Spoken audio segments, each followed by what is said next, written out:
Good morning. Is this working? I feel like I'm putting together some sort of surgical operating system room made out of duct tape and plastic straws. Um, Let me just make sure this is all going out because there's a delay on this. I've got this thing loaded in my browser. I still don't see it running. Boop, boop, boop, boop, boop. There we go. Okay.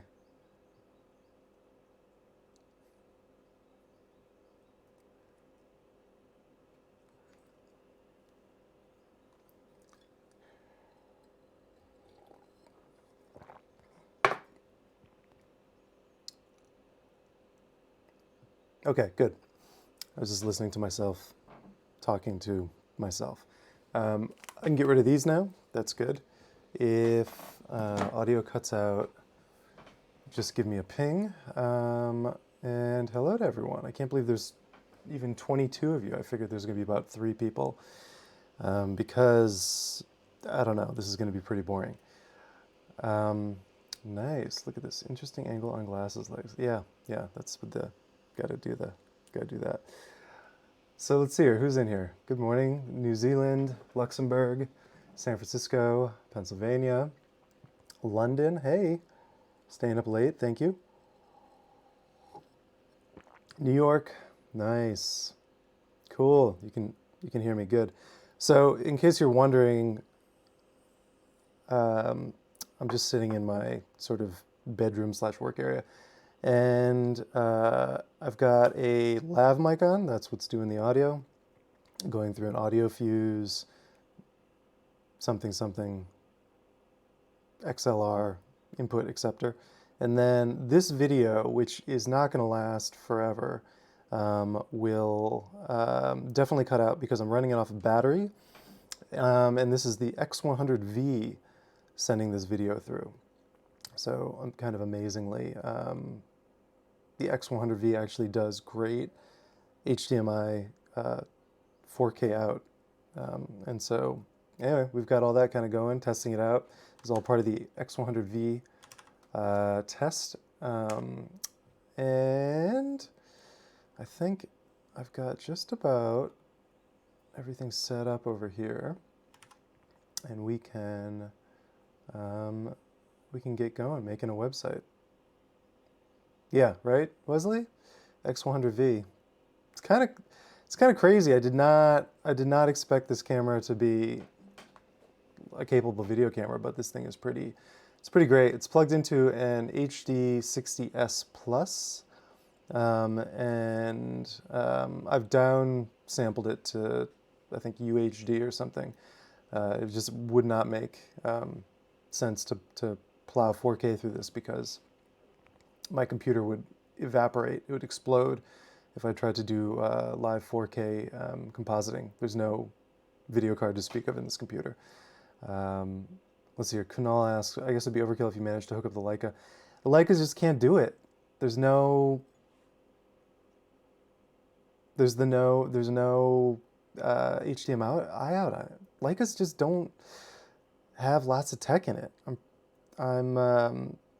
Maybe the SL can do something like this, but definitely not the M10. It'd be amazing if you could just plug it in because the lenses and everything look so great. But also having autofocus is kind of helpful, sort of useful. You can move around. I found this is really good. You can use the film simulation modes on it. I don't know. It's just kind of like it's been the big surprise of testing out this camera.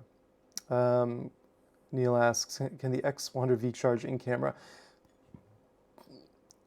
There's a USB-C port, so I'm using a mini HDMI to chuck the video out. There's a normal USB-C port that is used for charging, which is wonderful. The problem is they put the USB-C port and the mini HDMI port so close to one another, you can't plug them both in at the same time. And so we've just got battery. This battery does last. I did a test the other night. In Japan, we've been doing these things called onnomis, online nomikai, because we can't go out and, well, obviously none of us can go out and have drinks in person. And I tried this out on an Onomi on Friday, and um, the battery lasted an hour and 45 minutes. I thought that was pretty impressive. So we'll see. It overheated yesterday when I was testing, and I've got this kind of weird setup here to block the direct sunlight because this is south going out there. I've got the shade kind of down right now. Anyway, enough video talk. I definitely do not need more Leica anythings. I just had, all right, one more little bit of camera talk. I just had, so the Leica M10. By the way, Leica gifted me the M that I'm using. So this is part of the reason why I don't talk about it, is because it just feels, first of all, it's all too expensive. Just buy some Fuji stuff, you'll be fine. But secondly, it was sort of gifted, and Leica's it's just a very strange company to work with. And anyway, the shutter started acting funny. And so part of getting this X100V was because I was getting frustrated at the M10 at sort of being less reliable. And I had to put it in for repair, and as you know, or maybe don't know, Leica repairs take a long time. So they estimated it was like 4 to 6 weeks. I was like, are you sending it to Germany? And they said, no, we're doing it in Japan. So who knows? The cost to replace the shutter was $1,100. So again, another great reason not to own Leicas. That said, my credit card actually covered the entire cost of that repair. And I'm going to write about credit card insurance and kind of how magical and amazing it can be. And I've actually used about $1,500 of credit card insurance to replace broken electronics in the last 6 months. So it's pretty great, actually, especially when it comes to expensive, ridiculous cost things like a Leica. But just bonkers, just absolutely bonkers. That's not how much it should cost to replace a shutter. Okay, let's make some websites. And also, maybe we can get a little bit of music going on. Although, let's see.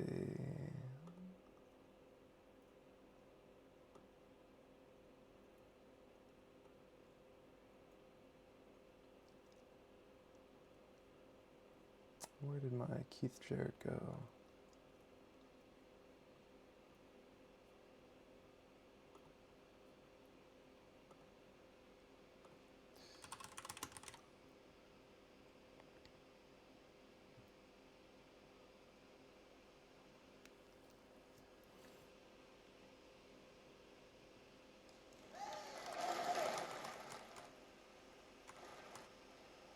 Okay. All right, great. Let's switch over to website mode. Boop. Boom. All right, now you're in my computer. And this may be where my CPU begins to melt.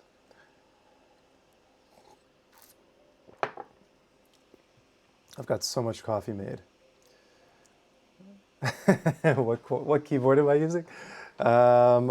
So I've never owned a mechanical keyboard, and part of my sheltering in place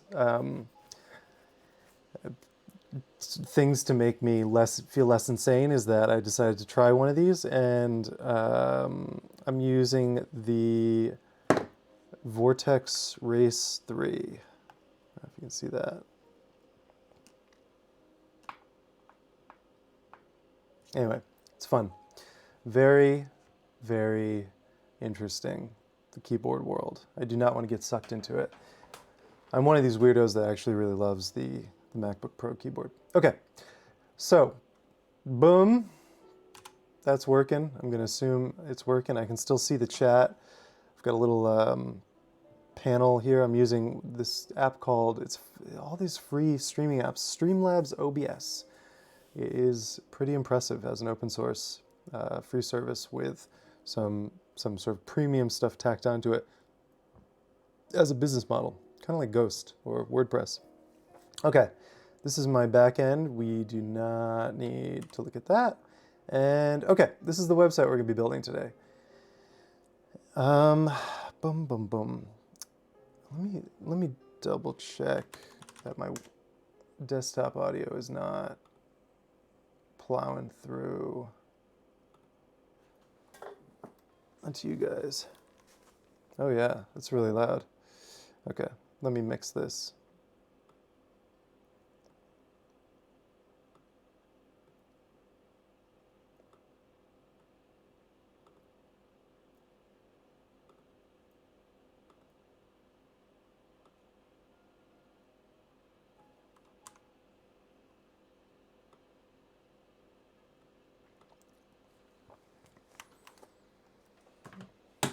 Maybe that'll sound better. It's kind of hard to mix while it's actually live. Okay. Boom. All right, so what are the pieces that we're dealing with here? What is it that we're trying to do? We're trying to put together this basically single serving web page. So wakumano.com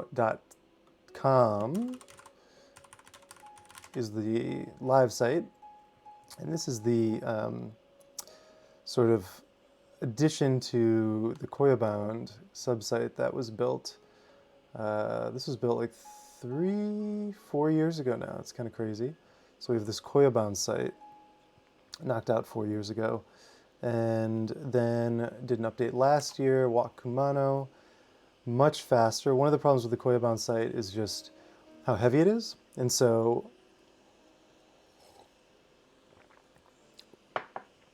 part of last year's rethinking of what can go on to this wakumano.com little universe here was just making this a lot lighter. So this is an extremely light page, very simple, using CSS Grid.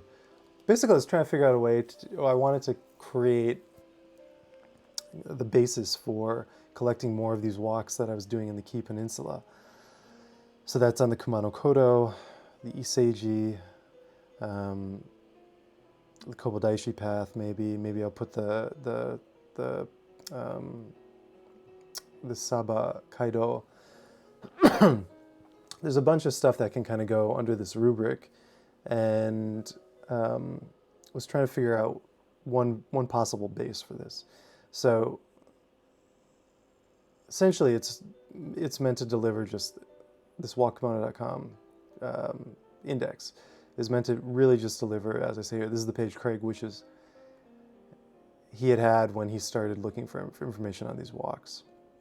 I started collecting GPX data, so I started putting together my own GPX routes, which I find to be really useful, and I use this app called GPX Editor to edit the data and to modify it and check it out. So GPX Editor, costs, I forget what it costs, maybe $15.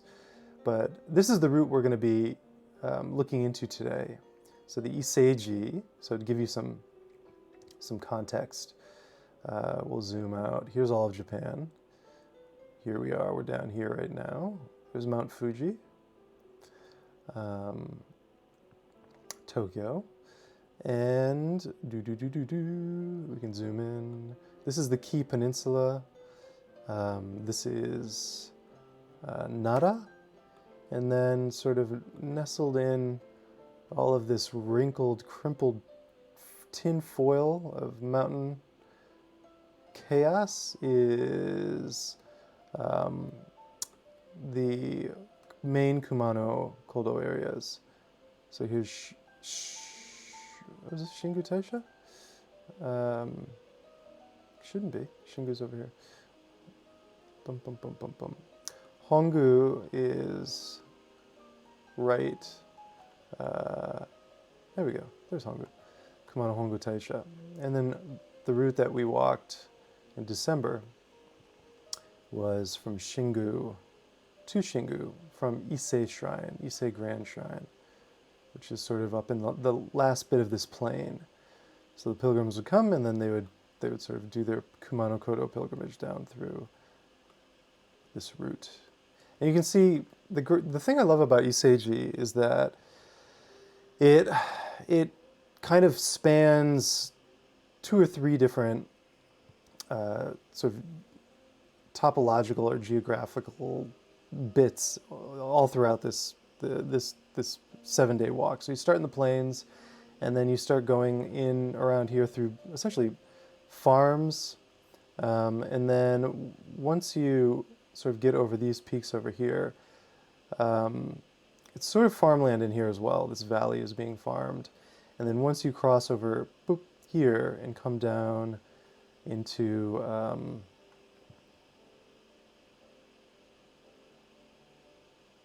forgetting Ki Nagashima, then it becomes a coastal walk, which is really beautiful in the mountains. Lots of mountain passes that you kind of have to contend with, but lots of views, lots of old, in the mountain kind of farming plots with old sort of stone fences put up to keep out the inoshishi. And it's just really lovely. It's a great mix, whereas if you're just doing Kumano Kodo's Nakahechi or Kohechi, you're kind of stuck in here for the majority of it. And so you don't get any coastal, and you're just all mountains all the time. And like, for example, this last day of iseji, or the first day, depending on which side you start on, is completely flat. So there's a little bit, or mostly flat, there's a little bit of up, maybe 200 meters of up, kind of down towards the, down towards Shingu here. But it's just a great mix. I love it. I really love it. And you know, it's crazy. There just aren't that many people on it. So part of the impetus to talk about it more and to build this subsite is really just to kind of point a finger at it and say, hey, you know, this is a really amazing walk. Everyone's doing Nakahechi. It's just overrun. And obviously I'm talking about everyone doing it in normal times. No one's doing it now. And so this iseji and the trains, here's the last bit of what makes this so kind of fantastic, is that you have a train line, a really kind of, you have both a local and sort of high speedy train that snakes entirely down the coast here, and actually goes around. I love that little ostinato that Jared's doing right here.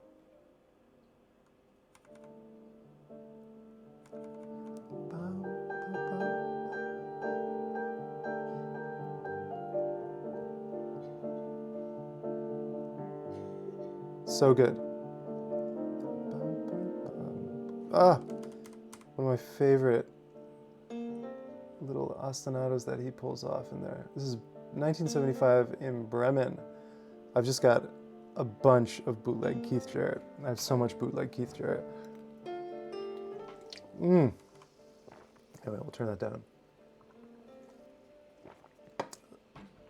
So the train line, like I was saying, starts up in, you catch it in Nagoya. That's where you do the transfer, and then it just brings you all the way down Iseji, and then down the coast, Nakanoshima down here, whoop, up the left side, up towards Osaka. And it's, the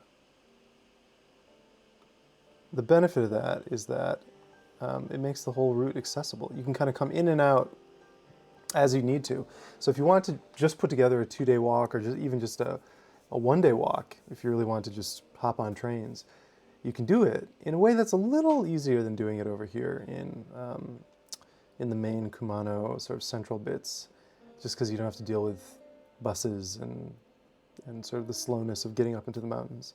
So I love it. It also means that if inns are booked along the Iseji, you can kind of set up camp at one inn and then just train out in the morning to the start of your walk, and then train back at the end of the night. So I don't know. I found this at the end of my big walk last year, and it was, I sort of put iseji on as an afterthought, and it ended up totally captivating me, and it's just so wonderful, so beautiful. So that is what we're making a website about. That's kind of what's inspiring us to put this website together.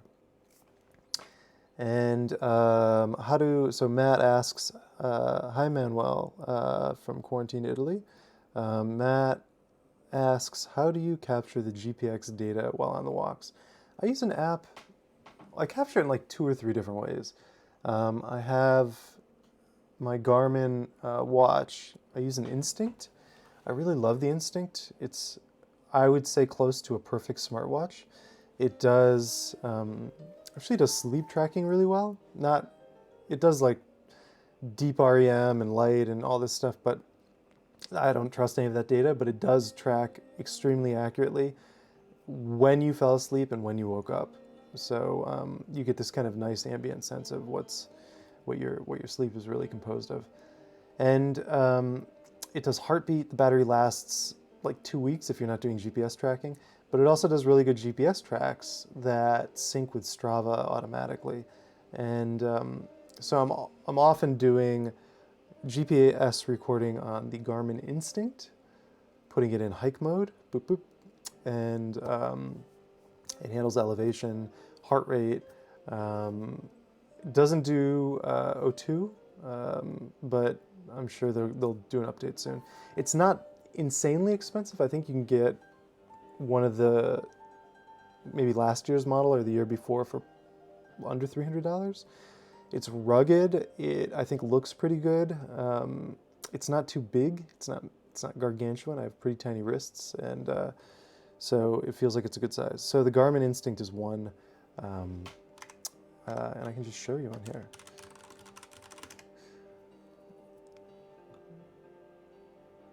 So this one, $299, and let's see what it's on Amazon. Boom, $239. So not crazy, and I think it's a really amazing smartwatch. I've turned off all notifications on it. The only thing I get on it, which I actually find to be extremely valuable, is phone calls. And if you have a Bluetooth headset in, if you're listening to music or a podcast or something and a phone call comes in, your watch will vibrate, and then you just hit a button, the down button, and then boom, your call is on. You don't have to touch your phone. So I love not having to touch my phone. That's a huge benefit. So I use this in combination with Gaia GPS on my iPhone, and I like Gaia GPS because, first of all, it's an actual business. They have a real business model. It's not a free app. You can use it for free, I think, to a certain degree. But I happily pay for it. Maybe it's $20 a year, something like that. You can import all sorts of maps, and that was one of the reasons I remember, I think, paying is to get access to more maps. And the Gaia maps, there's certain topographical maps for Japan that are really good, and they just show very clearly where the mountain routes are. So I find that I just don't feel like I'm going to get lost if I'm using Gaia GPS. And it also does great GPS track production. So it's kind of great. It just does everything really well. I really like it. It will not do wayfinding though, because it sort of doesn't know where the roads and things are, so you can't get like Google Maps style from this point to that point. How do I get there walking or by car? You can set up obviously GPX tracks and import them and then just follow them, and it'll help you follow them, but it will not sort of map your hike for you. But aside from that, it's great. All right, shall we dig in here? So I've got a things to do list set up over here that we can see. I have been. Does that zoom in when I zoom in? Yeah, it does, doesn't it? Great. So figuring out general format. I think I'm using CSS Grid. I see projects like this as a way to to kind of test out or to get familiar with new technologies. I have not. I mean, my entire CSS and HTML and JavaScript knowledge stops at about 2008. So playing with CSS Grid would be great. I definitely want to do a full text once over edit, but that's going to come later. And then spell check.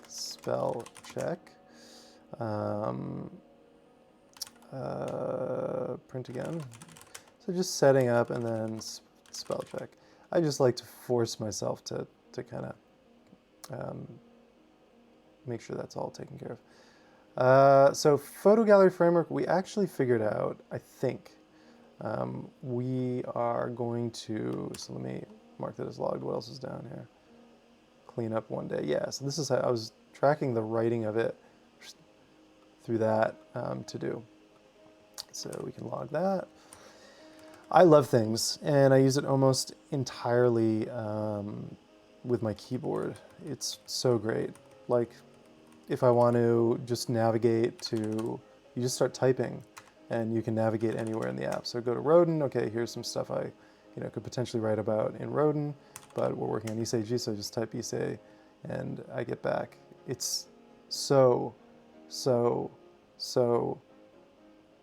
intuitive. I love it so much. I love U-cultured code.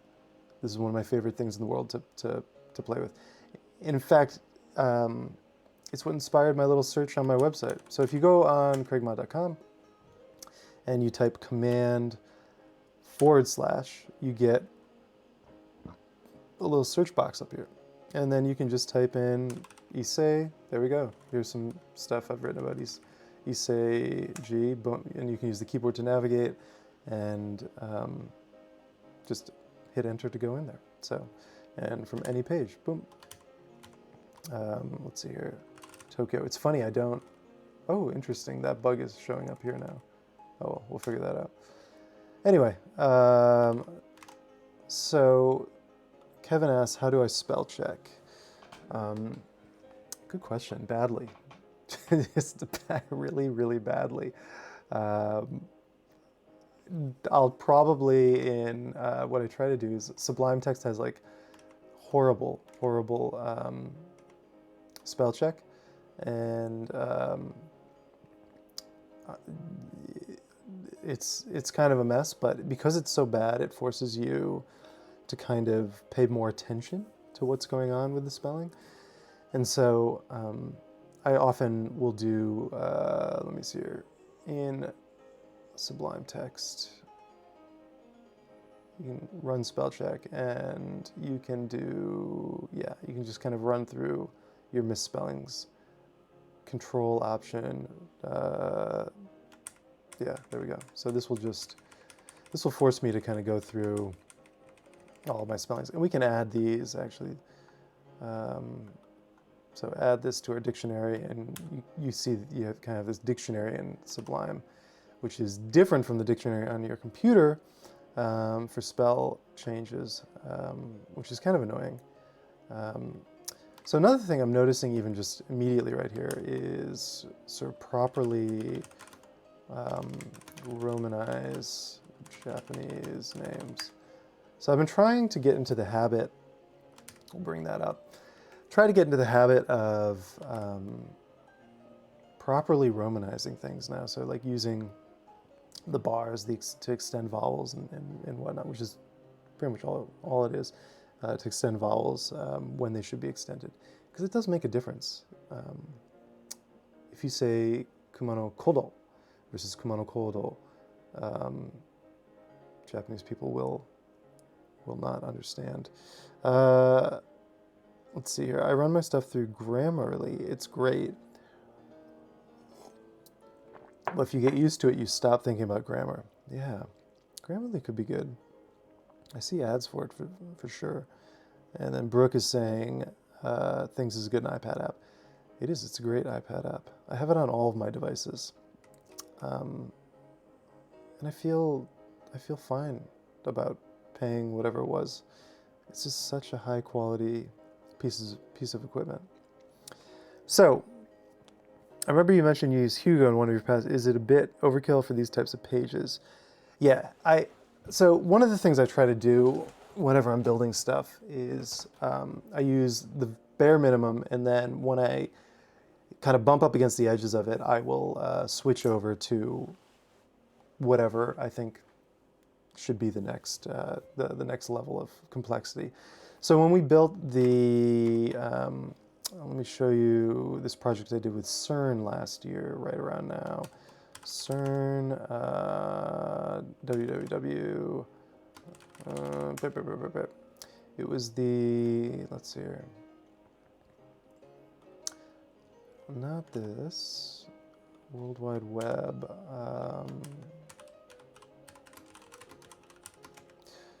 Back at CERN. I know Jeremy Keith definitely wrote about this. So here we go. We got the band back together. Going to CERN. Let's see here. So this is this is the site. We built this site for CERN because we built this emulation of the line mode browser for its 30th anniversary.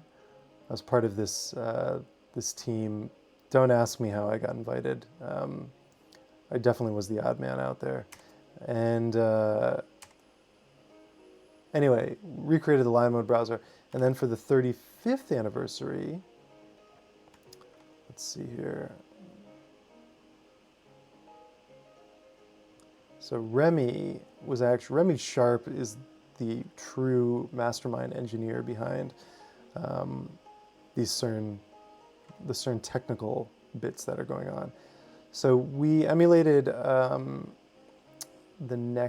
Remy emulated the next, look at us, there we are eating fondue.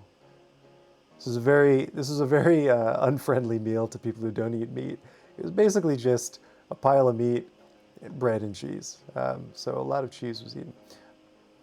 Let's see here. Line mode browser, and then where did it go?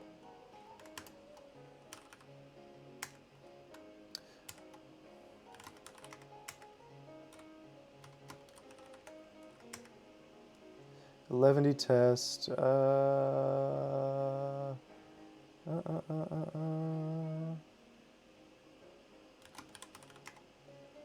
we go. What do we call this? Supplemental. So we used 11D anyway. The long rambling point of this is that we used 11D to build this subsite. CERN Twin. Boom, there we go. worldwideweb.cern.ch. So this was built over the course of about 2 or 3 days. And it's super light, it's super fast. CSS grid has a weird Easter egg where if you click on this white button, you get Jeremy Keith's very excited head. Boom, boom, boom, boom, boom. Inside the code production process. Here we go. So this is us in the bowels of CERN, kind of cranking this thing out. And we used 11D, and I had never used 11D before, and 11D is actually really wonderful. And there's a part of me that wants to use this for the walkkimono.com stuff, and I suspect I may. Look at we're up on the masthead there. Yay! I suspect it's just enough. Like Hugo is like one step further than 11D, kind of in a frustrating way. And 11D is, I found it to be extremely simple, it's extremely straightforward relatively, and just kind of a nice framework to keep from copying and pasting headers and stuff. This whole project you can see from in here, you know, it's got 10 or 11 subpages. So rather than dealing with managing or doing PHP includes or something like that, managing the headers and footers, it just made sense to kind of do 11D and have it take care of that. 11D is basically it's a like a lot of these static site. Ooh, there we go. Oops. Yeah, it's like a lot of static site generators. Basically, it's a you can see in here. It's just a collection of markdown files mixed with some HTML, because Markdown alone often doesn't get you where you need to go. But what was great is that working on a team and having multiple people edit this, by using Markdown, we significantly simplified that process of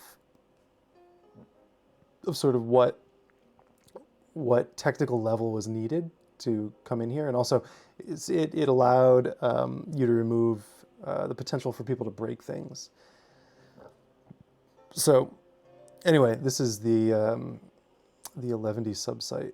We had, and you can, what's great is that you can create, essentially everything in here is a static, gets rendered statically. And, oh, interesting. Timeline CSV.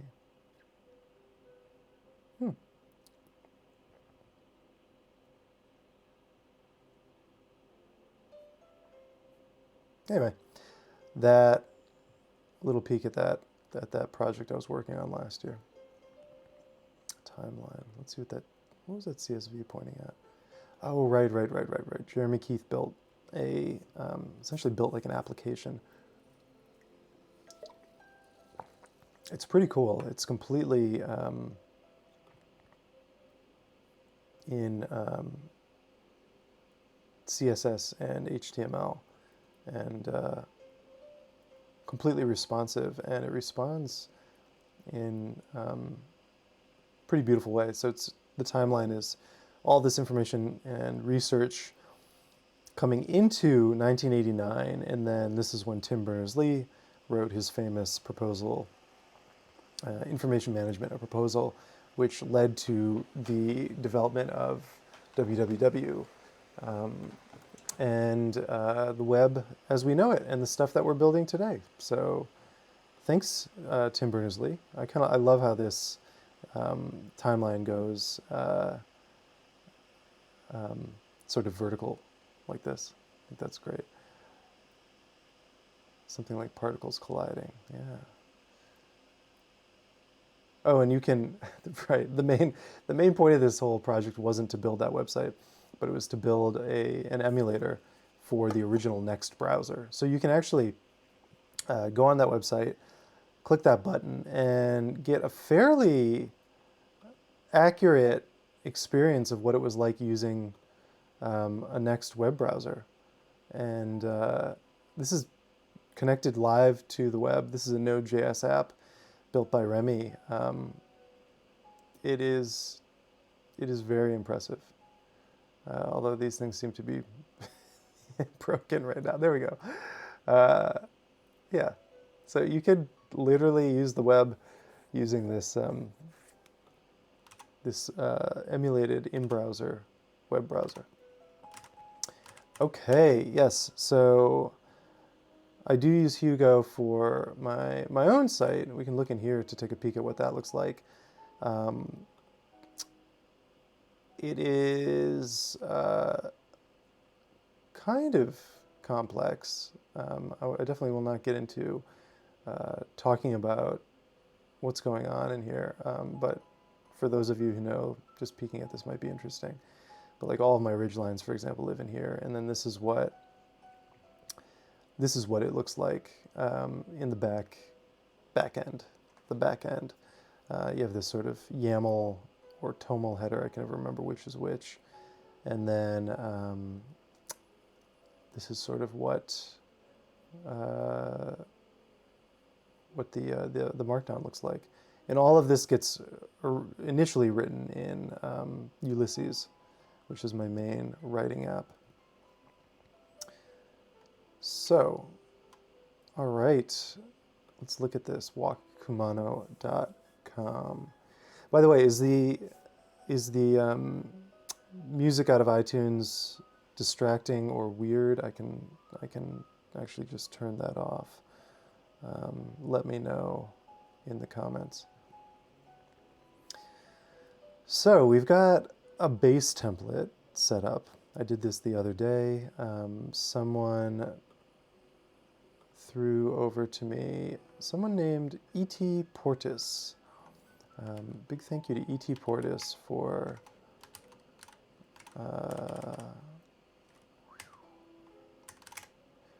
E.T. Portis, Eric Portis. Thank you, Eric Portis. The music is good. Okay, cool, nice. E.T. Portis, I did kind of a call out for like a skeleton.css. So there's a skeleton CSS framework, like responsive CSS boilerplate that it's just really simple columns, but it's using this whole container row, sort of column setup. I was trying to avoid that. I don't know if I'm going to entirely avoid that by using CSS grid. And so Eric, what did I share? That was great. Oh yeah, the photo. It's a pretty cool photo article on New York Times about all these famous photographers kind of being forced to photograph from their apartments and talking about what it's like to be under quarantine.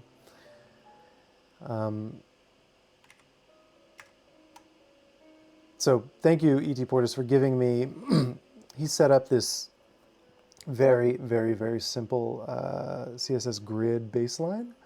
And I'm kind of doing it backwards. I'm from the Bizarro school where you design for the desktop and then add mobile styles, which I know is heretical these days. But just because I'm an old man, an old man who's been using the internet for way too long. But yeah, so this CSS is kind of suspect. So don't treat this as holy scripture. You also see I do lots of weird indenting. This is just my CSS habits I've built up over the years. But so this is the main kind of building block that we're going to be playing with here. My original wakumano.com uses an even simpler, this is the entire CSS for that, uses an even simpler setup. And actually, I think we have enough screen real estate here where we can start doing this. So I don't have to talk about things separately or flip between windows. And I can actually make me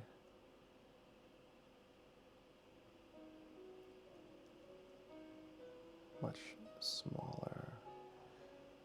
Let's see. Boop.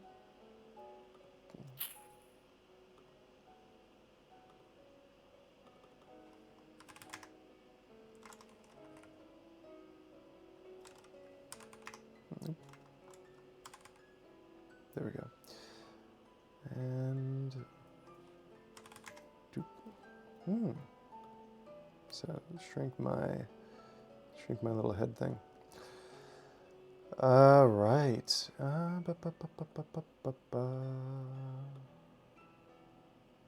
Oh, I think I just figured something out with how the Streamlabs works. Anyway, I think I just figured it out. I've been thinking about stuff kind of in the wrong way. So, okay, we've got this set up. That looks good. We can shrink this guy down. So this on main.wakumano.com, it's basically set up with this really simple 2-column grid. Grid template, 2 columns with just a max width. And I actually copied this from Frank Camaro, which his website is not like this anymore. He started redesigning it in public. And I copied this from his old one, which was essentially this. And I thought it was really elegant. And if we look in here now, it's just kind of, it's not doing the same thing. So unfortunately, and Frank hasn't written anything about his redesign in a month, which is sad. I love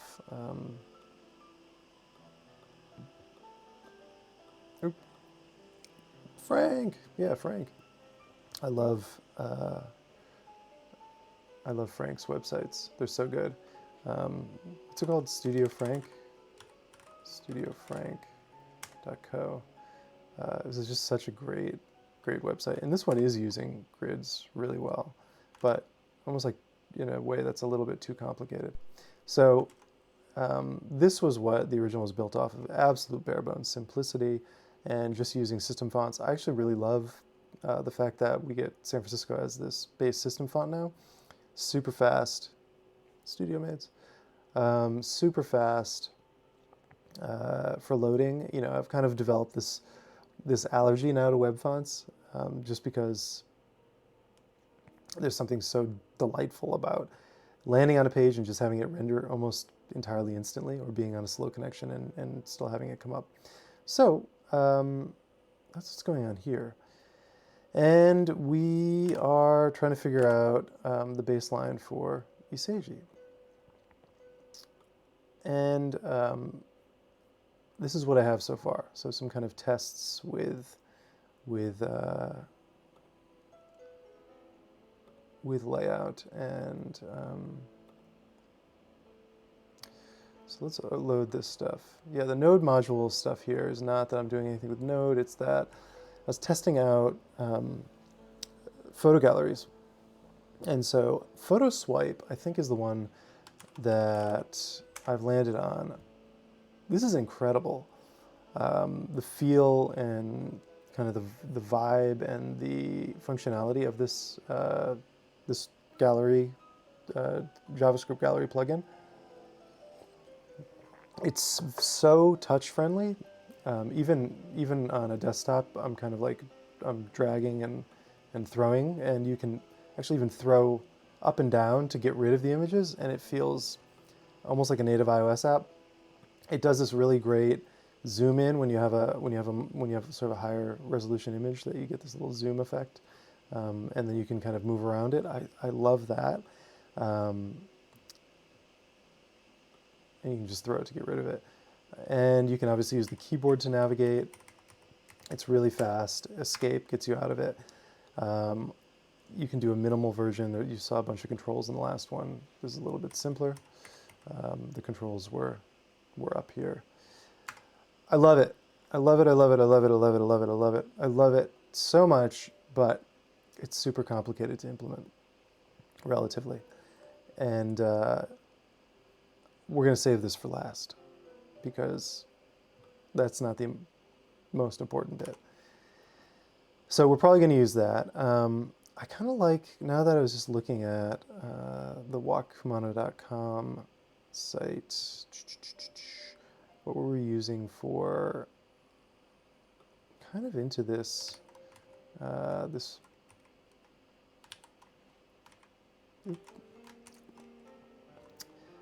this background, using it as a, do I not have a body on it?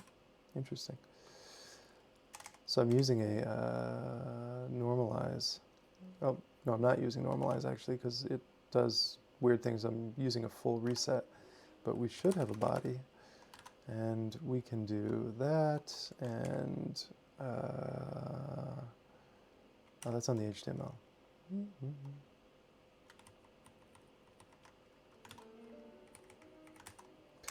So we'll do that, and we're just playing with stuff.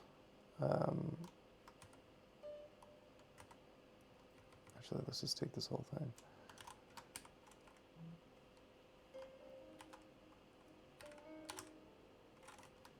That's the only body we got. So we are really, oops, man, this new keyboard. Apple ruined me for arrow keys.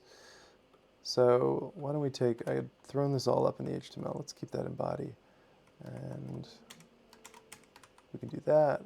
So problem is, force for that.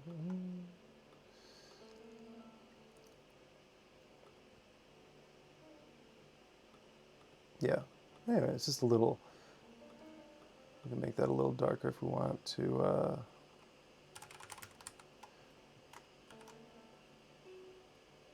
see it while we're in production. We can do something like that. And there we go. We can see that kind of background color there now.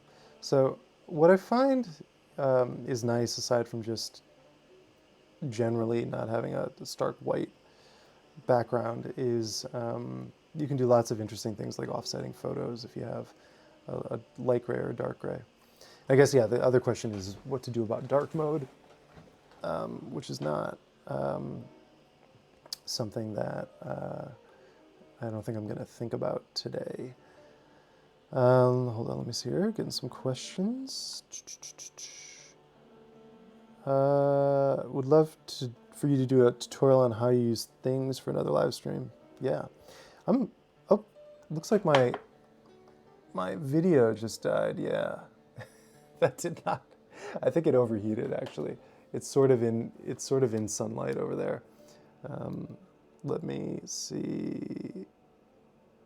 Yeah, it just kind of reached its limit.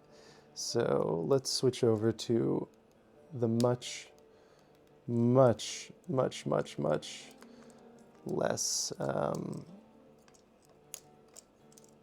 high quality Logitech webcam. And what I can do is I'm going to recharge that X100V in the interim, and then we can come back to it later to just sort of chat. So, all right, get the Logitech, which is going to be so much uglier and with too much of a field of view going. Let's see. Oops. Da, da, da, da.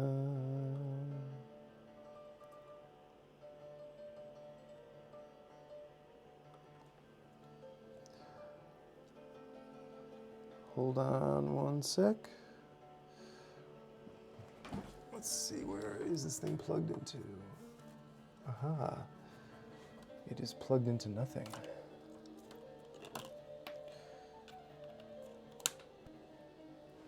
Okay, boom. Oh, Logitech. Ugly little Logitech.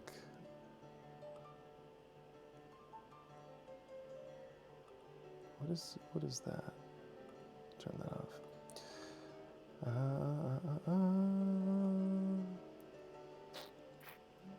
Let us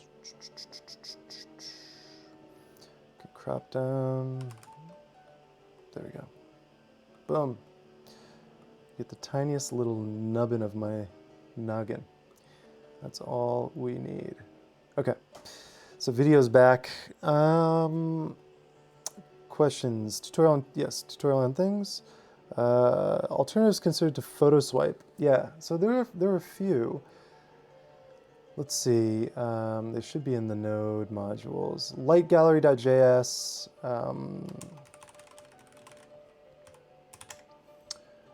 Lightgallery.js is fine. I don't know. It just, like, it doesn't have the swipe. It doesn't have like the drag up to get rid of stuff. It's fine. It just feels a little bit heavier, a little less refined. Like, my goal is with PhotoSwipe to get kind of the best version of PhotoSwipe going, like the best iteration of it, like just trying to understand it and then being able to generalize that for my website. So I'd love to have it on craigmod.com for just all photo related stuff, and then also being able to put up book galleries and things like that. And apart from Frank, any other web designers that I'm inspired by? To be honest, I am so out of that world that Frank, literally for like the last 5 years, has kind of been my one go-to. I know that sounds crazy, but you know, I sort of grew up inspired by early 2000s web designers. So like Joshua Davis, you know, Once Upon a Forest, Once Upon a Forest. Was that what it was called? Website? Once Upon a Forest. Or like K10K. Yeah, Maruto, Once Upon a Forest.com. Need Flash player. So I grew up in this era. I can't even believe. So this oh no, I didn't even realize. K10K is dead. Ah, ah. Cuban Console. Cuban Console does some pretty amazing work. Although they may also be dead for all I know. I went to their office, I think in 2001 or something, looking for an internship. So K10K, I used to follow K10K, Joshua Davis, obviously Jeremy Keith, Jeffrey Zeldman, that whole crew. Jason Santa Maria was a huge influence. It's pretty ridiculous how kind of lagging my web inspiration is. But Frank is kind of the current one. I see Frank as just sort of this bellwether of like, Frank is not going to commit to any bullshit. Like I feel like Frank's bullshit detector is like super high. And if there's a piece of technology that's worth considering, Frank will use it. And so I kind of peek at Frank's website maybe once every couple of months and go, what's he using and should I be using it? Pixel Surgeon, right. Kujal, when they were sort of publishing a bunch of stuff. I was trying to remember, there's this really old school, it was Flash based, that was, and when I was younger, it made no sense to me, but was a big hit, I think, in the design community. It was like geographic patterns that would fade in slowly. I don't know if you remember this. Naz, your work is a huge influence. I want to say the person who ran his name was Mike, and there was also some font stuff they were doing. And I have the sense that they were maybe in Chicago. Anyway, I remember all these weird things. Or like Yugo Nakamura was a huge influence in the early 2000s on me, a Japanese designer. See, Cuban Console's no more. Mike is at Google, and Toke is at Zendesk. Yeah, that's good. I'm glad they landed in cool places. Yes, Mike Cena. Oh man, Mike Cena, designer.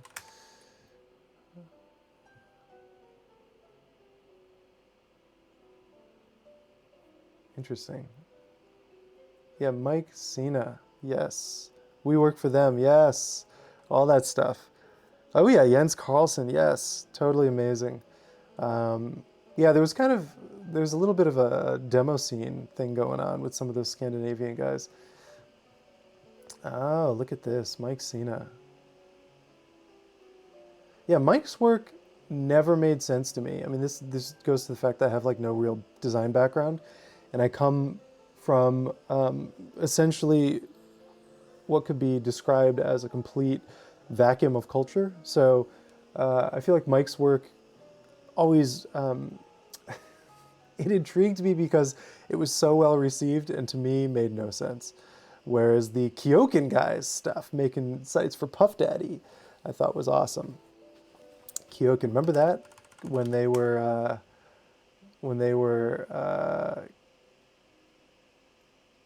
oh man, web company back in, it's like 2000, where they'd charge $1 million for like a 3-page Flash site, and then they just play Street Fighter 2 all the time in their office. Yeah. Boost was another one. Yeah, I mean, anyway, so those were my influences. All right, so let's get going with this. Been blabbing for an hour. So okay, I think the first step is probably defining a general. We have the sort of grid set up here, so let's define a general basic HTML structure. This is me kind of playing with the grid here. And I'm using the sections. I guess I am using this whole sort of oodles of divs nested, but trying to be somewhat rational about this. So section, we'll set up each of these as sections. This is kind of the intro. What I'm using here is the CSS column. Let me get rid of this so it doesn't confuse me. And we are using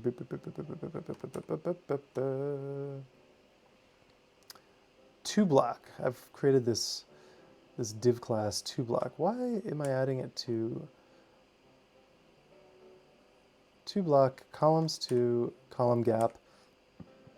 And we're using kind of a programmatic column gap there so this column CSS function is quite useful for text if you want to flow it into two columns, although every browser does it a little differently, but it will reflow your text somewhat rationally. I'm using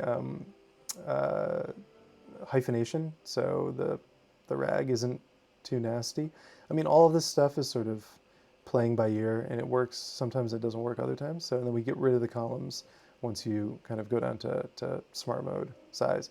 But instead of doing these as two separate CSS grid columns where you would have to balance the text, I would rather just let the browsers handle it. Maybe there's a better way to do this, but I don't think. Anyway, let's see what happens if we throw this up here instead of down there. Yeah, that's fine. That seems to somehow sort of work a little bit better.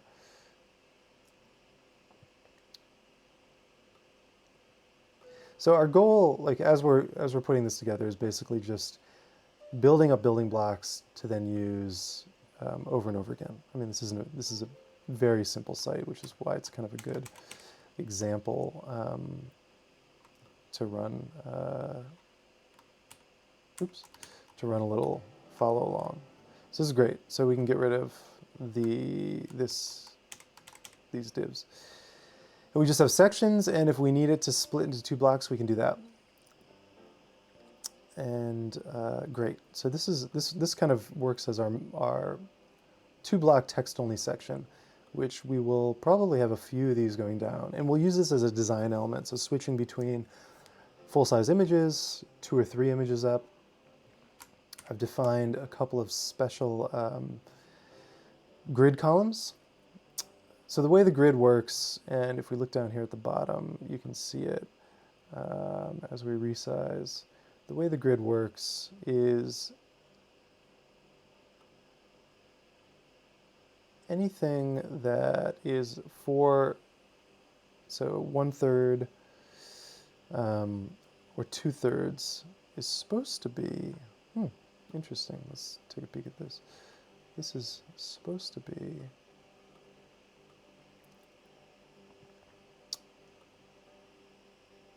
a span of it's supposed to be a span of, with photo on it, right? Okay. So I've defined these spaces. Let's get some photos in here, and we can start playing with those and start thinking about what that should look like.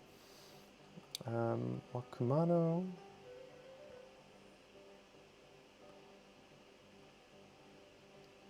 And we'll just play in here. So I've done some preliminary editing on images, and I use Affinity to do resizes. I haven't opened Photoshop in probably a year now. I just really don't like it. So let's just grab a couple of these random images. Oh, that's interesting that we're gonna have to think about portrait landscape. This is a very, very rough edit of stuff. We obviously don't need all these images. Let's just grab these 3, whatever they may be, stick them in here. We can start thinking about, so I've got these split into days, and then I've chopped out elevation charts from Strava. So I like to add those. What would be great is if these were SVGs, not PNGs, but what are you going to do? We can design around that. I mean, what are you going to do? You can recreate these and make them nicer. That would actually be pretty easy to pull out that. Anyway, we'll start with these for now. We've got days, and these are all high-res images, so my impulse is that, so let's do high-res, and we can throw that in here, and then we'll take all these and throw these in here, and then we'll create another called thumbnails, and we'll put that in there, and we will start thinking about producing low-res stuff in thumbnails. But we also want to mimic, how did I name these? Man, Finder is just joyless, isn't it?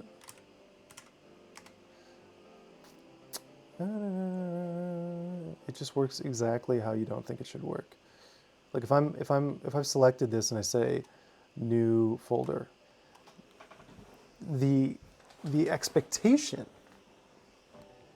the rational expectation is that folder will be created in there. No, it's created in the top level of the Finder. What insanity dictates that? I do not know. Okay, so we got that. That's a weird photo. Let's not use that one for anything. And then I use Affinity's export feature. So I don't think any of these images are really going to be bigger than 800 pixels. So let's just, for now, we could even do like 65% probably. Look how small that gets. It's just crazy. 70%, we'll just do that for now. And Wakumano, iseji, images, thumbnails, day one, great. And we'll just keep the image names the same. I find that to be really useful. Yes, Affinity is great for batch processing. I can show you. Shall we do a little batch? Let me just save these two guys out, 870, and then it thankfully remembers that. So if you want to do batch in Affinity, you do new batch job, you add, so we could go, we come in here, we can grab this entire folder, save as JPEG, you can set the quality, say we wanted just like super low res JPEGs, max width of say 500, like we're doing this keeps the aspect ratio. And we do not want to save into the original location. This is day 4. Let's just make a temp folder. We can save in here, boom. So the one annoying thing is that you can't, I haven't figured out how to do file rename conventions in the batch processing, and the macros, you can strip metadata, you can flip, you can do that. But I wish there was a better way to kind of rename things. But here, I'll show you. To do this whole directory of pretty high-res images, you do OK. It does it in parallel. It's done. That's it. Boom. We've just made a bunch of thumbnails, 500 pixels wide. In here at 70%. So it's pretty great, I think. I like Affinity. For me, the real value is just the speed with which we can kind of plow through these things. And mainly, it's this save dialogue that I really love in Affinity. So this dialogue that's pulled up, Command Option Shift S, and then instantly. This is one of the things that first pushed me away from the latest Photoshops, is that they redesigned that save dialogue as this super, super, super slow, chunky, clunky garbage heap. It's just miserable. I mean, joyless, just the peak joyless experience of optimizing a photo. And then what I'll do at the end is I'll run image opt-in. this great free app that I have donated to, actually, because it's so good, image opt-in. So you can do things like, you can drop in entire folders, just throw them right in here. So, and it will optimize these images based on a bunch of settings you can define. Strip metadata, get rid of color profiles, GPS info, stuff like that. All about shrinking, and then it's all lossless. And you can do lossy. What is this? Optimization level insane. Interesting. You can do lossy. I don't, because I do my own lossy in Affinity, and then I just like to use this to eke out. I mean, look at that, an extra 16, 20% sometimes.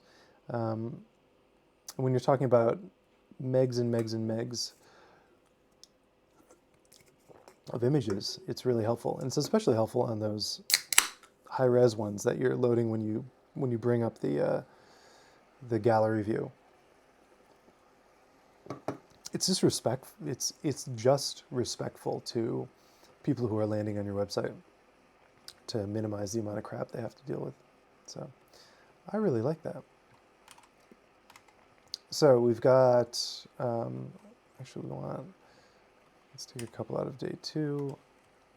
I haven't looked at these in a while. Anyway, some kind of fun stuff in here. Let us, I'm doing these not batch just because it's just a few, and why not? So thumbnails, day 2, boop. And then this is it's pretty fast.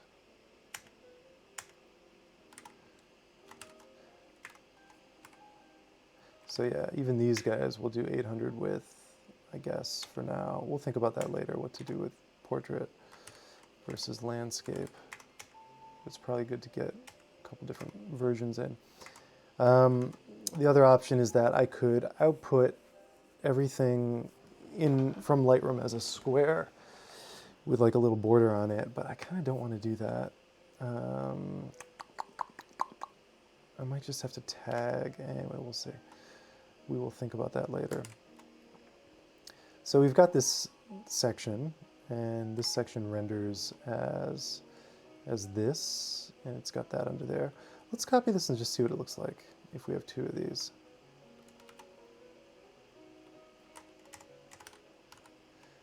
So kind of annoying that this doesn't auto-reload, which when you're using Hugo or 11D, it does.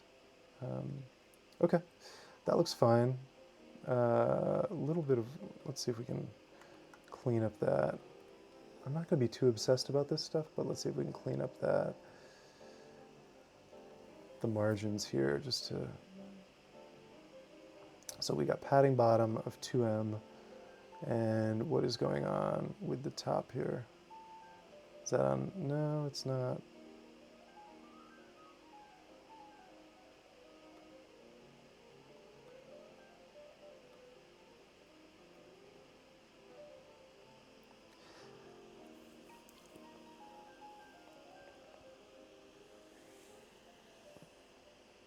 Oh, nice. Thanks, Max. Yeah, I might take you up on that. Crush them JPEGs.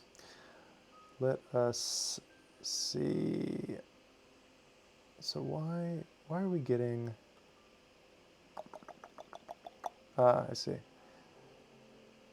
User agent style sheets. I guess this is why you do the giant.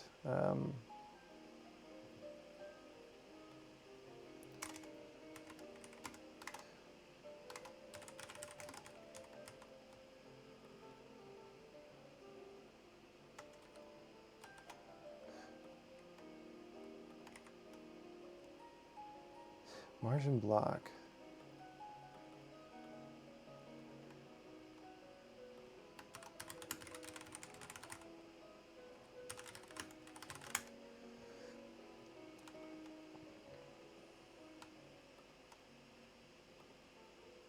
my main MO is just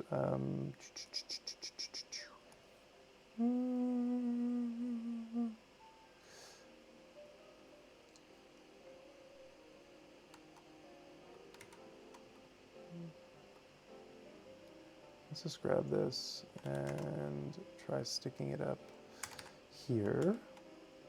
I wonder if I'm destroying some critical usability feature here.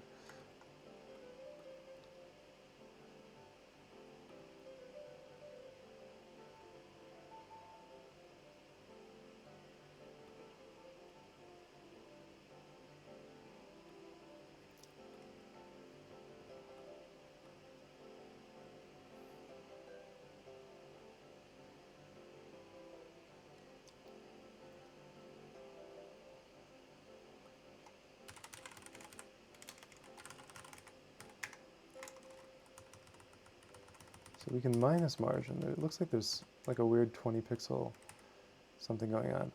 Anyway, something to look at later. This is what things is good for. I could have done this and quick input it. That's control space. Look at section bottom margin.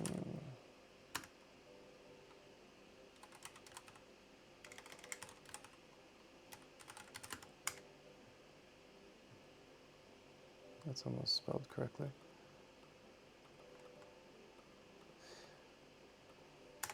Okay. Anyway, we will not mess with that now. So generally, that looks fine. Let's put together another section with bum bum bum bum.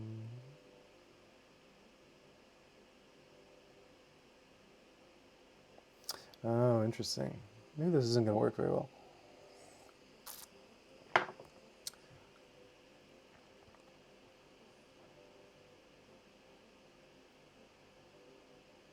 How have I set my sections up? This is what's nerve-wracking about doing this. Section P, margin bottom 1, WebKit auto. I don't even know if I need that prefix anymore. Let's see if we can do this. So if we set up another section, because that's what these all are, and let's see what I wrote over here. So 1 is the sort of intro, and then getting there, maps and data, diary. So let's see what this looks like if we start doing.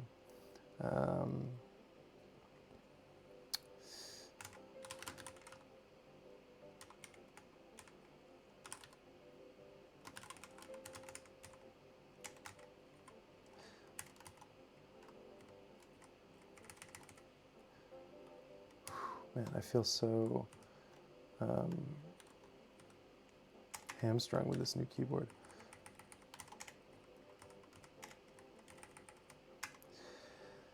But it does make nice clicky clacky.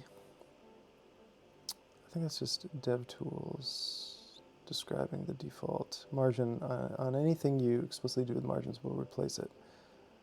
Yeah, okay, good. We will circle back to that. So we can do that. In Sublime Text, we can also just do lorem and get some lorem ipsum going on. Those line breaks don't matter. They aren't real. So that's interesting.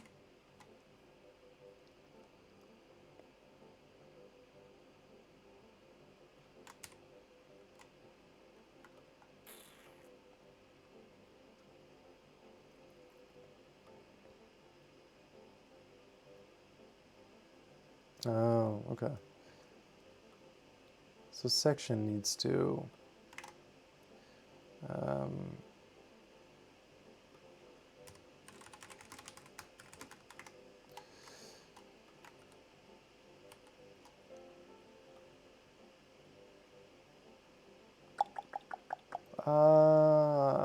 right. The container, I see. I get it. Okay. So we've got this whole container. This is the first time building something with. New keyboard is this guy. Showed it a little earlier. Vortex Race 3. I accidentally bought the one with LEDs. I did not want the one with LEDs, but I accidentally bought it.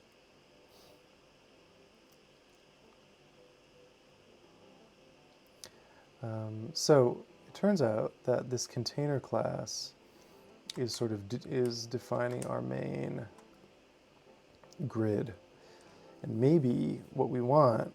Let's see here, because otherwise we kind of have to do class equals 12 columns every time we make a section. Is that what we want to do or not? 6, 6. Maybe this is not what we want to do.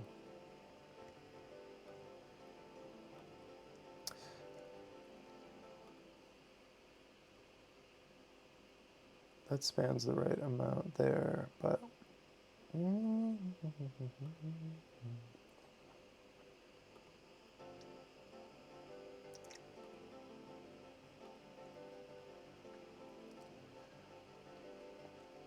spans 6, but there's no grid.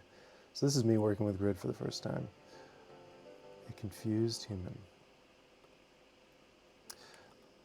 So, well, if we don't do section,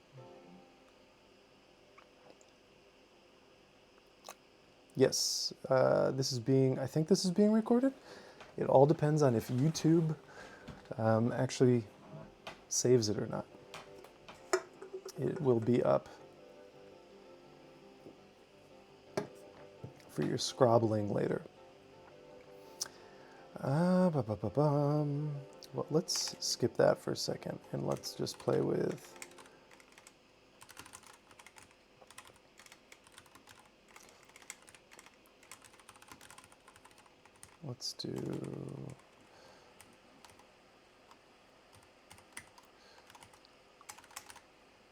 let's just set that up, and then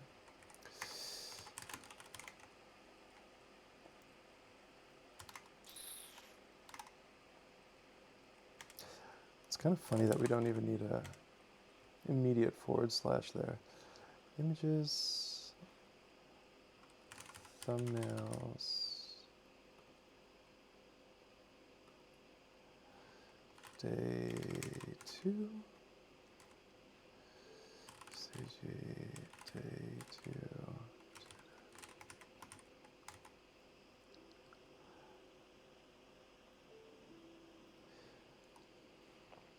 Max is asking if there's a grid utility class. There is. Container is sort of defining the entire grid, and then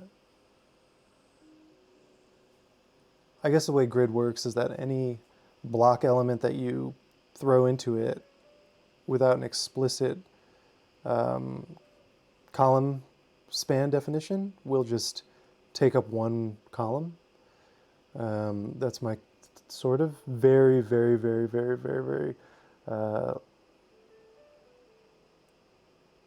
beginner understanding of what is going on with grid stuff. And so and then if I'm nesting them, if I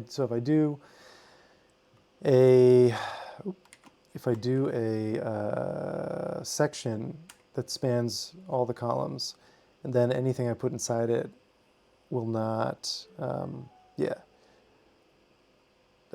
anything I put inside it will not be part of a grid. I guess it loses its grid property. Yeah, equals 1.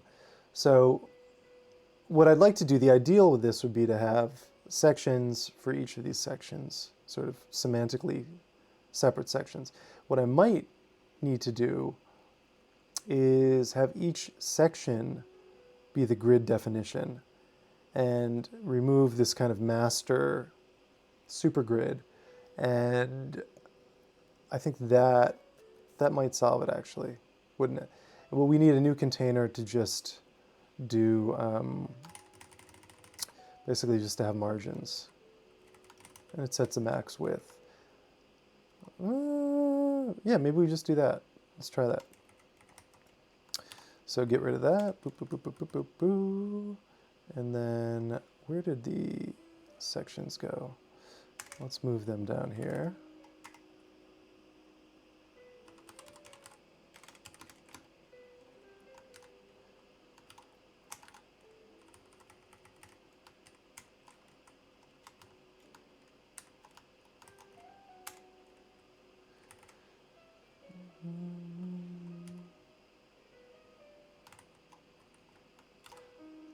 Let's see if this works. Could keep this super grid, but also, so let's see what Max is saying. So you need a quick class to add to your sections or even container. Dot container section display grid. Could keep the super grid, but also define a section as display grid. Let's see if we can simplify it and get rid of the big grid. This would mean I would have to add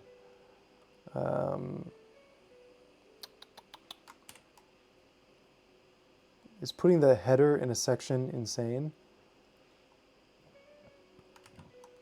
So if we do this now, things look similar, except could keep this super grid, but also define a section as a display grid. Or save yourself ability to use section elsewhere by making the grid container section.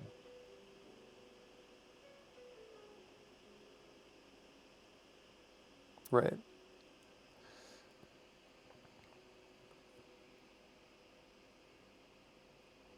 Oh, we lost that.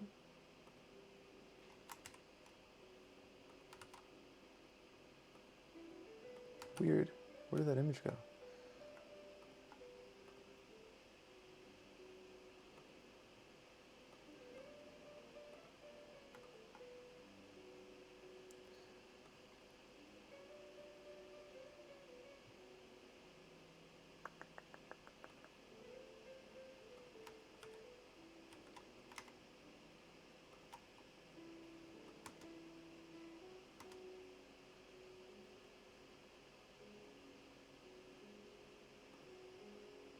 Day 1,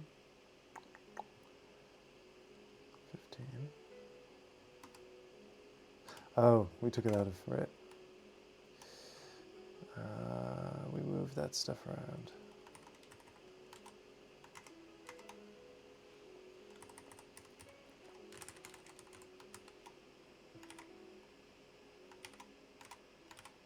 There we go. At least get that back.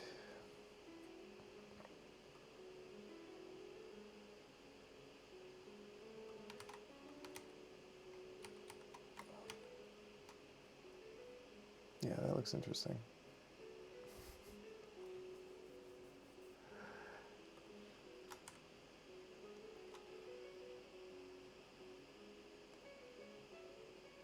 Right, because then I'm not, yeah, no, this is not gonna, that's not the right way to do it.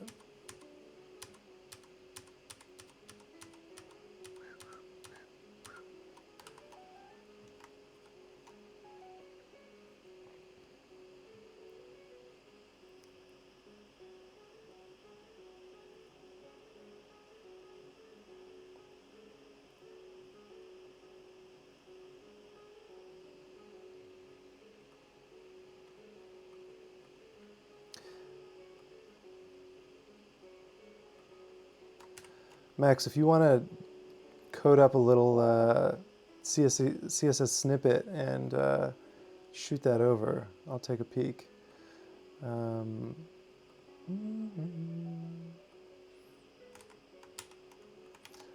Yeah, it's kind of funny I don't have any linter going on here. Okay, we definitely do not need that much border on these images. Oops, we definitely don't need that much border.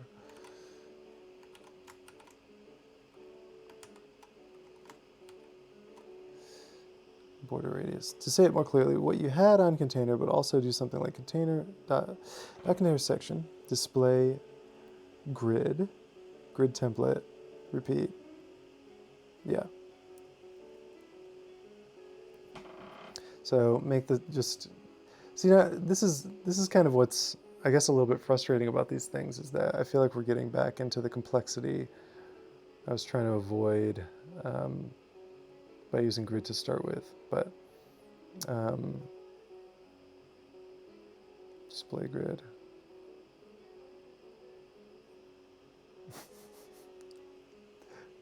Anyway, let's try to get some images up and running here. And we'll do 3, 4. So that's using thirds.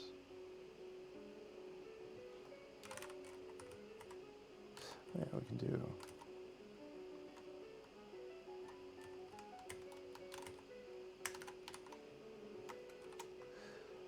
So this is what I'm thinking about.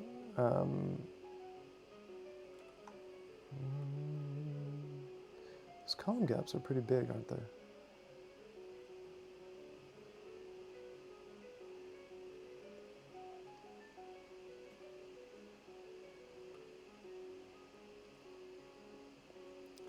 Let's see this container.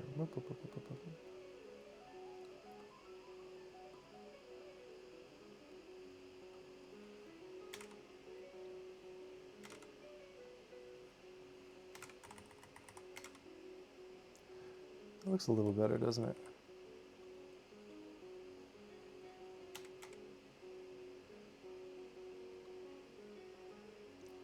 Don't need these huge column gaps.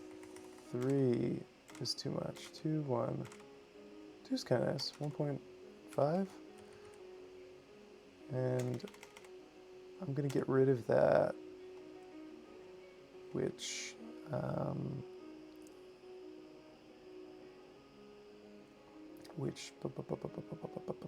was basically aligning some of the spacing to the typography, which I don't know. We're not worried about that right now. We can kind of go in and tighten that up later. So I'm thinking there'll be,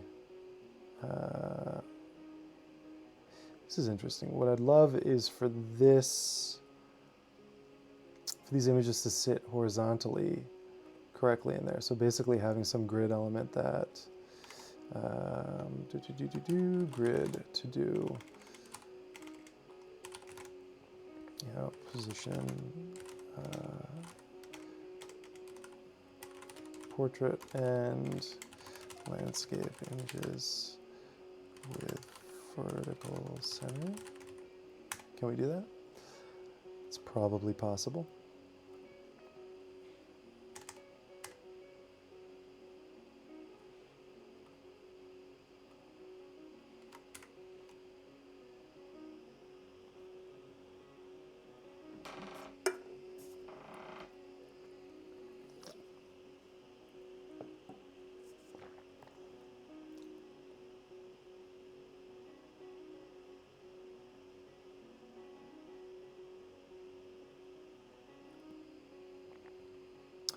Yeah, I see what Max is talking about.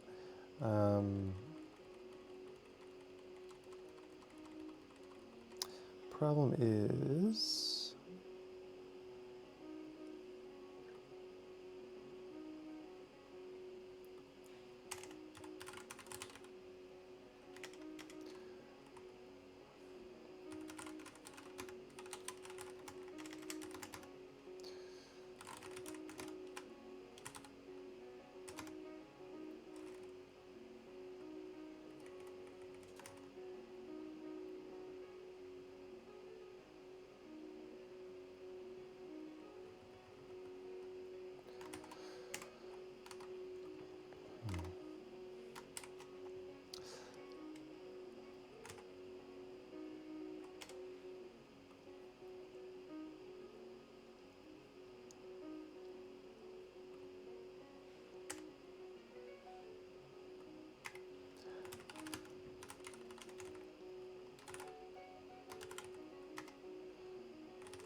me back to that?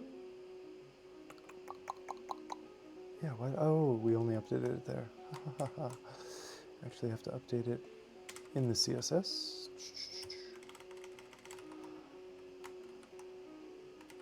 There we go. Yeah, that looks much nicer.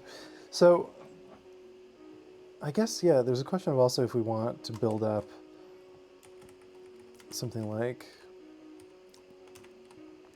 figure, image, fig caption.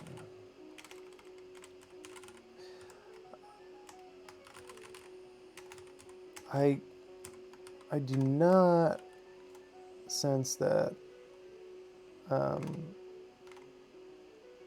this is critical, but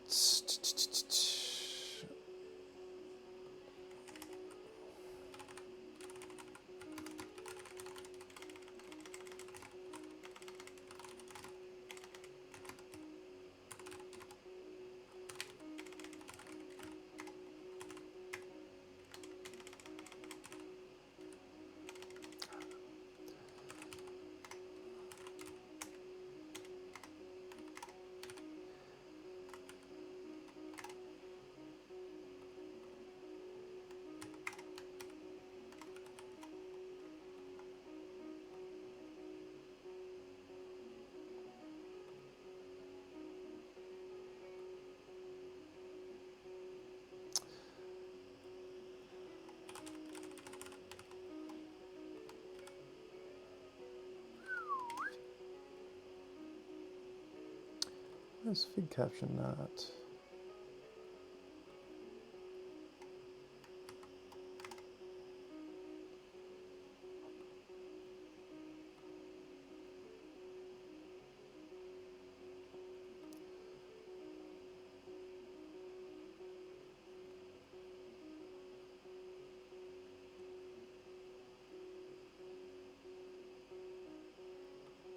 Am I losing my mind? Fig caption. This should definitely be taking this style.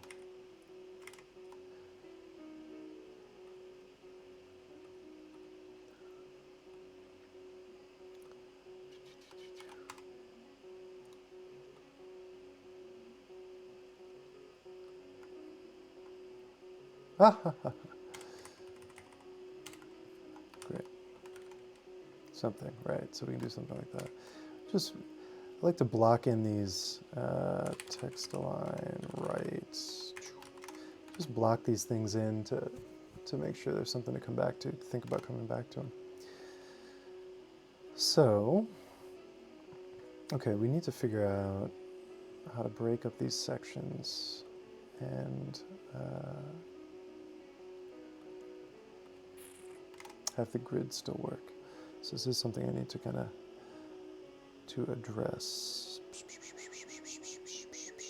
Because ideally what we'd be doing here is, let's write some ideal markup.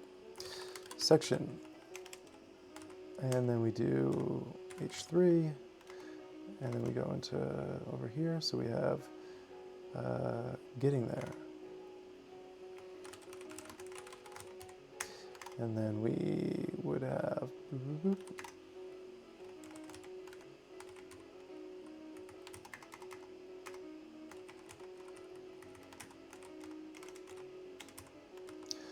something like that.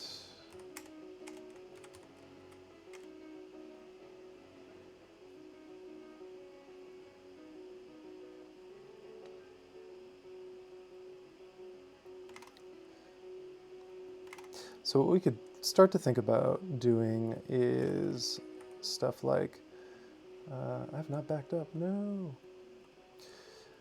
Start to think about doing things like div class 6 columns. I'm getting used to these new utility classes. And then div class 6 columns.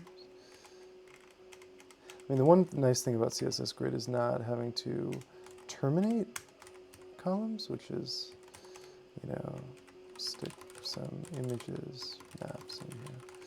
So one way to think about this, the information architecture would be on the desktop for getting there, maps and data. I guess these two can just be combined. And then my diary, I guess, is then its own sort of thing.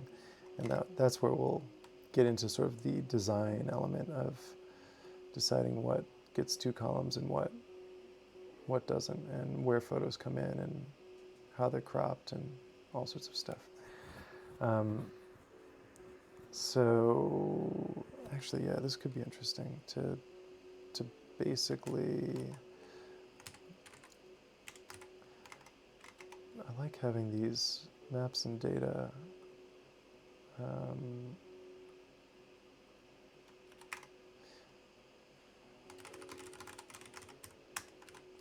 Maps and data, I'm not entirely sure.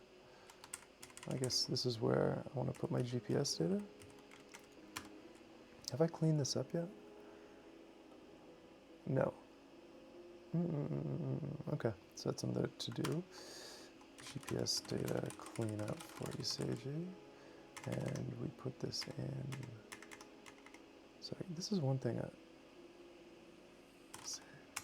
There we go.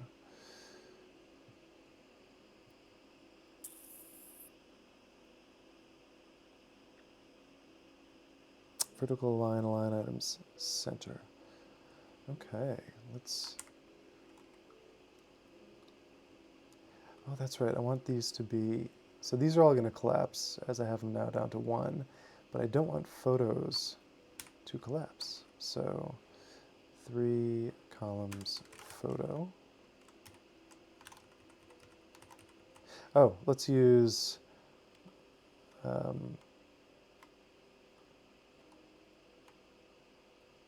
oops.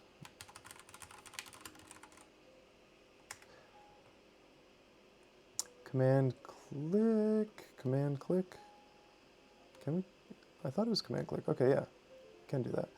So command click to get in here, and then I love this. Boom, so satisfying. Oh, so good. Photo. So we just added that class to these. That makes it funny, doesn't it? Oh, because this is being insane. Anyway, the point is that when you go small, this will look much better done properly. Because that's 4. These are supposed to be 3. So, is this all considered 1? 4 columns. So, interesting. So,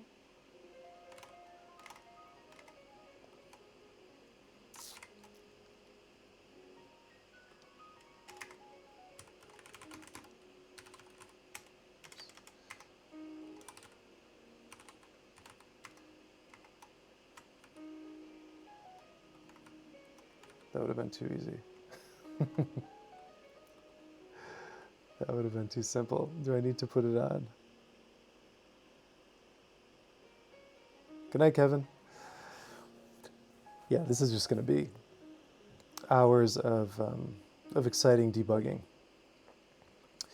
Bum.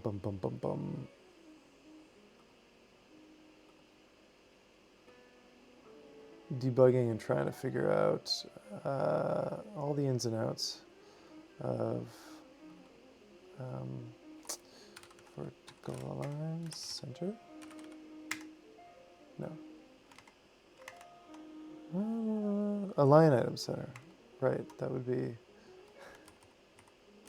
using an actual line items.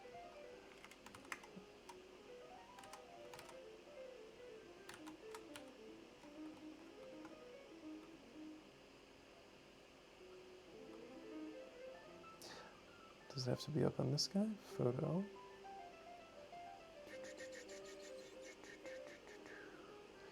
Four columns photo.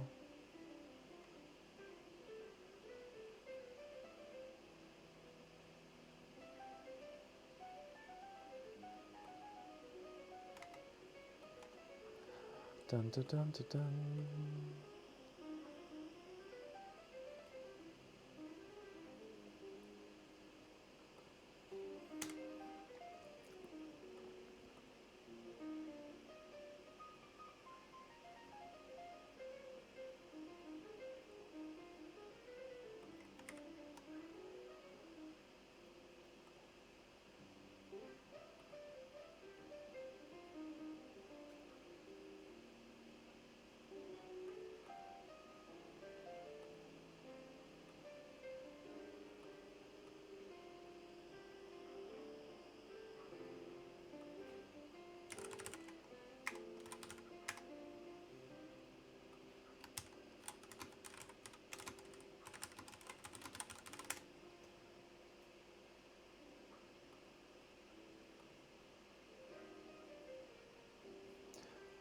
Do, do, do, do, do, do.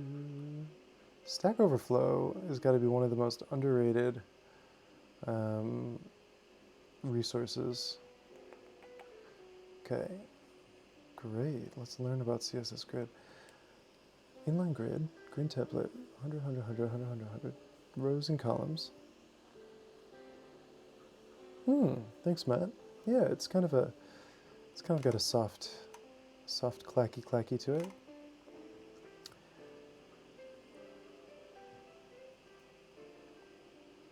Justify items, grid gap, 3 pixels. Justify items centers on the grid items, not the content.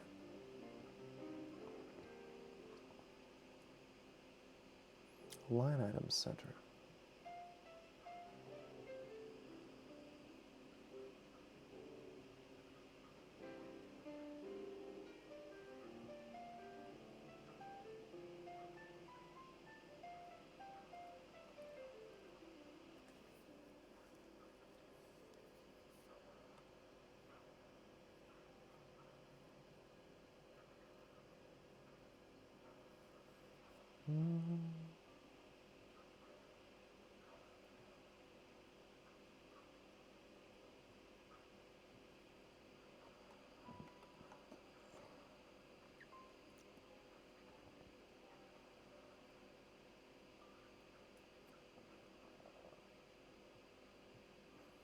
So I guess the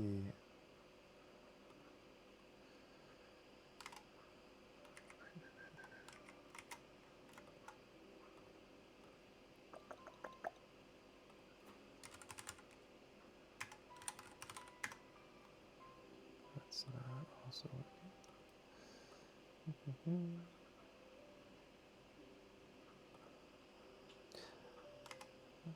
well, I think we'll come back to that.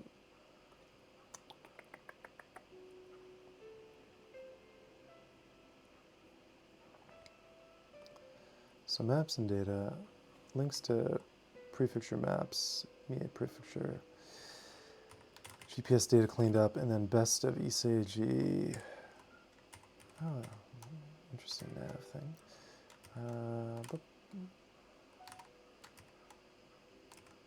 Best of iseji Google Map.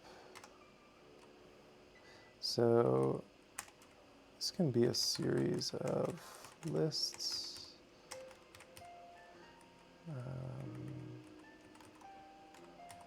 So to remember,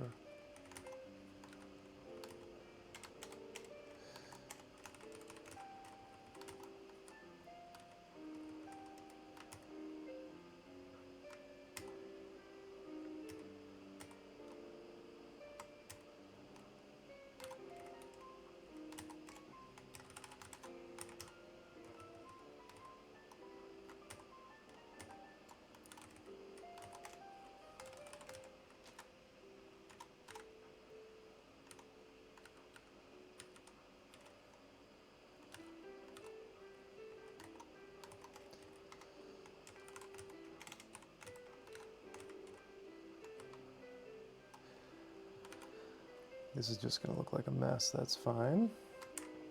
But we can also, this reminds us to style UL list style circle. I prefer those little circles. List style position. Oops.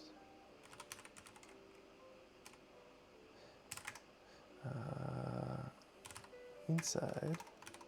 So I like that. And then I often do, oops. Oop, my humidifier just ran out of water. ULLI, margin left. Let's just add a little margin there. Great. It's too much.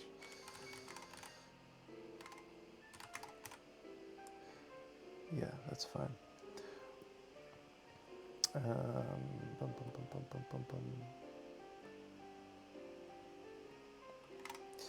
So, good. What do we got over here?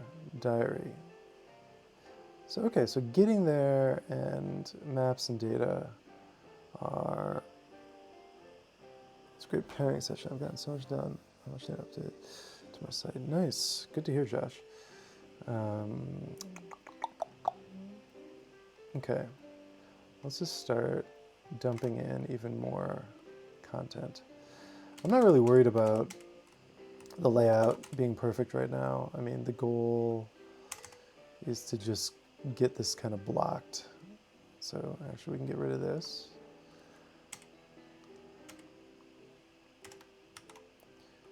So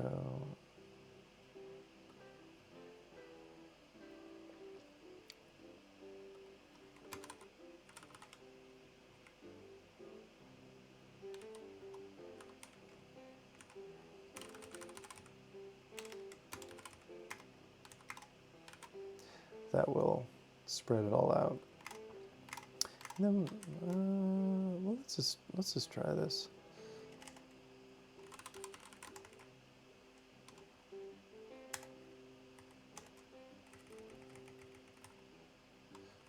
I just use the exact same.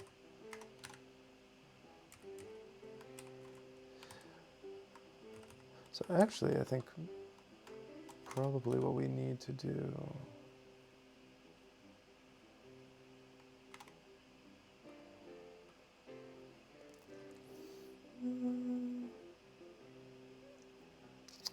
right, because all those paragraphs are gonna.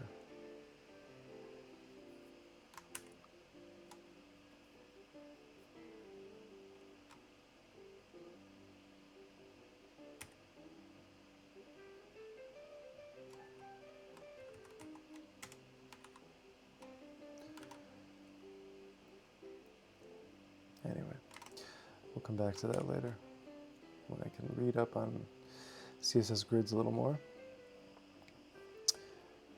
Okay, so let's get this diary thing starting to go in here. This is the meat of it. I wrote about 10,000 words, I think, for this iseji diary, and it's down to about 8,000 now. And so with images, and there'll probably be, I don't know, 50, 60 images on this site, it's going to be pretty long. So this will be essentially the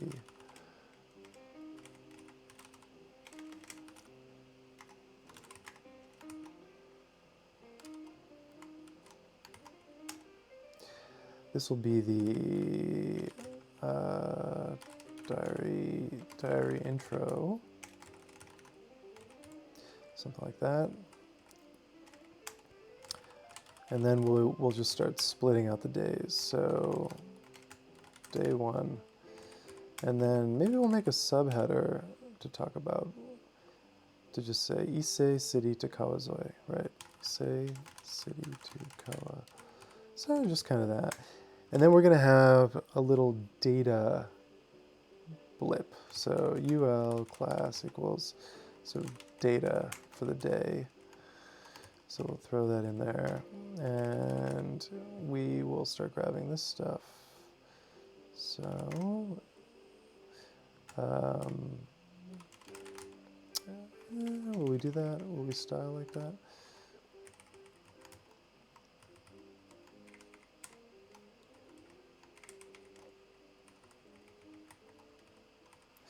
So we can also do option drag down to do similar sorts of multiple cursor entry stuff, which is great. Oops. Let's get out of that mode. So total distance.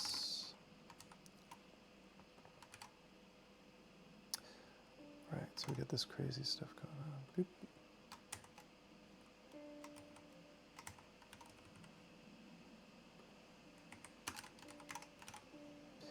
Great. Kozoi, total distance. And let's block this off so I don't have to look at this.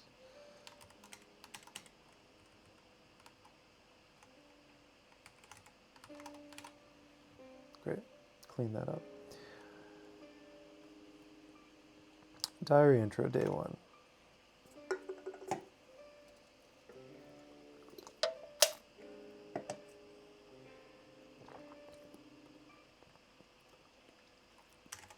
So we'll have that little data blip at the top, and then we want to grab elevation. Should probably show that. So we can do, why don't we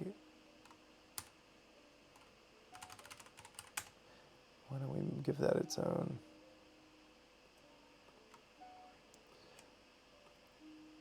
Keep this neat. Okay. Images, elevation. Are they PNGs? Yes. And great. We will make that a much more sensible size. Excuse me. Drinking lots of San Pellegrino. Not good for giving speeches. So we'll have this as kind of an ambient bit of info. I think each day will probably lead with some kind of image.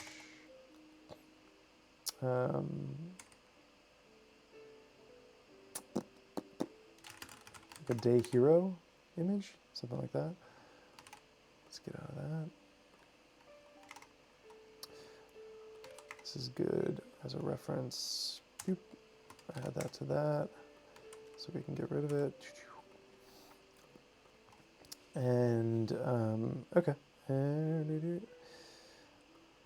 Body feels good and strong. So I have linked up a bunch of stuff in here, so I should really be looking at this as Markdown or as HTML. So let's save this as HTML to begin with. iseji.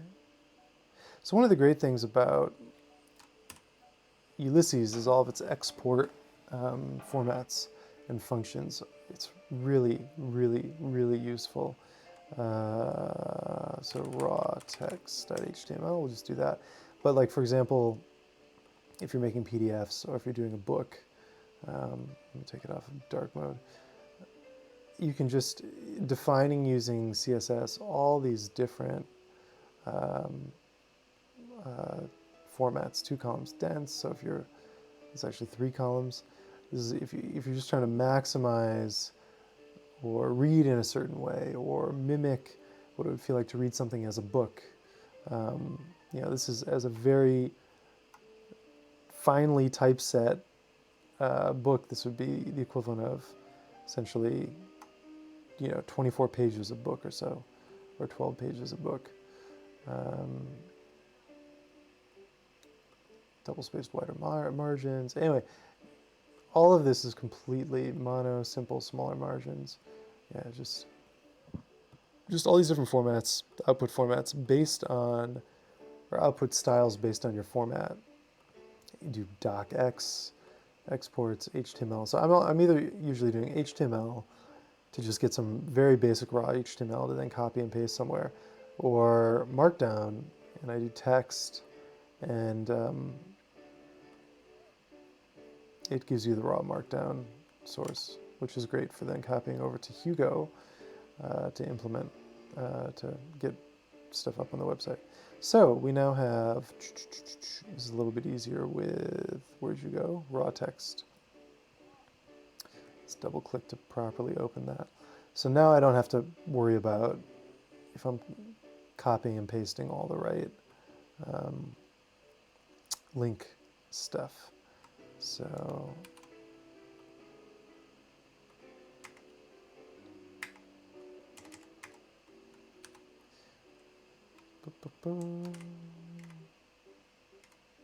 oops, do not want to load one password.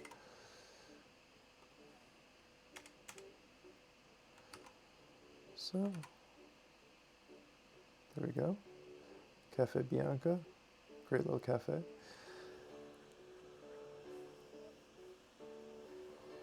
So that's a day. Let's get all these blocked in.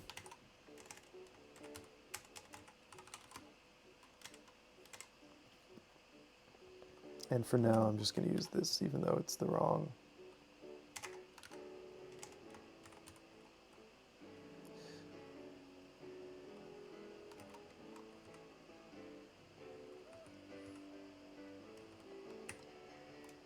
We'll copy all of this, because it's all basically the same. So, 7 days.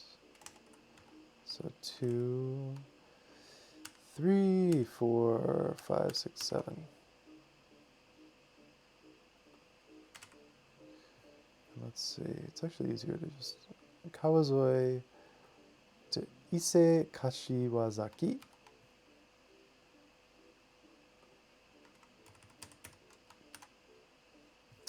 And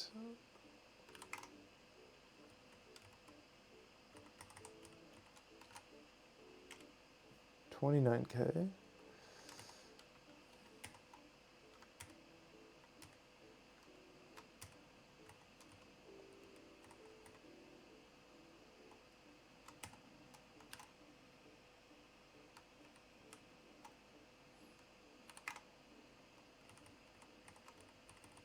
A lot of the work for this is just really quite boring. Oh, this should be list elements for me, yeah. What am I doing? It generated those. We'll deal with those. The styling of that later.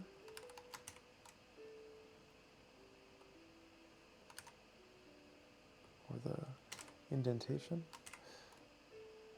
Ise Kashiwazaki.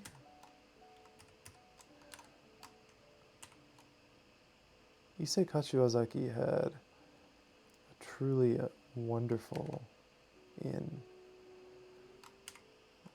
A Ryori Ryokan that was divine. It was so, so good. And so affordable. So, Furusato Onsen. Where did I end up? I think I walked all the way to Owase. I think. Yeah, Magose Toge would indicate that. Huh, I just stopped caring about writing.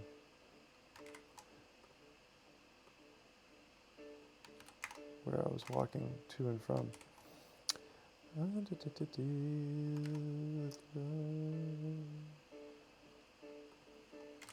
Day 4. Day 5. This is Owase. Oh, this is actually rest day. Oops. That's why it's just 5K. Only an hour of moving time. Day 6 is... Oh wait, there's 8 days.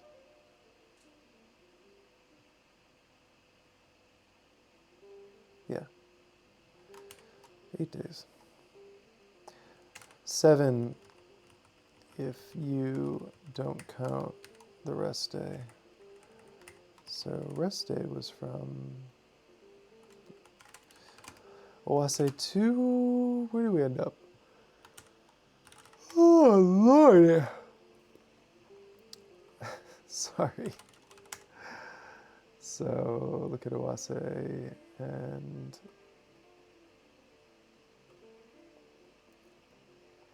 walked over to Mikisato, right? I had to cut this day short. 8, 7.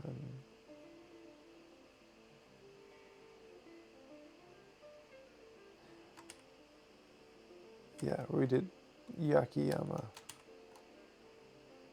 Right. Oh, we pasted that. 7.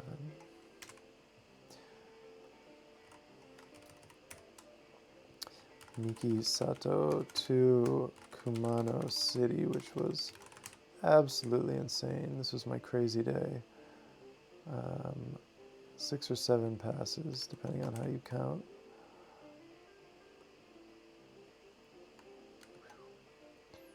And then we need one more.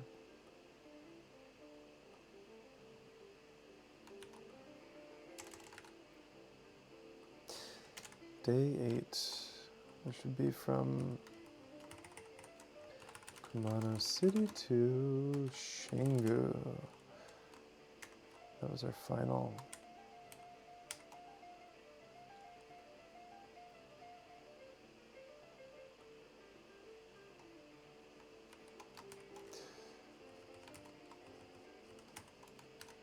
Okay, we can start cleaning that up, which is driving me 100% insane. And let's do some Budokan. What else could we do?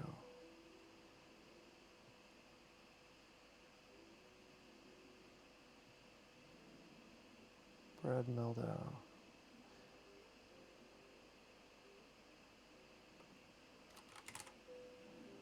Craig, not.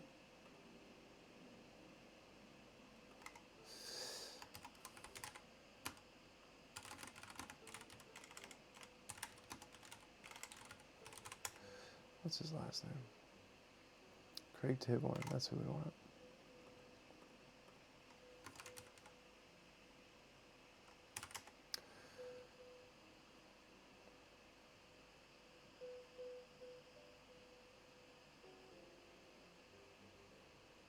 Craig Taborn.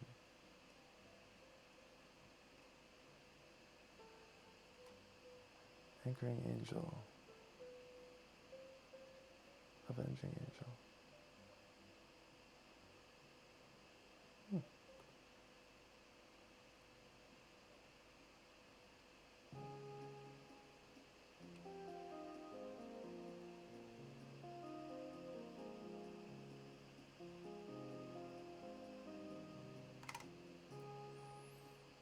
All right. Craig Taborn is this incredible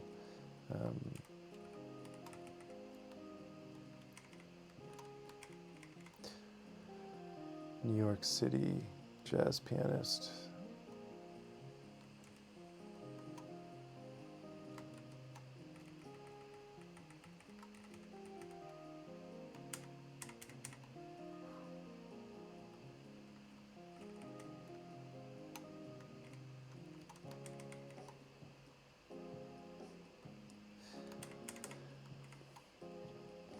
Okay, we've got this bass.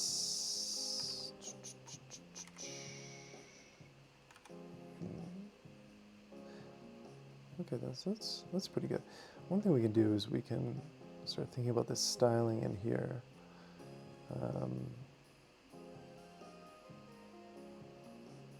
So font weights.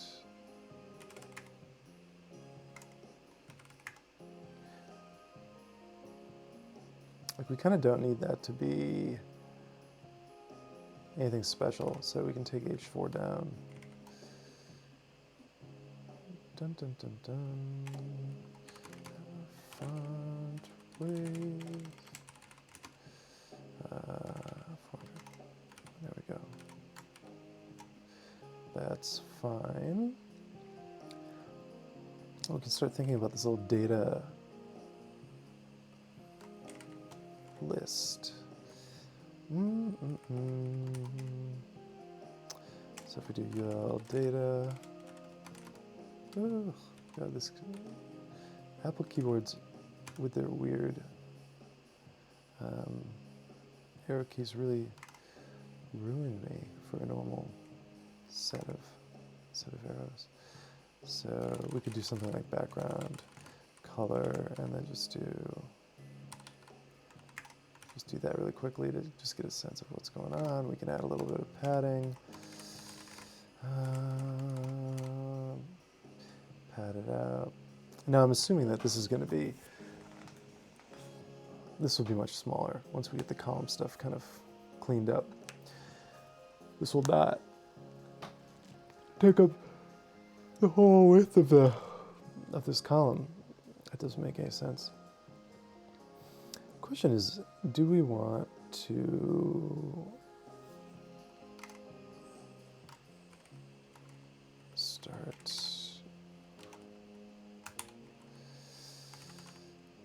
What would this look like? Is that too much? I mean, we could do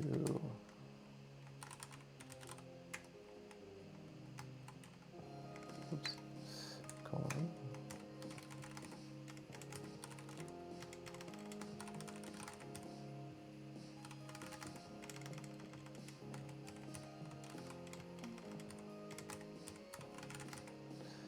And then just replace all of them. Boop.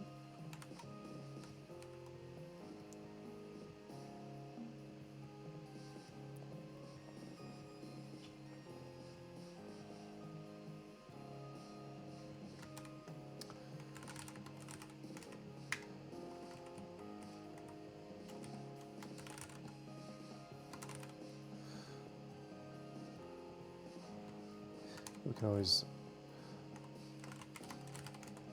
also replace, ooh, look at that. You can also replace all this stuff again later, but elevation gain. I always find elevation gain to be, really critical information, and it's one that I do Command, Control, Option, it'll just do it? Yeah, nice. Passes.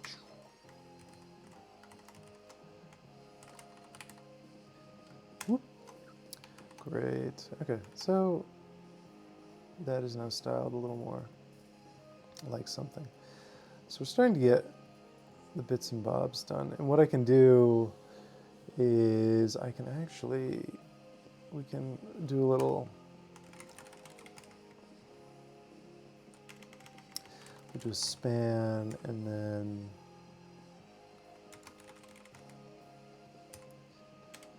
GPS data, day,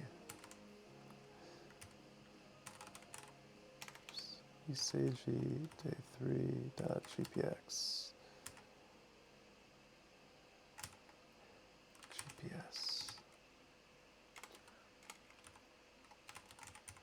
So we can kind of create this little, close that span.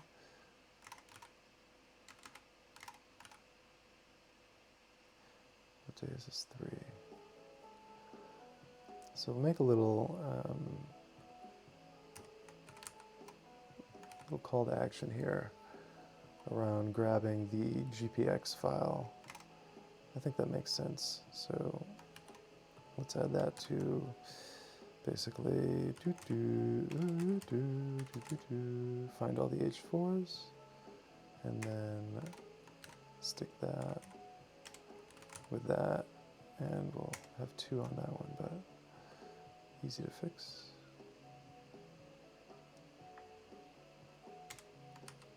Great. And then we'll update it with the proper It's missing a space, but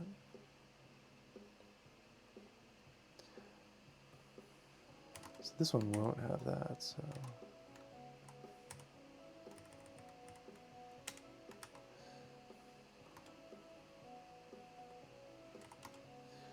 bum, bum, bum, bum, bum, bum, bum, bum, bum, bum.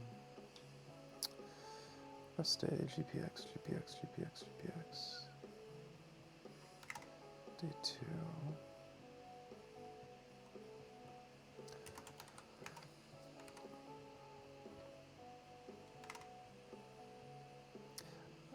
I also think just making GPX data more available is helpful to all that are involved.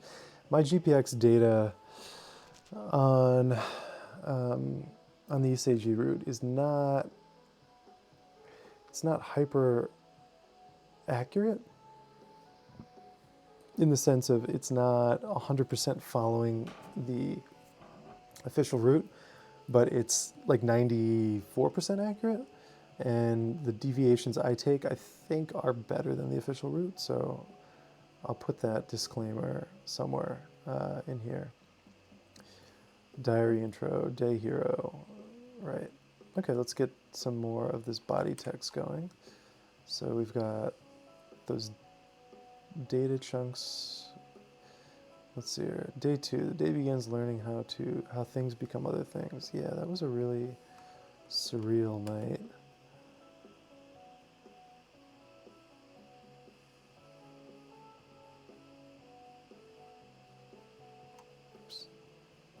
Total is not bold. Thanks for catching that. Also, day 3. Oops. Oh no, this is something else. I will bold total in a second.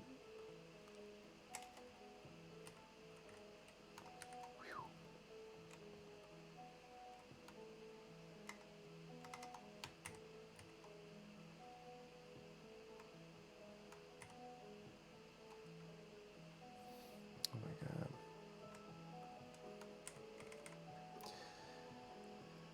Let's see. So we want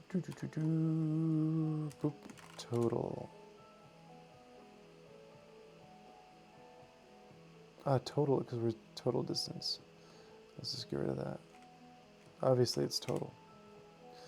Why would it be anything but total? Random distance. The random distance for this day, here's a random number. Random distance for this day is 8. You'll be walking 26 kilometers. So we got day 2. Let's pull out day 3. And I need to do another big edit on, oh, that's right, we can add in a bunch of, come on,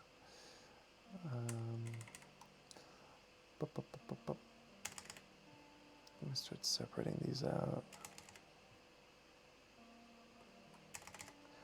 I've literally never built anything with more than an absolute cursory use of CSS Grid. So this is kind of, once we start digging into the grid stuff, I'm going to be lost for a bit. But that's kind of the point of this project. Super low stakes grid.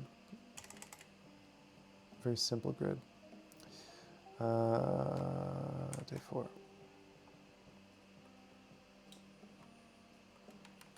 Hotel Viola. Now you'd think they'd mean viola, but they don't. They literally mean viola.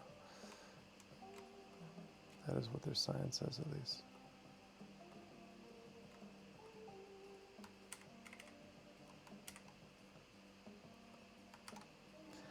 So getting all this stuff in here, bum, bum, bum, bum, bum.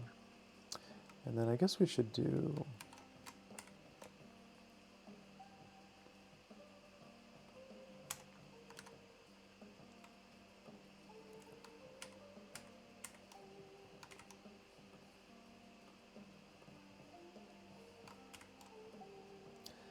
should do a, yeah, so some of these I have the SW945 links already in them.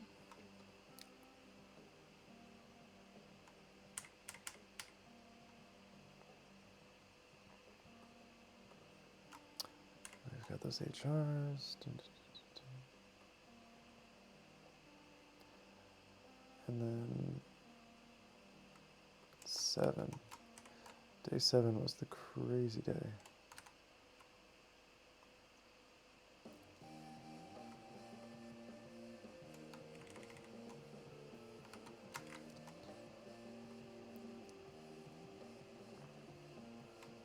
And then day 8, a lot of this needs more editing. I mean, all of it needs more editing. But I like to work jumping between sort of textual spaces. So, I'll do drafts here in Ulysses, and then we'll print them out, edit on paper a bit, come back to Ulysses. I forgot to plug in my Fuji.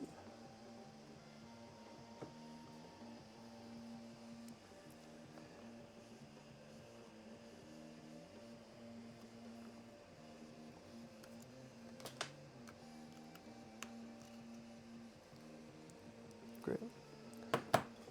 And then come back into Ulysses, do more edits, and then move into this like HTML space, which to me feels like yet another medium and yet another opportunity to kind of refresh your eyes. So you can see, like even just with this is turning into a huge website in terms of the volume of stuff in it. Let's see.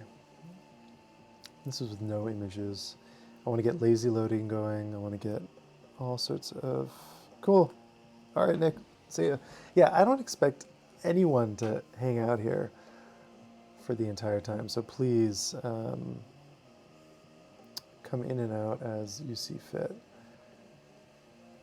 And probably the most sensible way to kind of engage with this is to load it up later and then just fast forward through it all.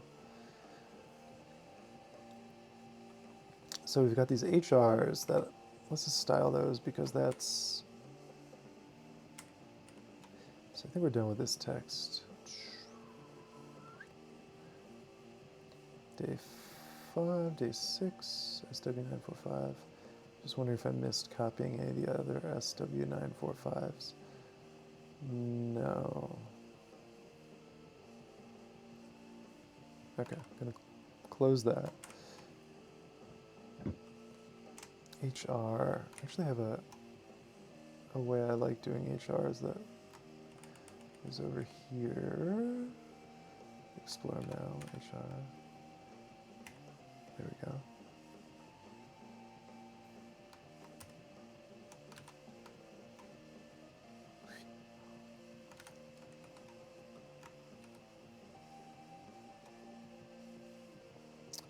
Where did they go? They've turned invisible.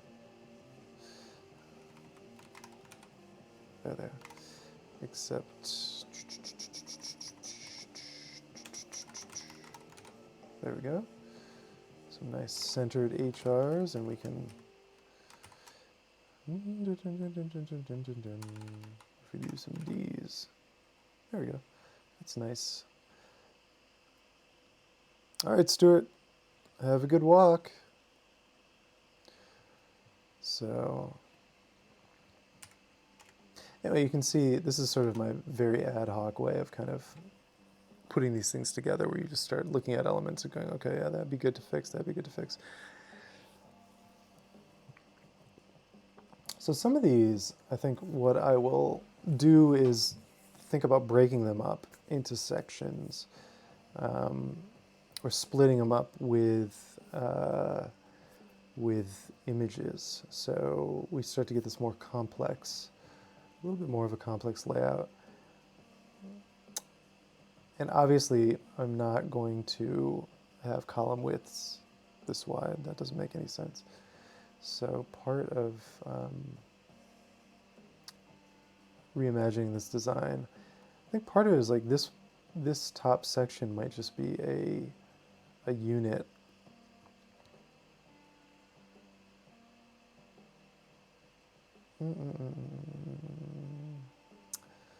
Might be a unit where this is the left 6 cols, this is the right 6 cols, and I should probably have GPS in this block. That would make more sense. Anyway, we'll look back to that.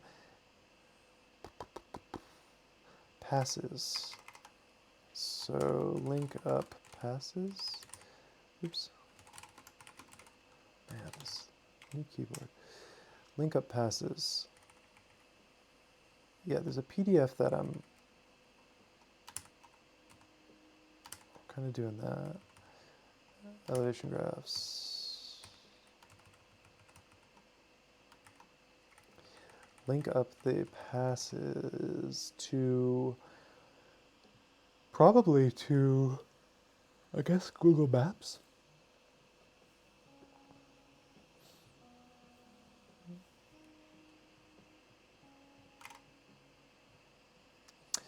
So, look at this thing. So we've got this 2 block situation that we can apply.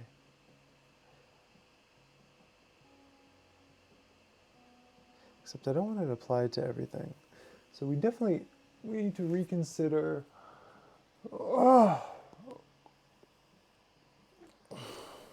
We need to reconsider how all the grid stuff is going to function.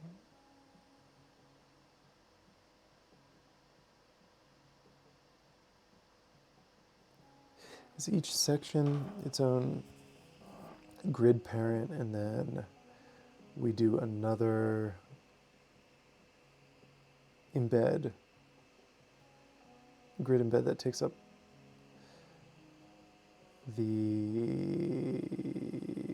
so we have one box that's kind of centering the whole thing. So I don't think I'm going to do anything complicated on the outside. I mean, like that. Sorry, I'm just talking out loud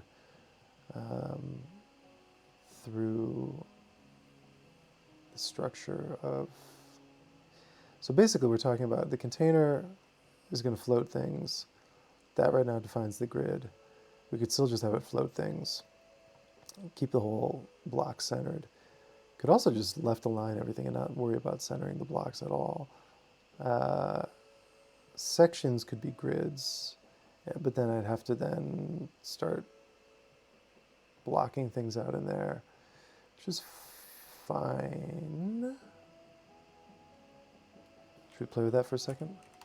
So basically, let's just grab this.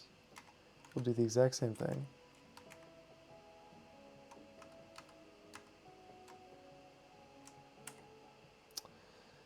And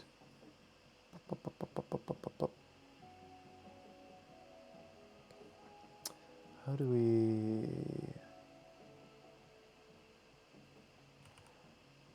and then basically just adding more divs, unfortunately. So we'd then do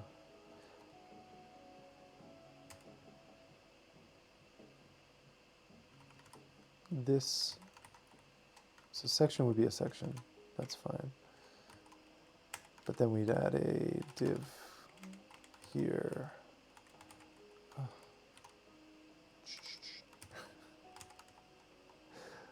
Boop. We'd then indent all this.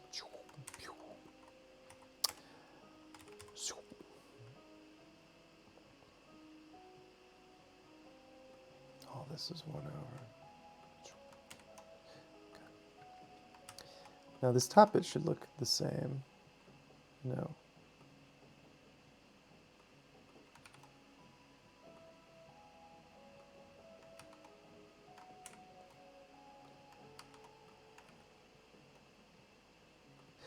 You know, yeah, I think we just take this off. There we go.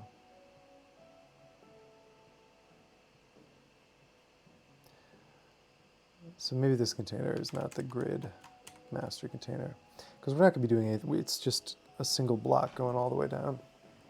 It does not need to be. And then these sections can just be nice semantic breaks. It makes sense. The header exists as the header.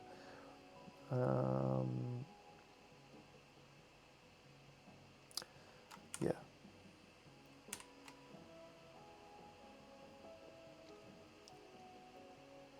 So then this just works. Getting there in maps and data looks correct. Yeah, that is land. It looked like it was a little bit off. And then that means, well, it means we get rid of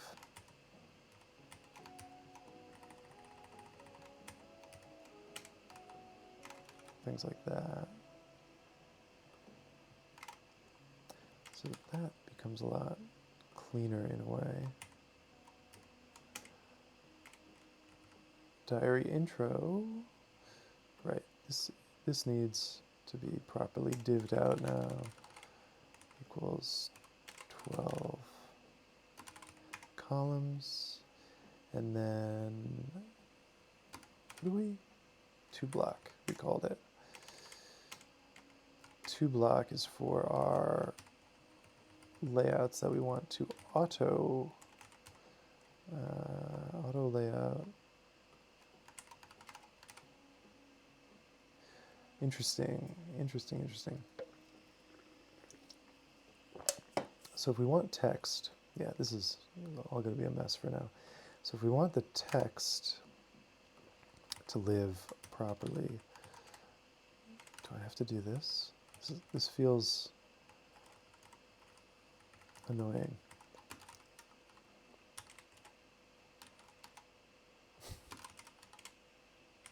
I swear to God, I'm a better typist. I guess that's okay.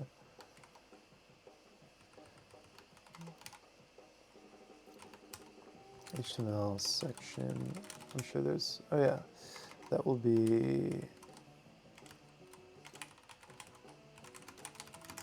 accessibility checks are absolutely critical.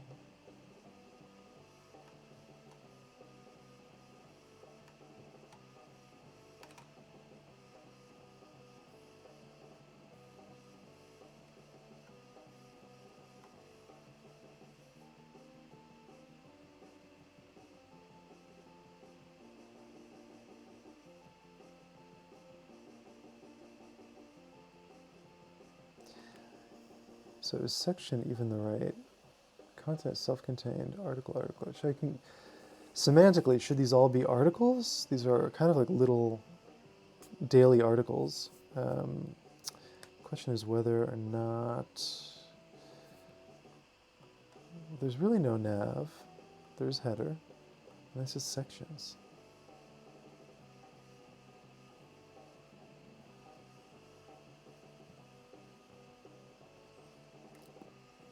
Well, we'll add a marker to come back to this.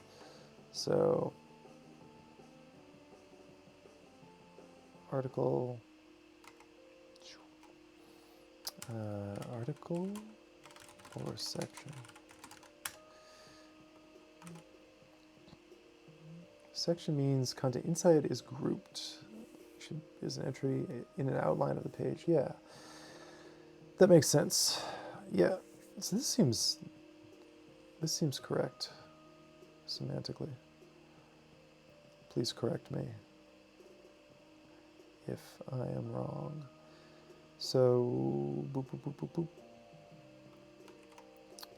Great. I like this, even though that's, I can expand the diary intro so it'll be longer. But I think that works. And we can, so I mean the goal is to basically just always have a fairly comfortable set of reading columns.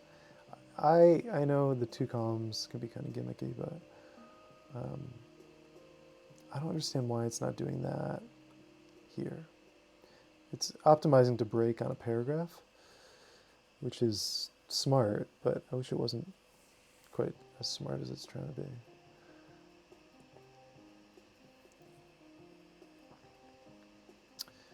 Okay. How about we listen to some Francis and the Lights, which is almost not...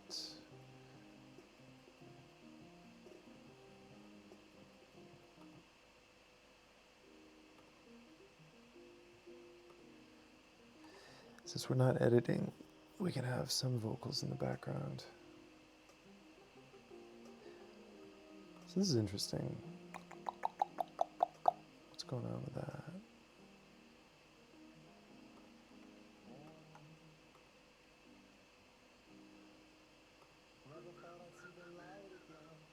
So we can just add some margin. Boom. Okay.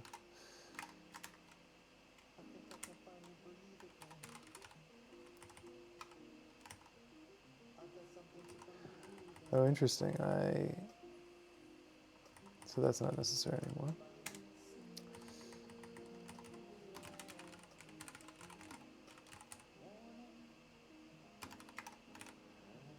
Oops. Hard reload of CSS. Great. Diary intro. Walk. Is it a diary? Walk. Diary. Introduction. Okay. And, oh yeah. Add explorers.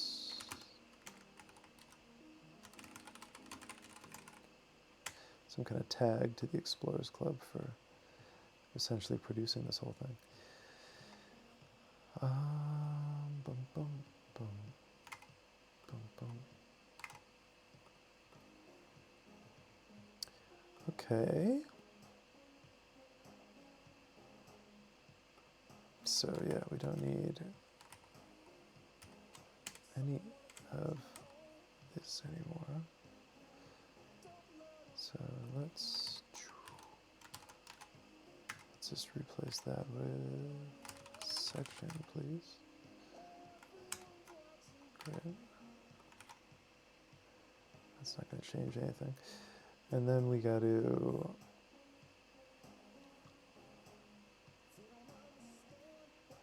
do these clusters. So the hero and the headers we want to be one cluster.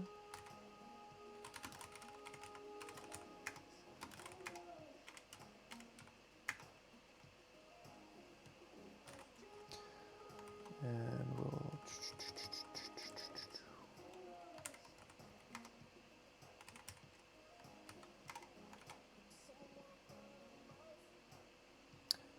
day 2. There we go. And then we will do 2 clusters here. So for this, we want to have control over the breaks, so we're not going to use that auto column.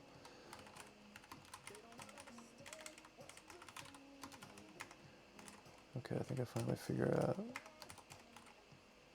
what we're doing here. So this is essentially the, yeah, there we go. That's looking good. So just as a kind of baseline, I'll make that zoomable. It's kind of sort of irrelevant being able to look at that in big relief. I mean, this will go single column. Oh, look at that. Oh, there's this other insanity going on somewhere. Right. Anyway, but those will go single column on mobile. So then we've got that, and then we need basically a big div. Okay, so this is interesting. I guess divs to break up the body text is sensible. Yes, no. Quinto thermos.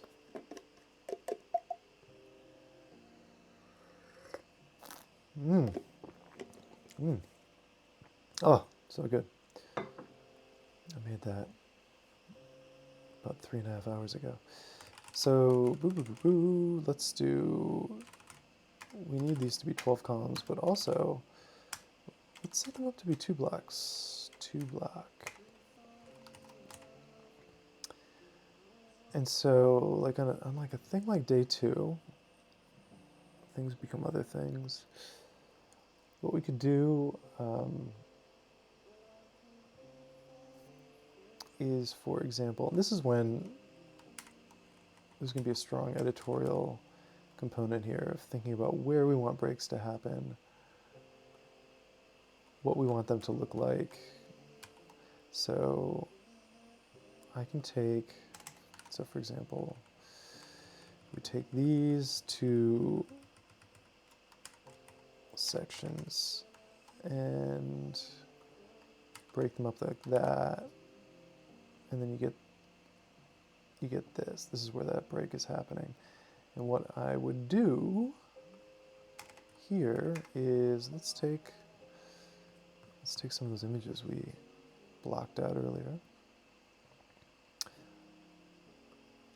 So boom, boom, boom, boom, boom.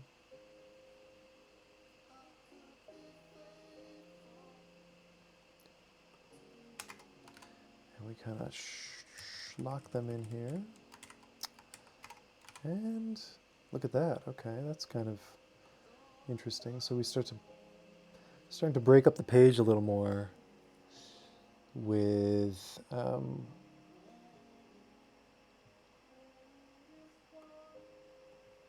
and then this collapses to that. Ooh, that's not supposed to do that. These are supposed to stay as a triptych.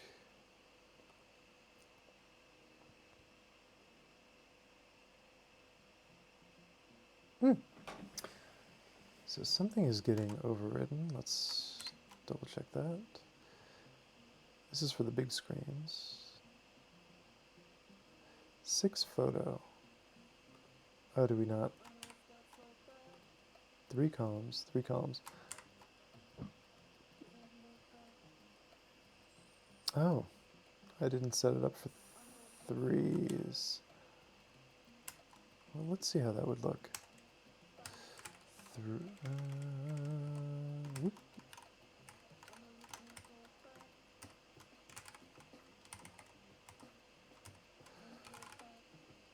Just to keep that going. That is pretty tiny. Maybe just in general I shouldn't use 4 up. It's kind of a lot, or it's kind of small. Well, we'll keep that in the CSS anyway, but let's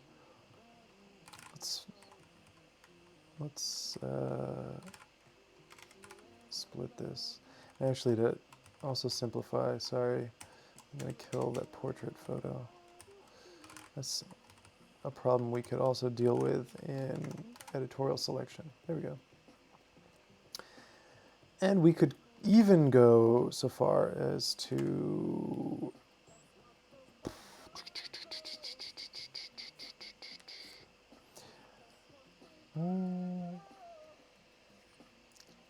I kind of want this to be like a photo block with sort of padding and some styling happening above and below. Oh, is this confusing? Are people going to look at this and go, this text continues down here? Or are they going to understand that this is, I guess very quickly you'd understand once you've seen one of these. Well, if I add some kind of break in there. So here's the problem. Well, let's see what an HR even does. Yeah, no, it occupies its own.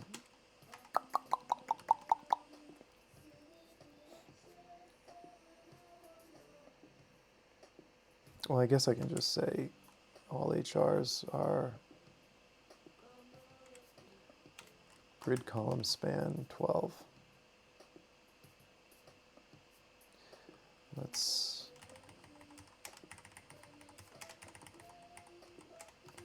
we've gone over the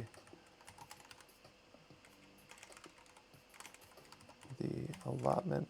Ooh, okay. But now where did that HR go? It's completely gone.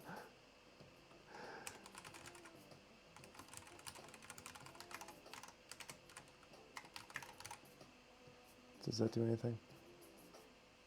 No.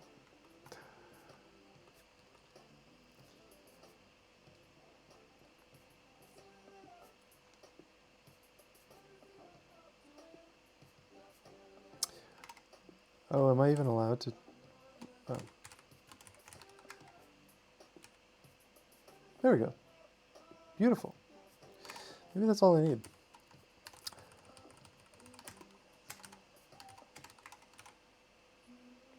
It's kind of cool.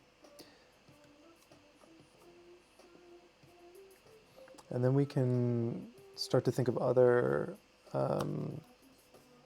little bits of design playfulness. So having some text only on the left with some images on the right, and that will also degrade quite gracefully. So I think 3 up in mobile is quite okay. So we're seeing here the horizontal rule has definitely got way too much padding.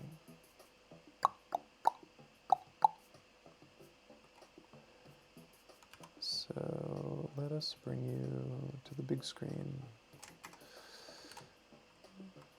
Actually, I think I am doing this right. I'm doing mobile first. So we'll do that, and then mobile. That looks better. And yeah, oh, it still looks good here.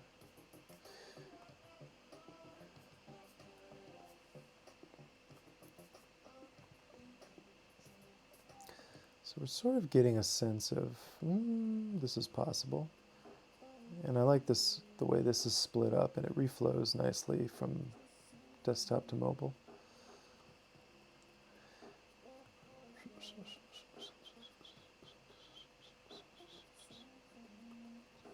Yeah, the goal with this website too is not to do a Koya-bound style website, which is just, it's just a lot. The mapping. Also, I'm not convinced that it's, I mean, it's like, it's visually impressive and you're kind of like, oh, that's very interesting. But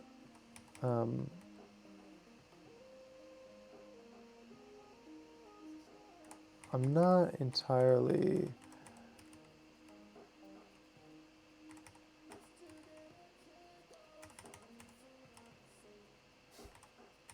guys photographing guys taking photos.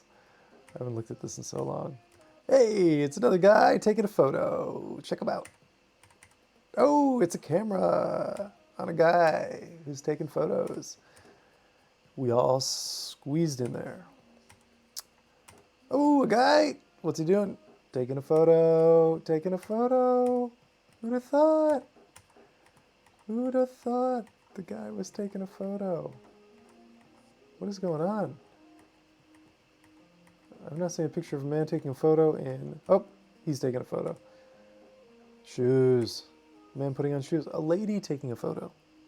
That's exciting. A man packing bags. Woo! A man suspicious. Pre-corona suspicion about foreigners. A monk. This is a woman who was a Buddhist monk from Massachusetts. Oh, a dog! Hello, doggy! That's a phone box. Drunken old man during cherry blossom season. Actually, oh, now that I'm thinking about it, it could have been this exact moment 4 years ago when I was on this walk with Dan Rubin and Matt Mullenweg. Crazy. Hey, it's a man taking a photo and a man excited about life. Some cedars, lots of cedars, two men in black and white. Old car, a man with his dog. It was a great dog. I love this dog. Two men in the woods. Men eating ice cream.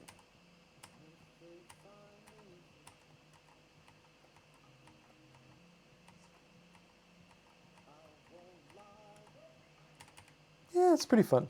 It's ridiculous. But first of all, this is really heavy.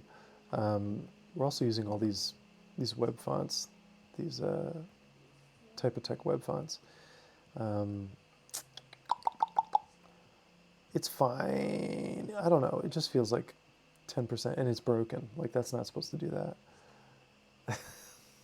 that's supposed to stay on the trail, and it's a little broken. Those are the fig captions there.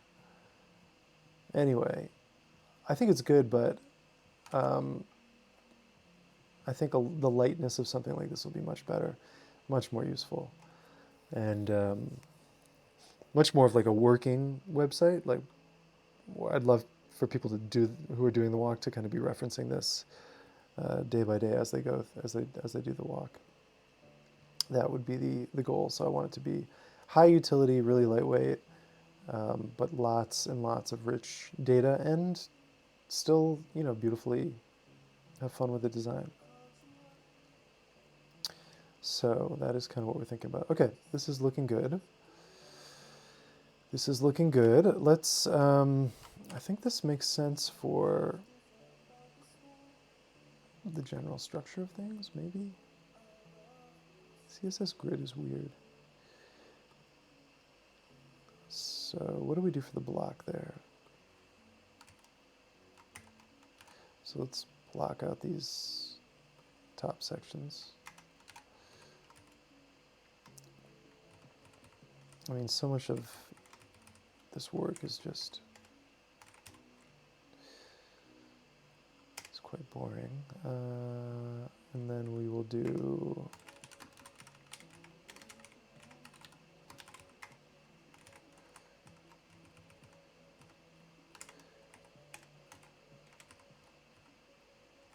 I can probably put like a Strava link in here too.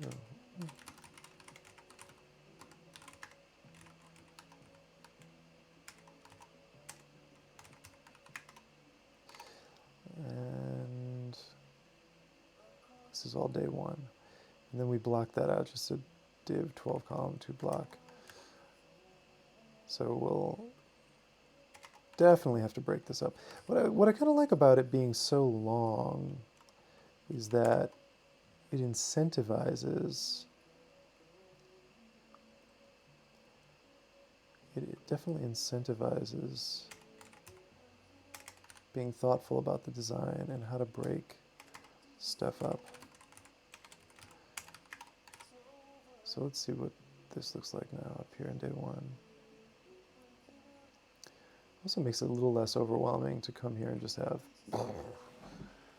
So the hero images, why don't we think about one of those? This is my scatterbrained approach to web design. I really love this image.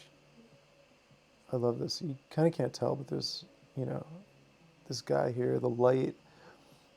It's just a really beautiful winter, pre-winter solstice. I think we're like 2 weeks out from the solstice, and and solstice, and we got right at the end of the day just a couple minutes, 20 minutes, 30 minutes of this amazing glancing light. I mean, it looks like It looks like a dream, doesn't it?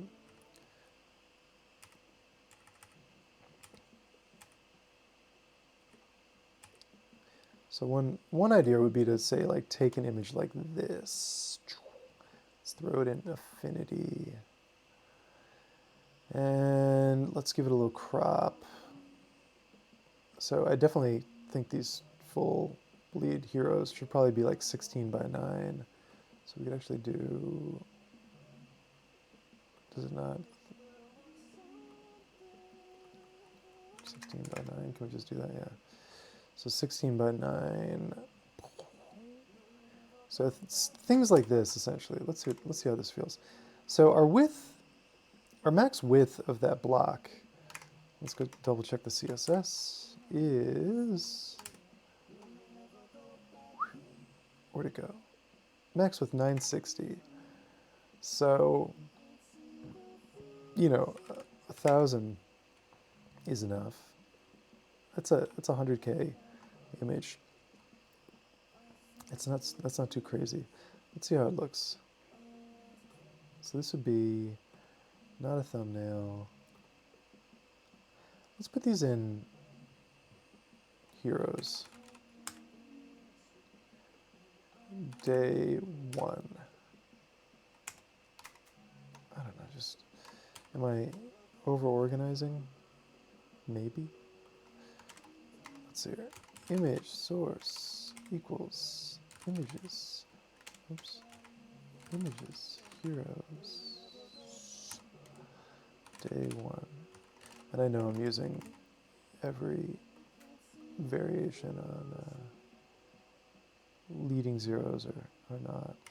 Alt equals, where was this? This is kind of looking out over the valley back towards, say, city. Something like that. We can make these even more descriptive. I had a project I wanted to do that was image alt. That was to basically create a really simple page with images, but have insanely descriptive alt text. So actually, if you were blind, you would get a better experience than if you're just looking at the images even. I'm surprised there isn't better machine learning alt text generation. You know, it is composed of trees, and along the ridgeline in the background are wind-powered energy generation devices. In the foreground are what look to be like tea trees, something like that. Okay, how does this look? Boom. It's kind of fun, but what is going on? Oh, okay, we're missing some padding. Why? Why are we missing that padding?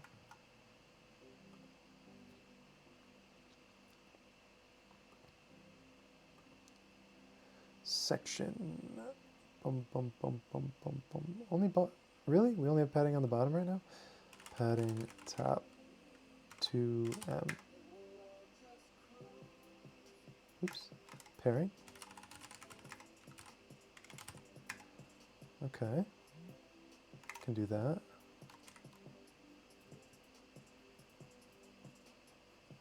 Oh, interesting. Why don't we, even though, because I feel like you've changed roles, so let's bring you down here. Oop. One of these days I will get used to this new keyboard. Oops.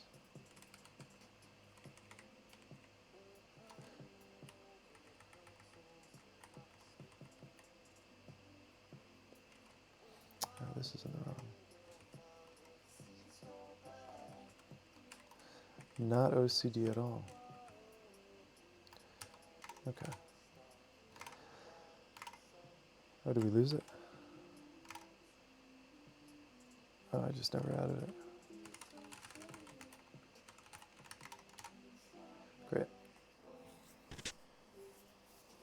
No face touch.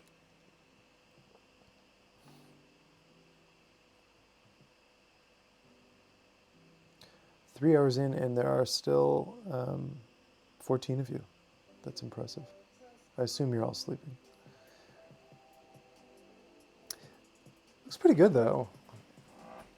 It's just fun to sort of like take these elements and bits and give them a new home to live in and cut them in a different way, and you start to kind of find a new life form. Like, this image wasn't in any way interesting to me before, but it's kind of good. It sets the tone. Feels like a good tone for the day. This is definitely going to change. I kind of want the images to be weirder, if possible, but I don't know. Anyway, we'll see. I always want my images to be weirder. I'm afraid, though. I think getting rid of that is good. I don't think that's in any way necessary. I also think getting rid of the dots, just completely rethinking this. So essentially list style none, and getting rid of that margin. So what is it? You all have some weird margin going on? Padding. So sort of that, doing that. Oh, nice. Wow. You guys are watching. Now I'm even more embarrassed. Let's see. So it's starting to feel like something, right? It's kind of interesting. We went from, I should have taken a picture of where we started this morning, which was absolutely, just a nothing pile of nothing. Okay, great. So I'm starting to feel good about thinking about breaking the page up. So let's get the rest of this cleaned up, do some grunt work. I'm going to take this and start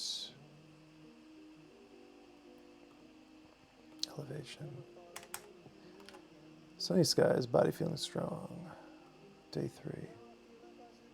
It's a long one. Could even split this up in like 3 sections. And it's kind of like there's an editorial thing going on here where, so we're just blocking this out. I don't know if I'm gonna. None of this is marriage. Excellent, yeah. So like stopping with an ice cream there. Just feels like there's natural breaks in the narrative that we can leverage. I think I'm forgetting a closing div, aren't I? Yeah. Oh, am I? Yeah.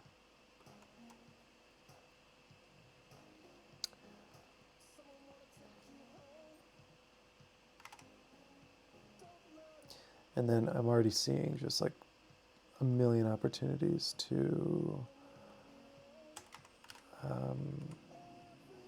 well, my stomach is rumbling.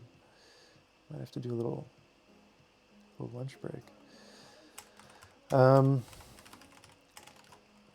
seeing lots of opportunities to add more metadata. What's that?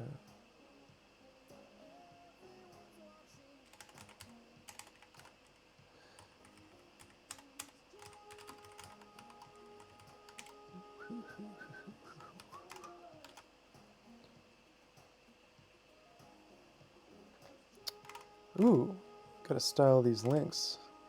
That's exciting.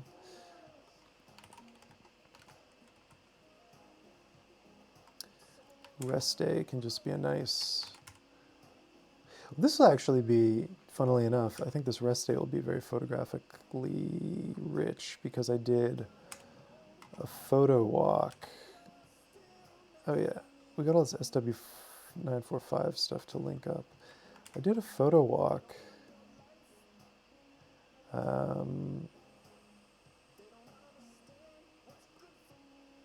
Oh, block quotes. Ooh, look at this stuff we get to style. I'm excited. And maybe this HR here is saying to me, that's a natural break in narrative.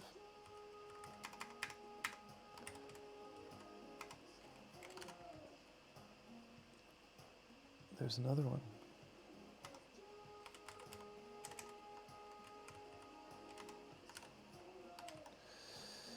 Dun, dun, dun, dun, dun, dun. And we'll leave that one in there because I want to leave that option in play for being able to do HR breaks in sections. Yeah.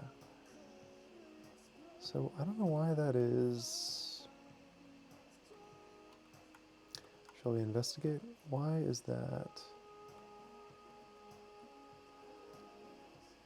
stuck there? So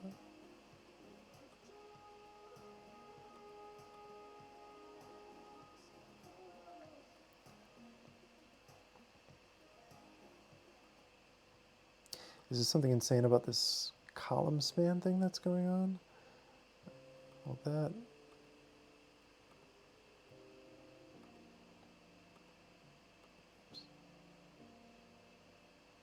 Anyway, we will come back to that later. That does not need to be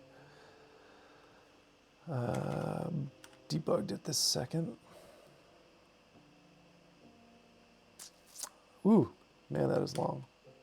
I'm just going to, for now, block that off. I actually want to style these block quotes. I can't help myself.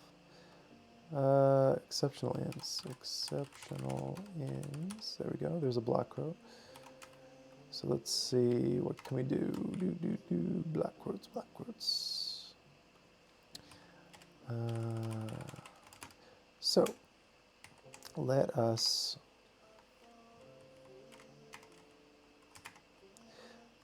do.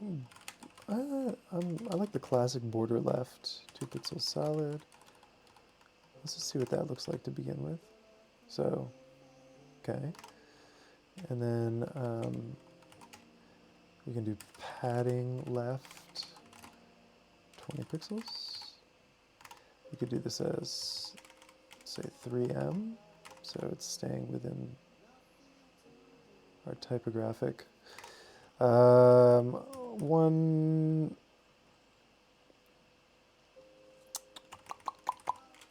definitely feels better than 3. Now the question is always with this font style, is italicizing block quotes useful? I kind of go back and forth. I also don't like to make them lighter. I know that's kind of a thing where you do, say, 666, for example. Oh, did I just break something? There you go. So it's kind of, I guess that's okay. It can get exhausting if they're really long. And also doing italic, and that feels like almost too much. But then that's not straight. If you don't go far enough, then the contrast is too low. What is nice, I guess, about the contrast is it's yet another element to be used to break up the flow, and it draws attention to itself. Excuse me. Oh, interesting. It split that up. Let's see what the throughout. There we go. That's 2 quotes, 2 block quotes. Can we do that? Yeah, connect them. Also, let's indent that. Also, one thing I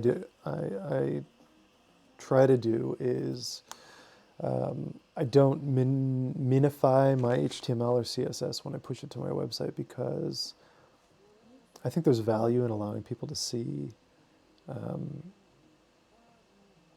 how stuff is put together. And so that's why I'm kind of particular about getting all this indentation right. Let me open this shade. Now that the direct morning sunlight is gone, Now the question is, will the camera be able to, oh my God, it's so bright. Actually, it's too bright. I'll bring it down just a little. God. Okay. Yeah. Super bright. It's a cloudy day here. Okay. Well, okay. The other option for block quotes, what we could do is we don't do the color thing. Let's just do that for a sec. But what we can do is like a 5 and then do margin left 1em, and then you end up with this. Yeah, no, that doesn't, that looks horrible.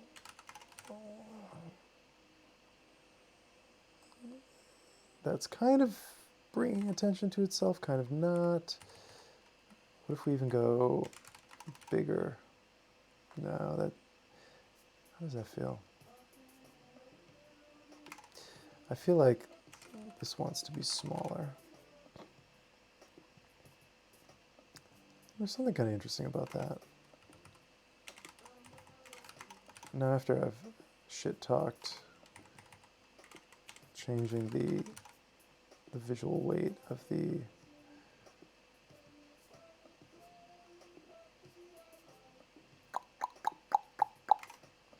okay, we're going to,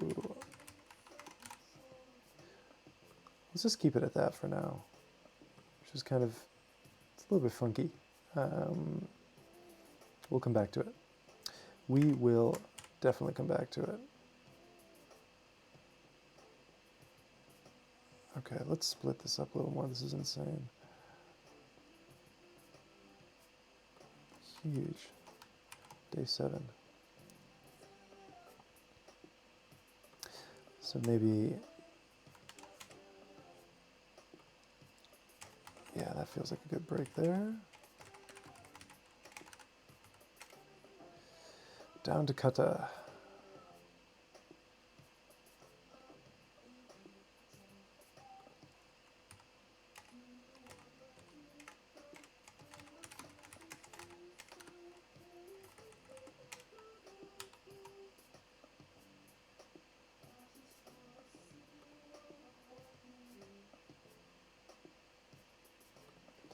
Yeah, this is good as we talk about having walked it before. Yeah, I'll just do this natural break.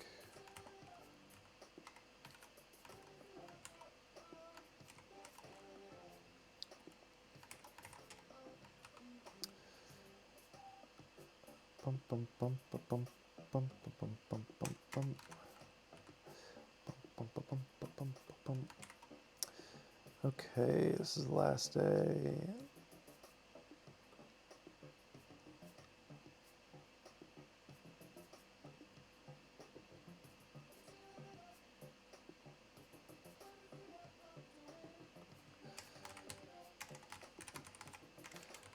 So I'm just adding all these rules in here to remind me where these breaks are. And we will most likely,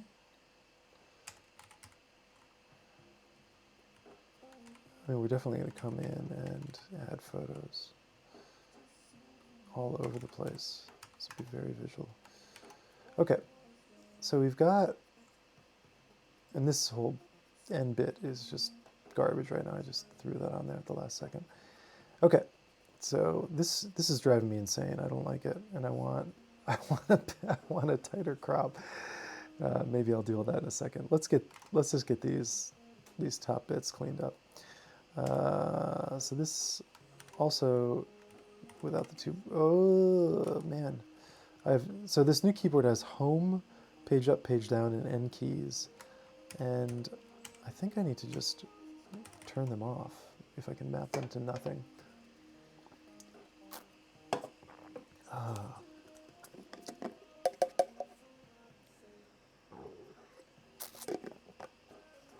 Okay. So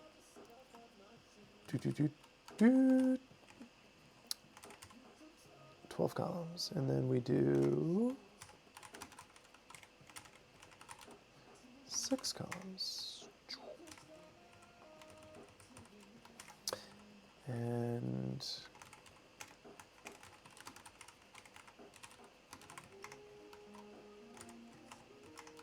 oops. That should look a little better at the bottom. Yeah, good. Dun, dun, dun, dun, dun, dun, dun. Let's bring that up here. Dun, dun, dun, dun, dun. Oh yeah, let's just making a note. SW945 links stylized, embedded. We can actually embed SW945 in this page, but then we get to the question of page weight again. And I don't want this to be a super duper heavy page. That said,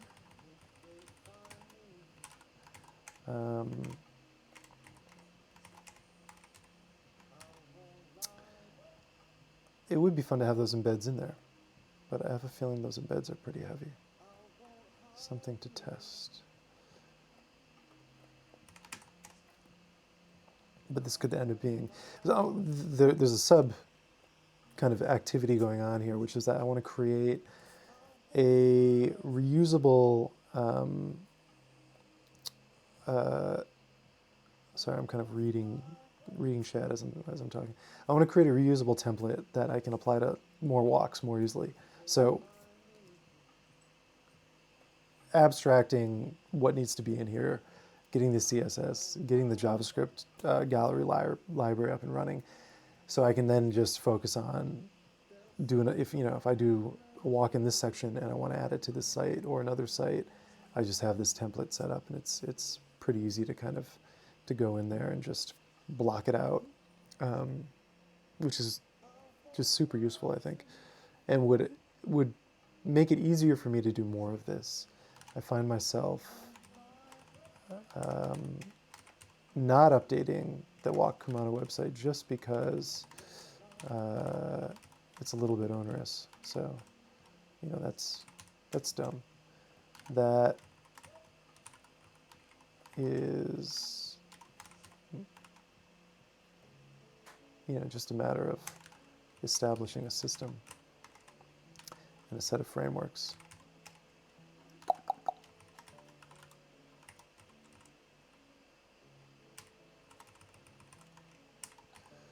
And we can do that. And we are doing that. I don't know, I guess with anything in life, if you are finding something is the activation energy required to go in and do it is too high, then think about the parameters of the system you're interacting with and see if you can figure out a way to simplify the activation energy.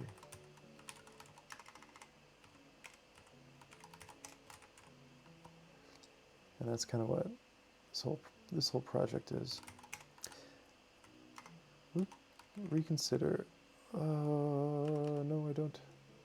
No.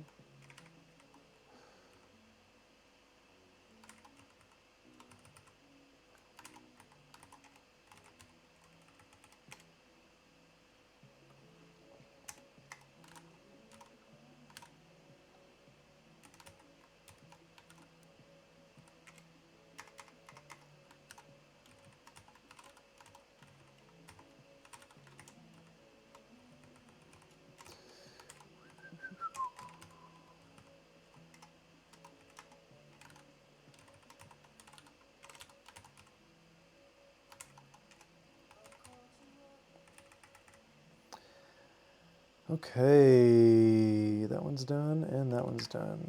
Very exciting. Let's see what's going on. Does it all look moderately normal? That's interesting. Yes, except they're all using the same GPS data. So, 2.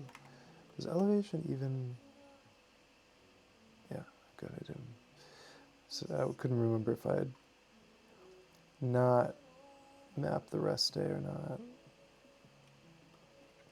I'm glad I mapped the rest day, just for, as a completionist sort of thing, that it was a day, it existed. The rest day is important.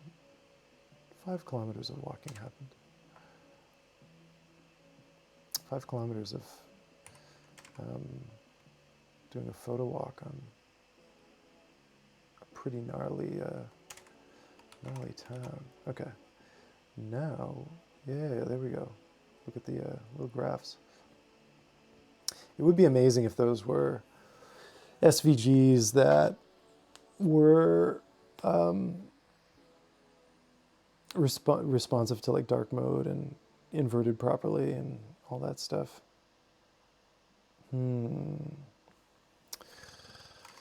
See, this is what things is good for. Elevation graphs to SVG, because you can put that idea there and then forget about it for a rainy day. Okay, let's get, these links are gnarly, aren't they? Let's just style them up somehow. And actually, let me, because I'm obsessed with the design of this type, etc. Let's just call it that for now.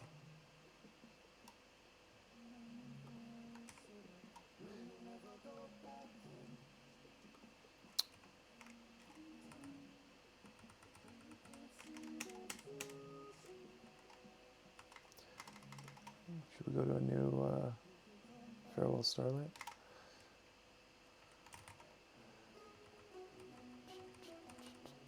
We'll do some Phil Collins after. This inspired me to do some spring cleaning, namely image optimizing my site. Yeah, Brooke, get those images optimized. It is, it's really satisfying to tighten up all the nuts and bolts. I kind of love it. I wrote somewhere, I have a big essay about code, this kind of work as therapy. And for me, it's so therapeutic. I just feel, in the chaos of the universe is going on outside the walls of my house. And if I open New York Times or whatever, Washington Post right now, you just kind of feel like you're getting punched in the chest repeatedly, and you have no real autonomy around, influencing any of the stuff that's going on out there with any real impact, unless you're Larry Ellison or whatever, Bill Gates. So I find I take a real kind of, I don't know, solace or comfort in just having this control and being able to clean this stuff up and having this one little part of the universe work in the way that I want it to work and feel good about it. So I get it, man.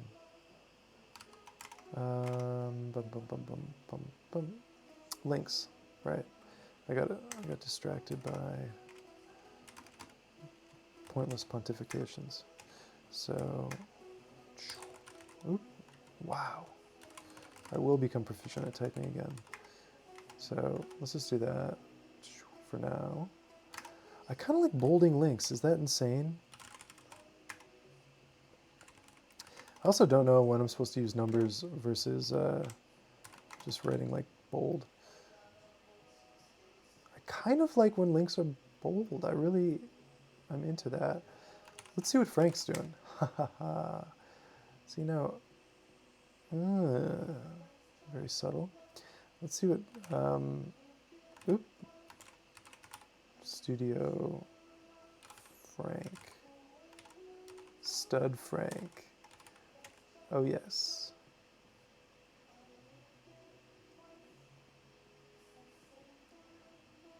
Just very subtle.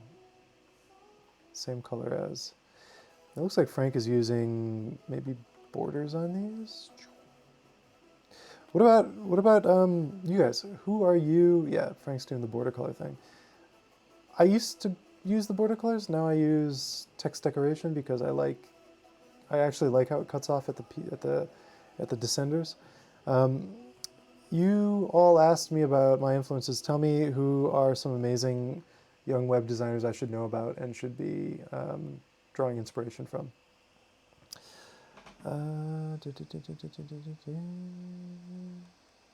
Cool, Adam. Glad to hear. Operating systems class. That sounds like fun. I would like to take an operating systems class.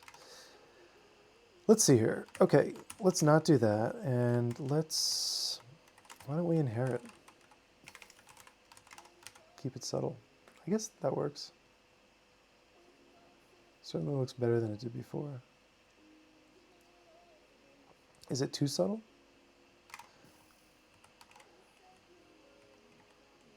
Okay, if we're doing that, we don't need.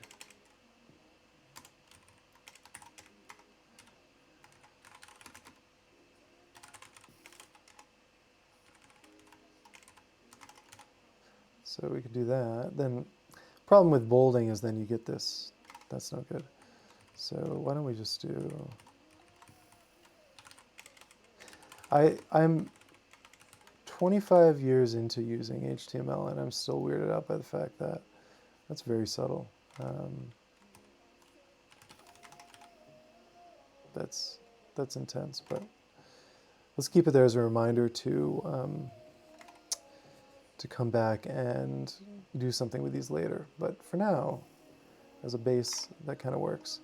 Ooh, we can add a footer.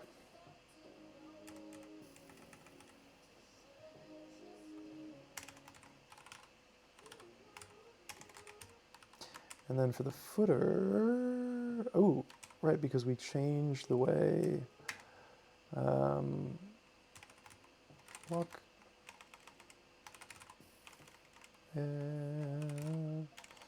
I guess this is copyright me?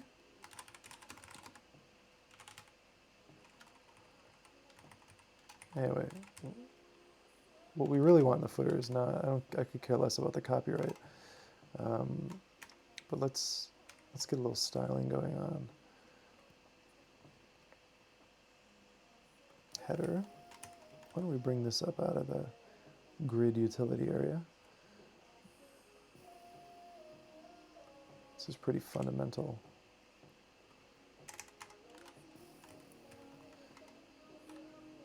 Footer. Font color. This is when you can go much lighter on the font colors. Oops. Footer. Is it because I've got it in a P? Oh, yeah. My impulse is to color fonts using font color. Okay, there we go. Great. That's going to get a section border, so we don't need that, but we can do a top margin for sure. Margin top. We can even do big one. Margin bottom. I like spelling out the margins in both directions sometimes too. We can even do more on the bottom. Just to, it's just nice to kind of, I don't know, let the page breathe at the bottom. We can also do text align right. Start doing that. And we can do now this sort of demanding its own pull out. Font size, we can just do a 0.8 and then it knocks it down a little. We can do 0.9, is that 0.85? What's this looking like if we do this? Yeah, that's fine. Frank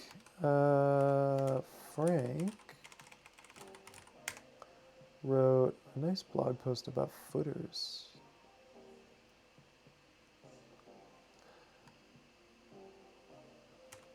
Sites, Frank Chimero, Chimero.com, footers. The Raccoon of Garbage. This is a hilarious essay. This is just a wonderful, wonderful, funny ass essay. And man, oh yeah, this is great actually. Let's check out DeWall's site for a second. This is pretty. Oh my god, sorry. Basically, I think I'm like hyperventilating from the continuous narration. This is pretty great website in a lot of ways. It's insanely complex. I mean, look at this. You click on making, and you have 2 more tiers of stuff, and it's. I guess it's also sort of, yeah, it's connected down here. And look at how many images there are. I mean, it's overwhelming. I guess the question is, what gallery is this guy using? Let's just open the source.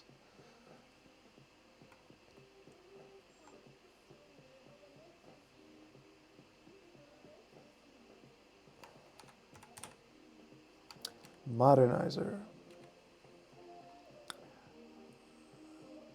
What is that? Do we think that's the gallery?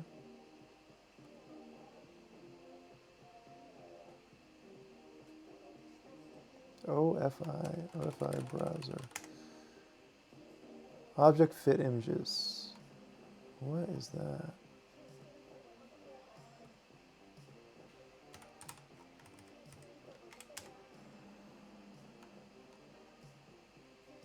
Object fit images. Object fit images. I don't know what's going on. Polyfill. Is this something else? Ah, I see. Interesting. So it looks like they're probably using this for... This is why it's so critical to be able to view the source, I think. And I'm glad that they didn't minimize it. Thumb. So... Thumb, single caption. So let's look at the HTML when this thing loads up.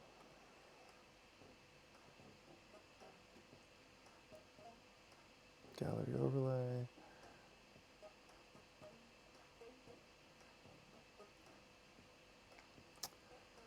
Gallery controls. It's got those left and rights.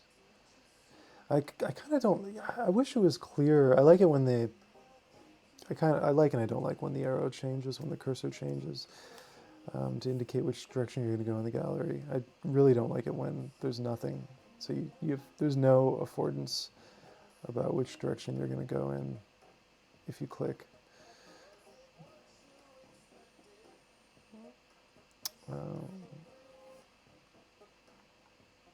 Can you show me this JavaScript? Debounce. Look at this mess. Unmin and maze JavaScript.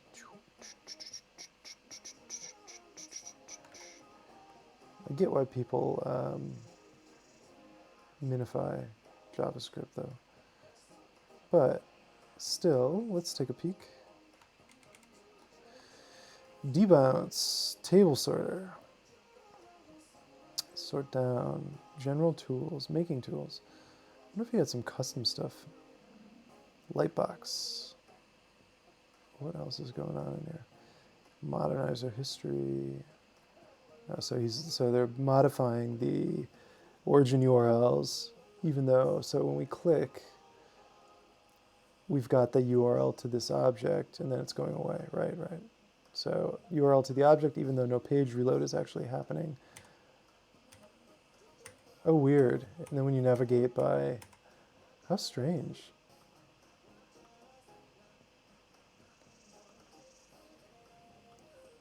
Oh, it's not... They're actually not unique. It's this... I see. So we've got these 2 different... Okay. Weird. It's weird they're not injecting the the unique identifier in that initial open. Okay, bum, bum, bum, bum. Touch events, okay, lightbox, details, swiper active.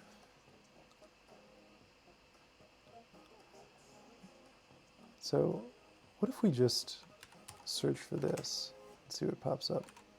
Yeah, this might be custom. This thing keeps jumping around on me.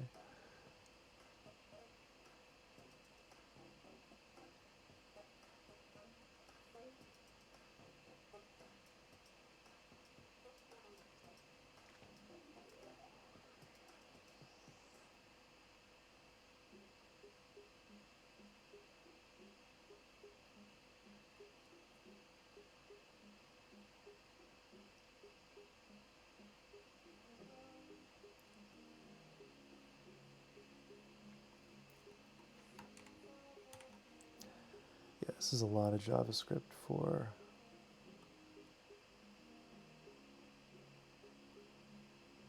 Wow. This feels like too much JavaScript for a... for a gallery website. I mean, this is an application. This is a writer and artist's website. Feels slightly not future-proof. But yeah, look at I mean, part of what Frank talks about in that essay too is just the complexity that Edmund is kind of juggling here.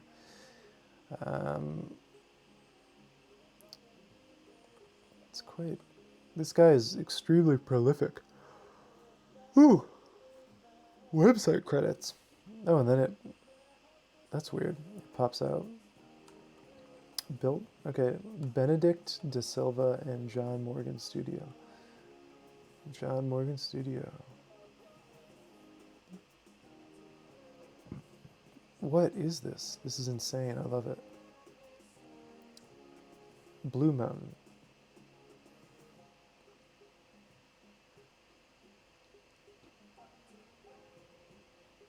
This is great. What? What is this? It's like a Tumblr. Yeah, read. I love it. Temporary holding site. No, make it stay like this forever. Ooh, you shrank it. Where is this coming from? There is a bottom.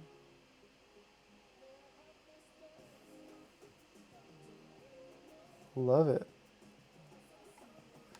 And Benedict as United, doing business as United Forms. Whoa, that was what is going on? What is happening? Recent work coming soon. So the problem is that, like if you use Cloudflare, which I do, I use Cloudflare. Let me see if it's getting compressed. No, it's not. Oops, that's because that's my local site.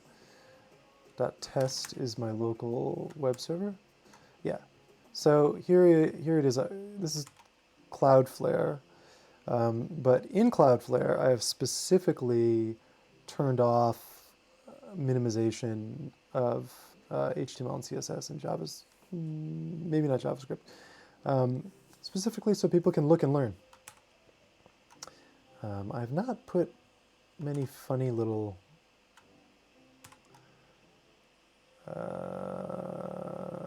comments in. No, I haven't. Oh well. Interesting, interesting, interesting. So, yeah, where did the wall site go again?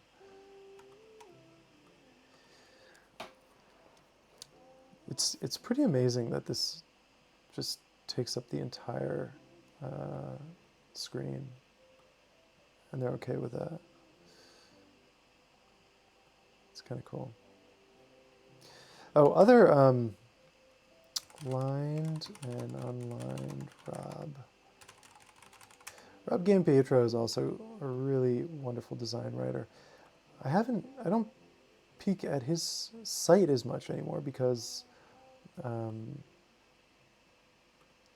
It's not really updated that much design-wise.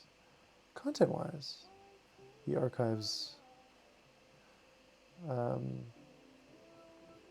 lot of his teaching and essays, which are great. I would recommend any design student to, I mean, look at this. It's massive. Rob is brilliant. He had a Rome Fellowship, the Rome Academy Fellowship, American Academy and Rome Fellowship. And he just has an incredible background, history. He's super generous, super smart. Look up some talks he's given. And I would say this is a site worth spending a lot of time on, most certainly. This is interesting. This is kind of chaos. I sort of love it. Other writing. I love how this is kind of like a portal into these interior sections, which may or may not be obvious how to access them. News. All news. Look at this. Postponed, temporarily closed. Temporarily closed, yeah. Whoa. But this, anyway, we were mainly coming here to take a quick peek at this footer because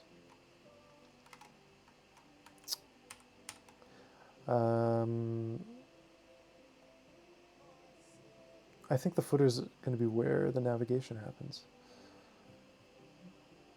And maybe I can put a little so oh, this is interesting. Do I use the nav element down here? And am I allowed to do HTML nav with UL? Am I allowed to do an embedded UL? Oh, that's spent all day. It's definitely really interesting, but can get pretty messy.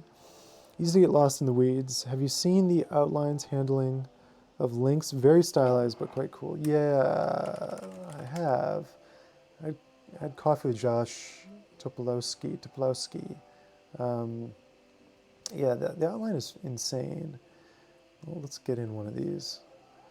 I had coffee with him last summer when I was in New York. Yeah, it's fun. Let's see exactly what they're doing. I imagine, oh, it's actually cleaner than I expected.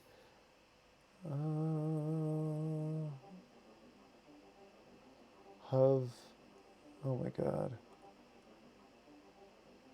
Okay, yeah, okay, we're not gonna dig into that. But yeah, it's pretty neat. I just think it's fun. It's of their visual vocabulary for sure. Ugh, did the out really?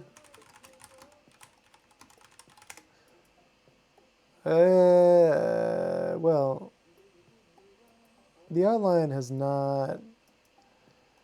The outline has not. Ooh, ugh. Well, I mean, okay. Let's be. This is our private little chat here, but I mean, the outline never really felt like it found its business model, and was sort of this incredible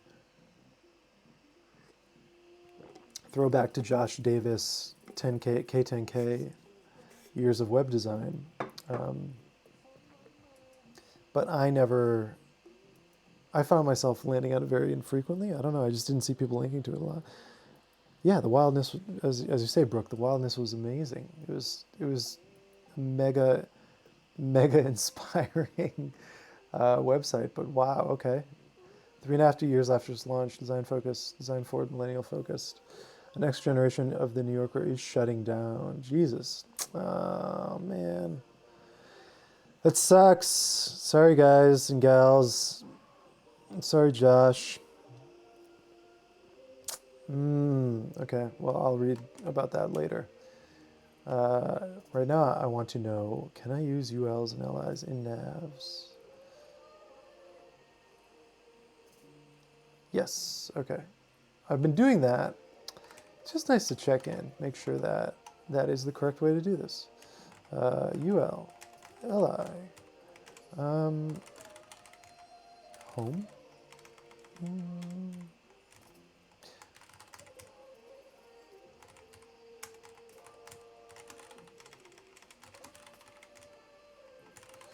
I guess I can put a... I'm just making up links at this point.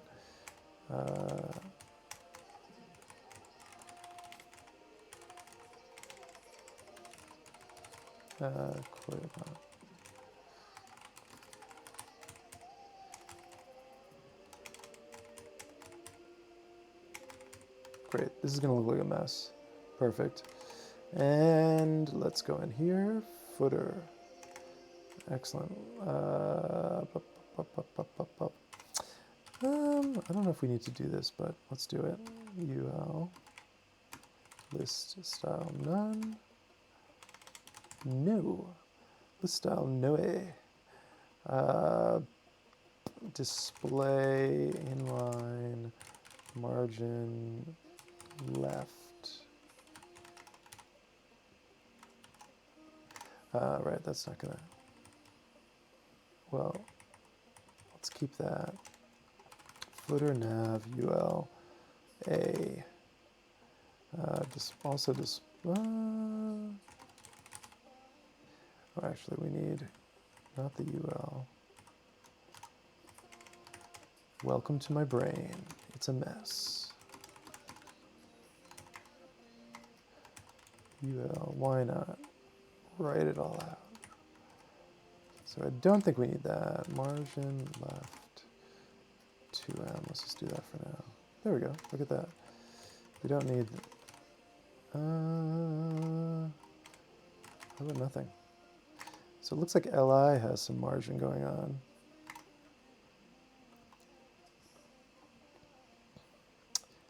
LI...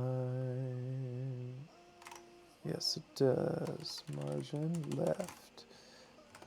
Let's just do 0.5M. And let's do... We're going to change this up.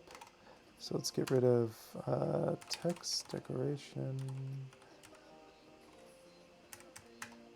None, because we're wild. Text transform uppercase, letter spacing, 1 pixel. Look at that.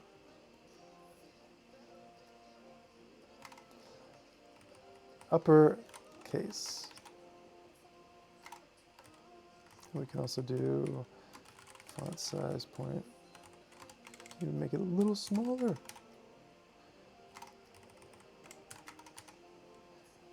Look at that. So it's kind of its own little thing there. And what we can also do, margin top 1M. Do that, separate it out. It's kind of fun, right? I never know what the beat was enough to feel comfortable adding them via RSS. So yeah, that's the thing is,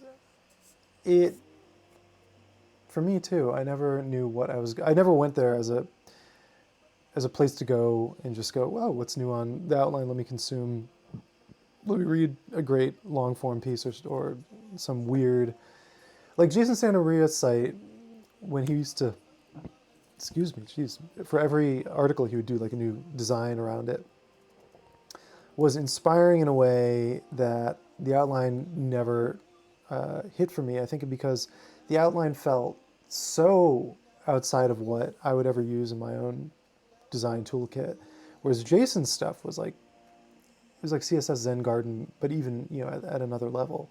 So you land on Jason's permutations of his site, and you'd just be blown away, and you could start to steal pieces. So I never felt that from the outline. And then editorially, yeah, you just didn't quite know what was going to be there. So whereas I will go to the New Yorker app when I'm just looking for something incredible to read. So it never got to that place for me. A Good Place series. Okay, this is the outline, A Good Place. What's that?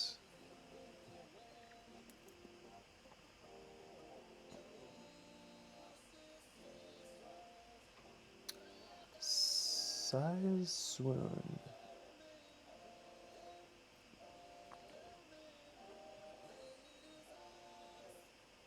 Interesting. Okay, that's something to go peek back to later.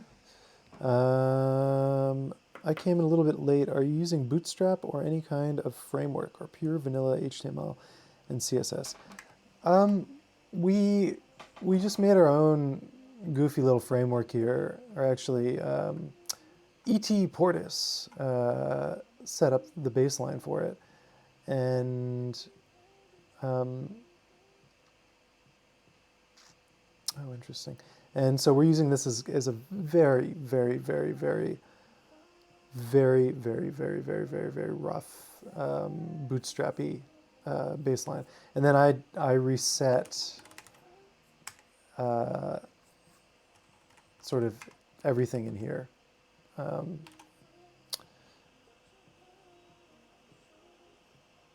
Yeah, yeah, exactly, Adam. It was an odd, inspiring corner of the internet, which if that's where you land, taking venture capital is probably not going to end in a good place. And I think they took quite a bit to produce all that. Whereas like the All, so what's to me the All was sort of the New Yorker for millennials, and they bootstrapped it, and I think that was probably the best and only way for that to really exist. But hey, the outline, we got 3.5 years of internet weirdness from some venture capitalist slush fund. Why not? I'll take it. And I love that Josh is able to play on like that high level with content or whatever. And I hope these people who lost their jobs are able to find work. That sucks. Now's a crap time for that to happen. I hope you're all doing all right on that front. I am, or the toast, exactly, yeah. The toast, hairpin, all. I actually never really read the toast. I feel like I missed out on something there. What am I doing? Yeah, so to get back to Nick's question, so yeah, I'm not using Hugo, I'm not using any static site generator. This is just because this is a single page, and I want it to be a single page. And then, so what's the weight of this right now? This is a 15 kilobytes of text. I mean, is that correct? No, I was about to say it's 58 kilobytes. That sounds more reasonable. But I'm sure I can enable some kind of gzip, some compression header or something on my server, and we'll. The beginning CSS is what turned me off from doing any new web projects, so I'm looking for shortcuts. Yeah, I feel the same way, but I really like going through, and so like, I'm doing block quote styling, and we're thinking about link styling, and I'm able to pull from like my website and whatnot. So I kind of have this general framework of stuff in my back pocket that I can kind of draw from. The goal with this project, as I kind of said earlier, was to learn CSS Grid in a very low stakes way, and I already feel like today, like I have a better sense of how the grid interacts within itself, and how I'm learning to kind of manipulate content and pieces, images, and data points around the constraints of the grid. So I already feel like I'm learning. So this is definitely a bunch of wins in here for putting this together.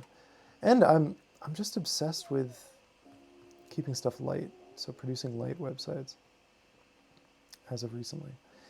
Okay, so man, where are we and what is going on? Should we look at our to-dos? Tighter edit on the images. Section bottom margin, we fixed that. So images, well, let's log the to-do, the things we did. Command L, log stuff. Accessibility checks, this will come, we'll put this to this evening. Oh, actually that doesn't that doesn't work. Normally in the today view, it puts at the bottom of the list, which is helpful. We'll do that at the end, once everything is in. Explore, thank you. That could actually come in the footer.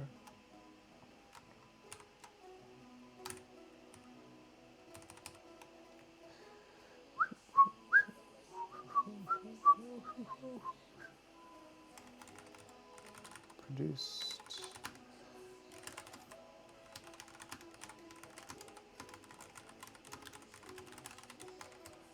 Thank you all, by the way.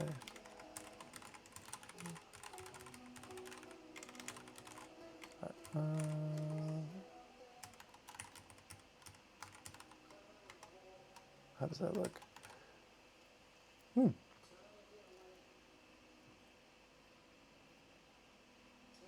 Anyway, it's a good intention. A good intention. We'll leave that down there for now. I don't know why I'm right aligning. Maybe let's just do a quick some designing in the browser. Maybe we can left align. And then we need to take the margin off of these guys, off of these guys.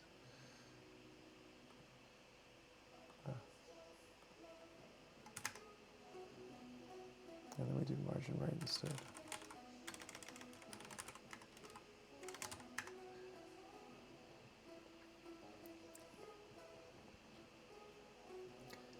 That feels better, doesn't it? I don't know why I was right aligning.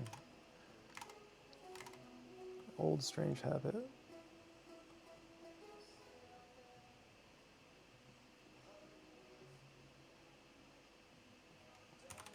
Text align left.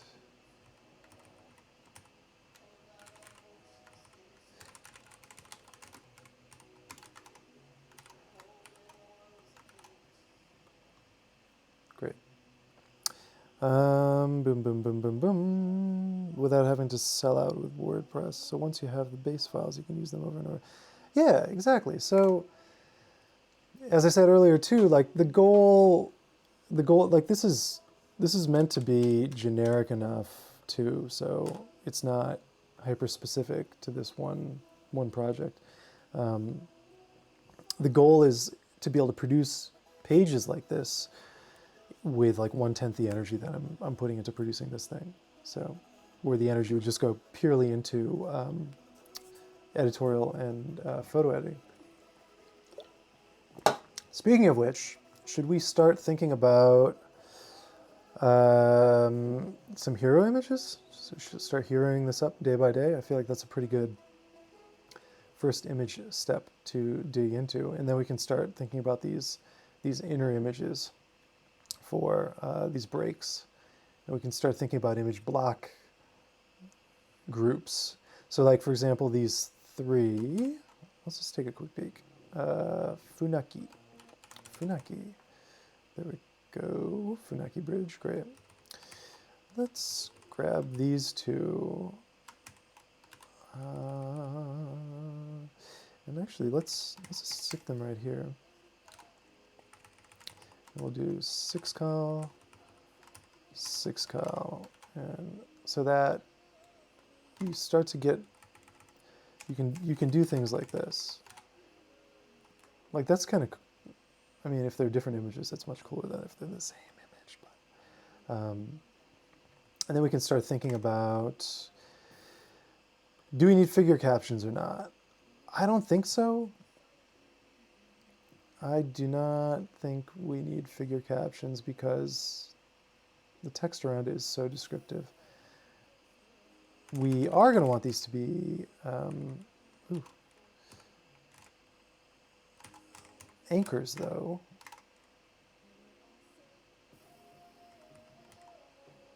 Let me do this.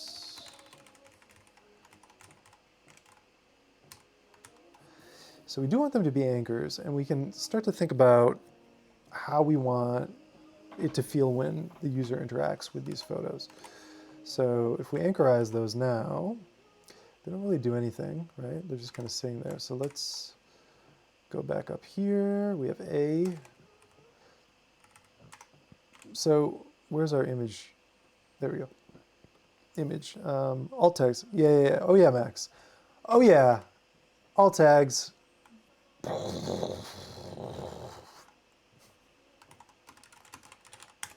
They will all be alted up. Like I said earlier, I want to make them insanely descriptive, hilariously descriptive. So it's almost another writing project in and of itself. So, okay. Images in and of themselves, what we can do, we could do a photo image. So this is an image that is inside of a photo as opposed to images that might be sitting at the top, or hero images that we don't want borders around. We can do border, like 2 pixels solid. Take a look at something like base CSS, very small, so yeah. Yeah, man. So if we have that little border, we get this thing going on. What is kind of fun with that is we can do photo A, image, hover, border, color. Do something like that. So you get this hover effect where the border of the image is changing. Nice.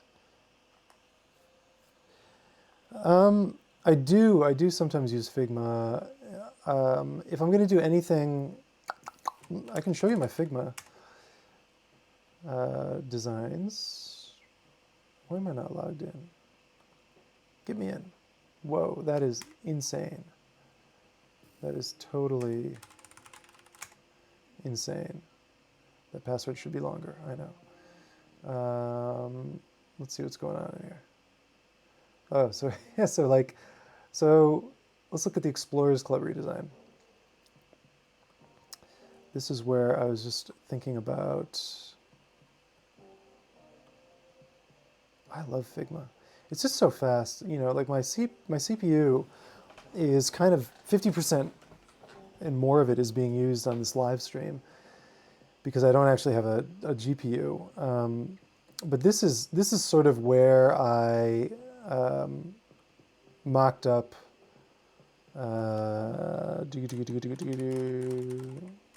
this page, so you can see where it began and where it ended.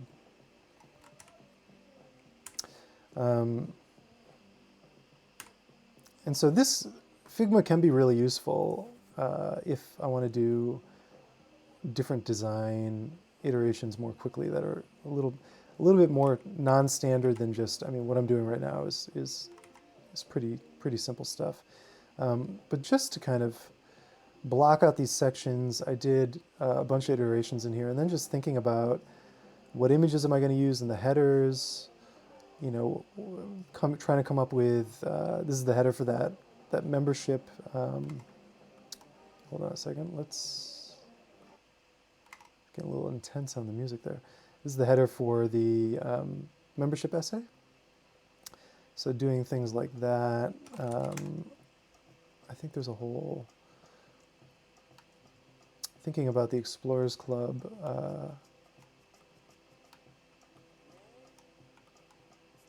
open a new tab. This is just kind of a playpen, I think, for my website. I was trying to think about, oh yeah, just working on, like, I had these strange little vector illustrations I made of like camera lenses I vectorized. Trying to think about what the favicon could look like. Testing out a bunch of stuff. Thinking about the nav, like I was doing, where was I iterating around nav? Yeah, I kind of redid the nav recently, and I was thinking about what that could feel like, what that could look like. So I do use Figma for stuff like that, for like these little designs for like Ridgeline, Rodent, Explorers Club. I find Figma's pretty good for this stuff. not Sketch. And then I'll do kind of like final iterations into once I'm in HTML. Sorry, I'm kind of reading and narrating. And I find I'm able to, once I have the basic kind of like the large brush strokes, I can iterate more quickly in HTML with the small design details, like thinking about this sort of interaction. You know, we can do things like add a transition all CSS transitions transition.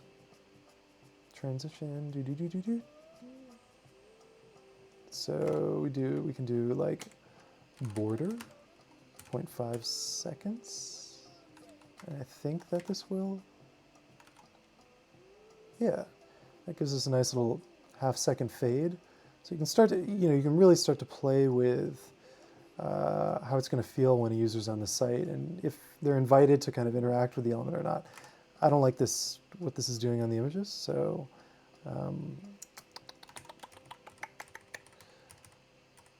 maybe just something really subtle.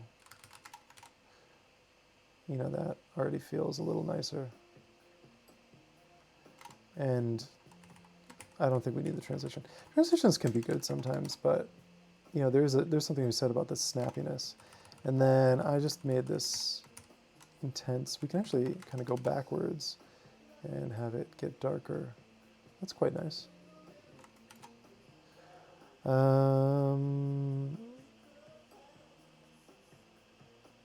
love to hear the story of how Craig got so tech savvy.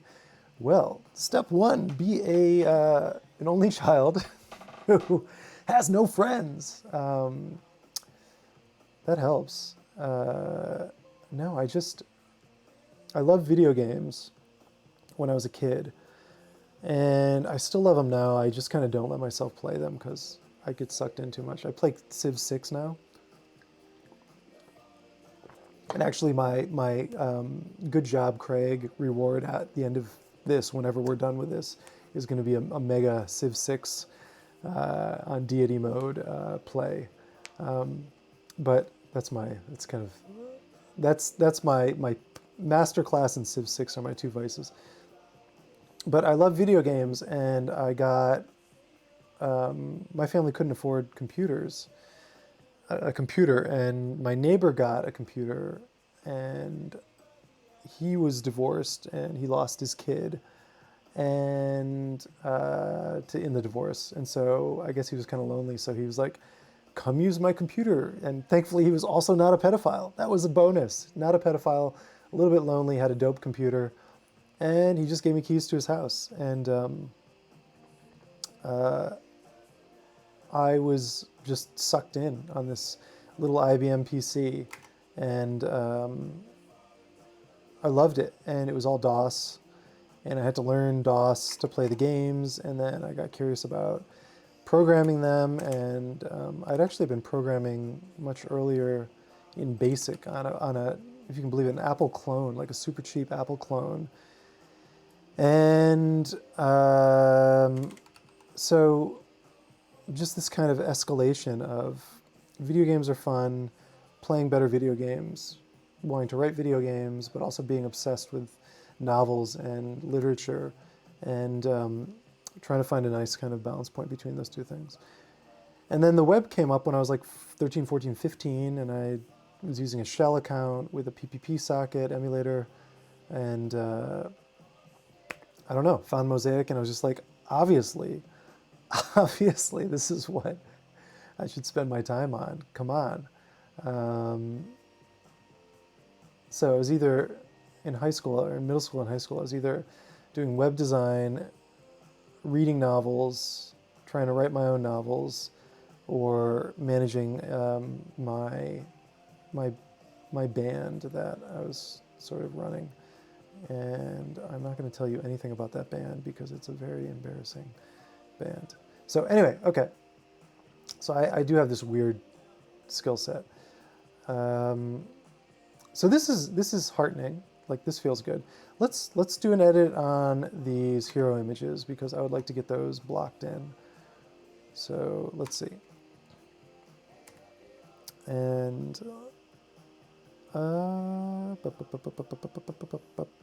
reading your comments now.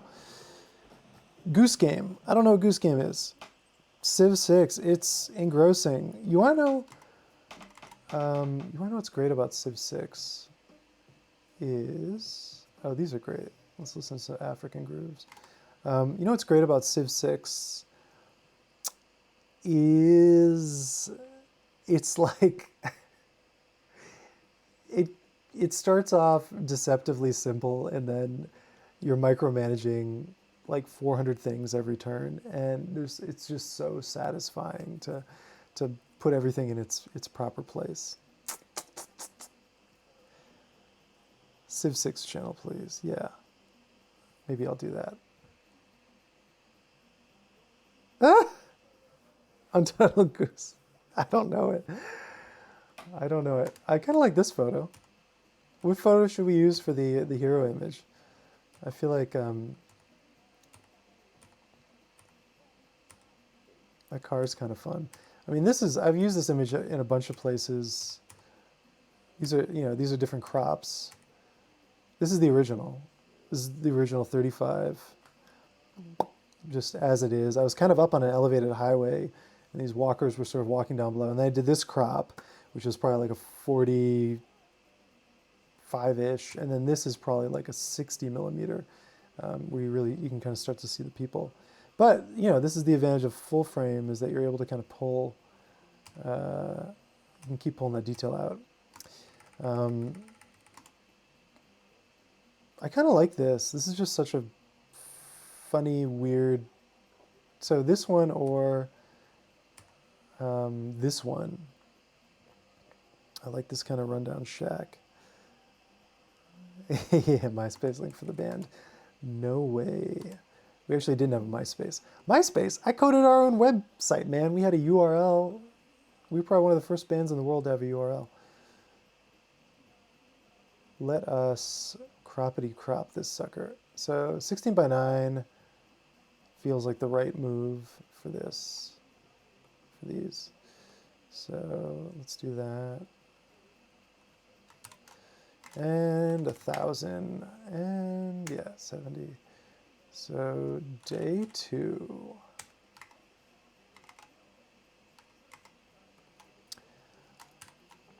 We aren't even getting into the editorial stuff. Day 2.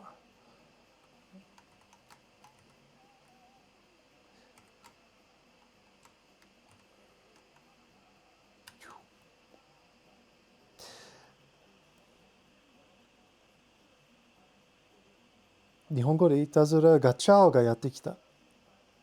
Oh. I don't know that one. Day 2. Boom. Look at that. We got a bicycle. So this is starting to feel kind of cool. Maybe these hero images don't need to be rounded. Border radius. I kind of over border radius stuff. And all of this, I also need, oh yeah, let's add this to the to-do list. Lazy load. We got to get all these images lazy loading properly. So, great. Let's go to day 3. Let's knock this stuff out. Wow, I only have 3 images for day 3? This is kind of funky. Let's use this one. I've got a million more images in Lightroom, but I did a very light touch edit. Yes, we want 9 by 16, but come on. 16 by 9. Don't try to guess what I want. Affinity. Don't guess my preferred orientation. That's very presumptuous. That's great. That is so weird. Day 3. Excellent. Okay, let's stick with the editing, and we can HTML it up later. Little box. Picking the Mekons. Oh, I like that one. I like the lonely bench. Lonely bench, lonely car. This is too classic. There's too much of that. Weedy House, Weedy House, The Rock. That was a pretty epic rock. This was an insane rock. This rock was at the top of this pass that was after another pass. So you get to the top of one pass, and then it's like, hey, if you want to go up to the mega pass, take a left. It's another 20 minutes.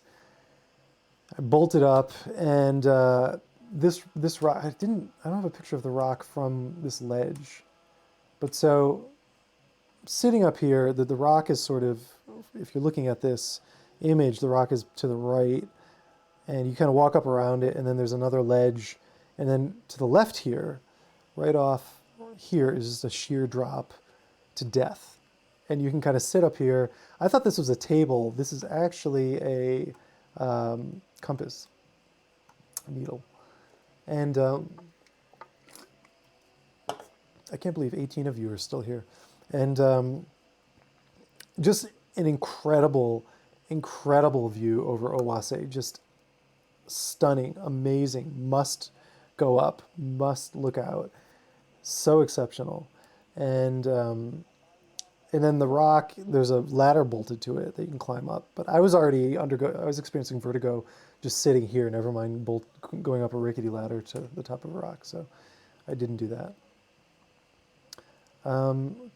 So this could be an interesting hero because it's sort of, by day 4 now, we're getting close to the ocean. So kind of a hint of something relevant to the content as opposed to Lonely Bench. As much as I like Lonely Bench, let's do this for now. We'll see how it feels. We can Lonely Bench it up later if we want. 16 by 9. That's good. Little mysterious little cove coming up. Day 4. Great. Day 5. Oh yeah. This is my walkabout town day. That's kind of cool. I mean, just sort of a... These are a little bit too bizarre. I mean, we could do the ofuro. Let's see, what are you guys saying? Oh, Untitled. Oh, that's the name. That's the name. That's how they translate it in Japanese. I see. That is lovely. Native lazy loading. What? What? Really? Really? I love it. That's good to know.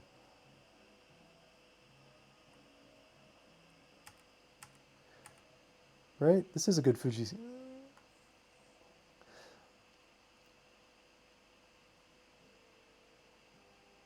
Matsunoyu.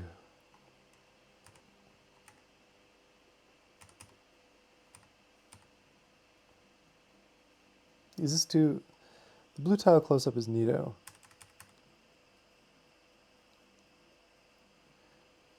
Could do kind of a weird... This kind of works as a hero for the day. And maybe we even crop in on it. So one thing that isn't super annoying, if any of you know how to do this and I've just somehow missed it, I love option resizing stuff where it comes from both ends and Affinity doesn't do it. If I option resize, it just goes in one direction.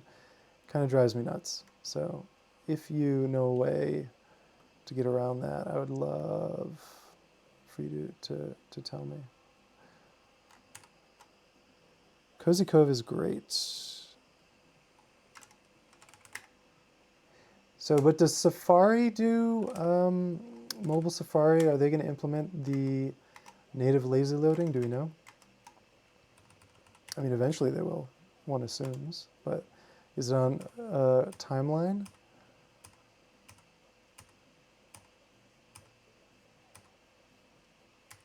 Oh. So my partner joined me for for one day of walking, and she was kind of destroyed by this. Let's use this. She was mega worn down. 16 by 9.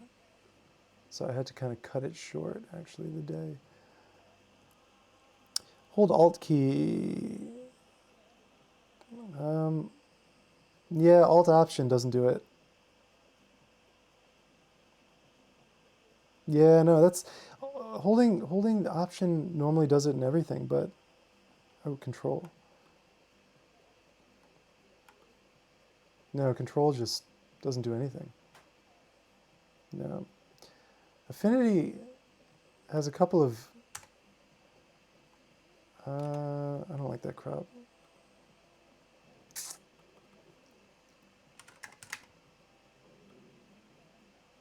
Get a little more sky in there. Anyway, we'll stick with this for now. Day 6. Okay, day 7. Day 7 was the mega day. So intense. I love this photo of the signs in a shack. I mean, it's just the most beautiful light in a place that should in no way have beautiful light. I love this old oven that's just sitting there on the side of the road. Kind of like this man. That could be kind of a fun hero image. I mean, the laundry situation is kind of iconic for this part. I love this image, but I think I want it on its own.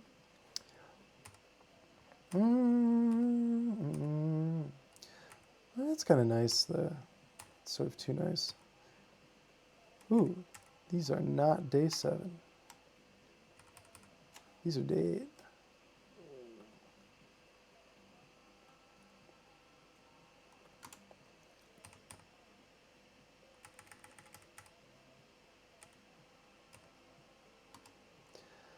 Okay, let's do the clothesline, because I feel like one of the defining characteristics of this day is the walk through basically these backyards of a couple houses.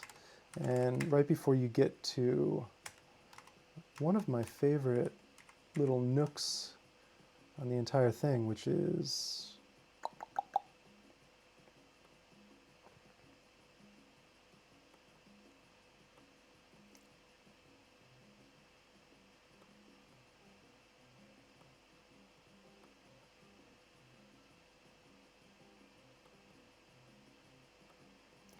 Where is it?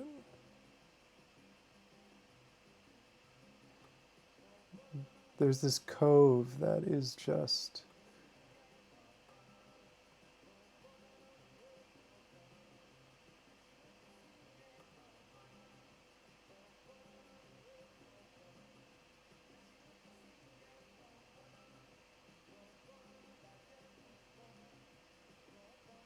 Where'd it go?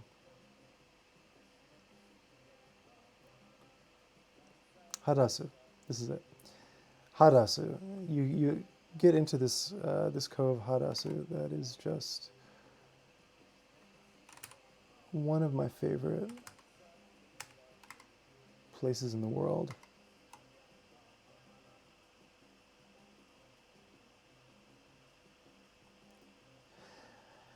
Yeah, an Affinity Photo command doesn't... It does that.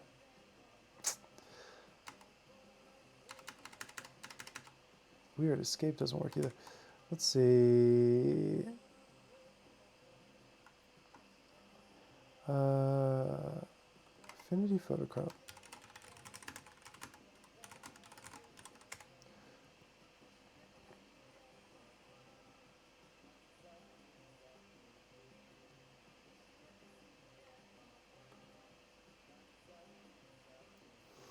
I remember searching for this before, and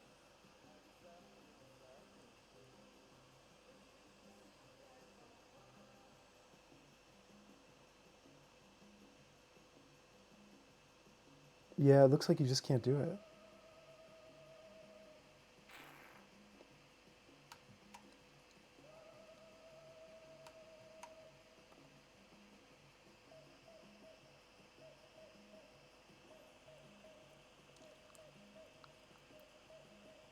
Yeah, it just doesn't work. People, I mean, this just feels so fundamental, being able to crop from the center.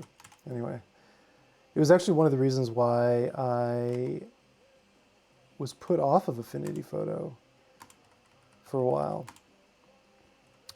Little annoyances like that. Okay, day 8, last day. I kind of love, I mean, I just love how weird that is. The defining characteristic of this last day is definitely, this guy was playing tennis. I love it. Where's his tennis ball? There it is. That's amazing. The ocean is definitely a big player. We could just kind of have this guy having lunch out there. Although, you know, these tsunami escape pods, I just think that's hilarious. And then this is kind of what you see before you get into Shingu. Let's see.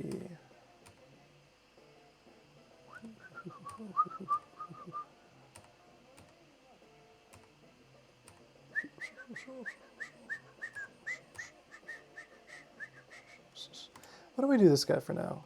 Just because it's a different vibe than a lot of the other heroes. And it is accurate for the spirit of the day. We can do this like thirds thing here. That's kind of fun. Day 8. Okay, great. We've got them all in there. Let us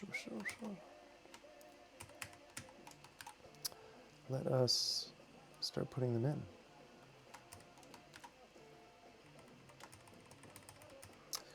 Make sure we get rid of those so we don't forget to update them properly later.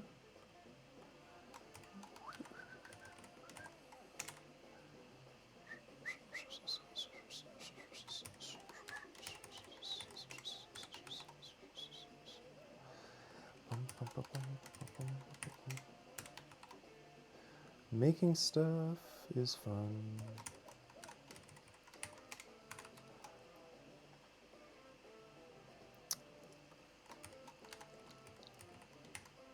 Okay, let's see how it looks. Where'd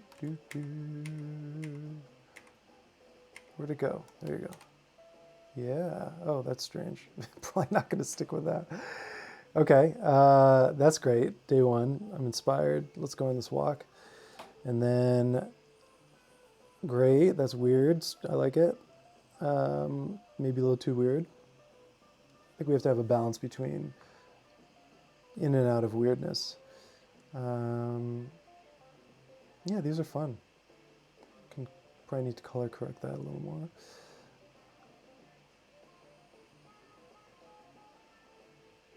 Yeah. This looks like a scene from a movie. Jim Jarmusch film or something.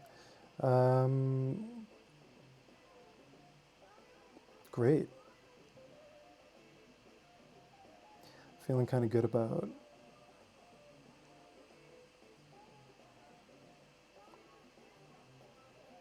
it's not perfect, but so what I think we'll end up doing is we will never have a full bleed anywhere outside of the hero images or full column. Outside of the top and these hero images. And this top I may even do as slices, like I do for certain membership things, like this. I kind of like these collages. That might be good up here.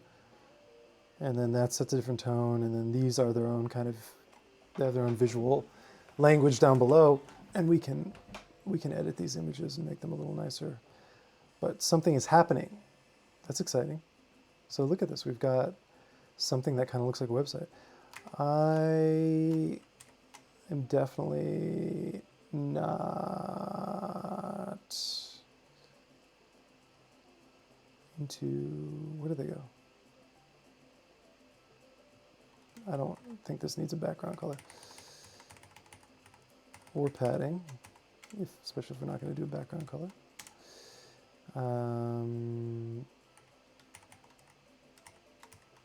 And I don't think it needs, it doesn't need any of that.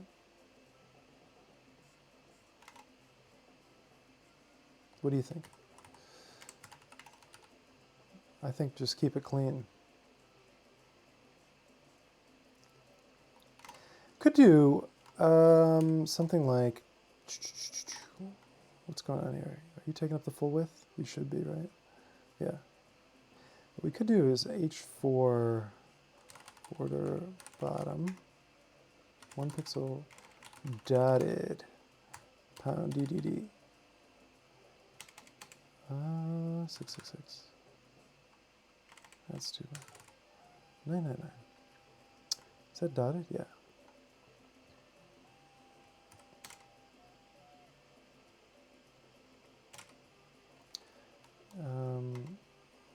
Padding bottom 1M. I'm just wondering if this needs a little bit of visual separation.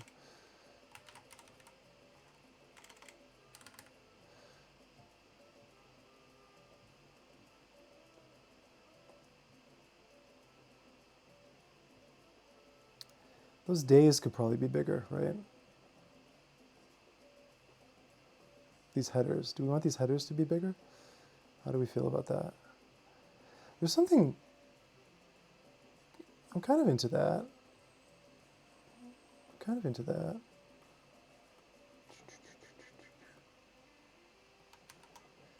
Okay. Why not for now? I mean, part of this process is definitely about trying stuff and then completely getting rid of it later.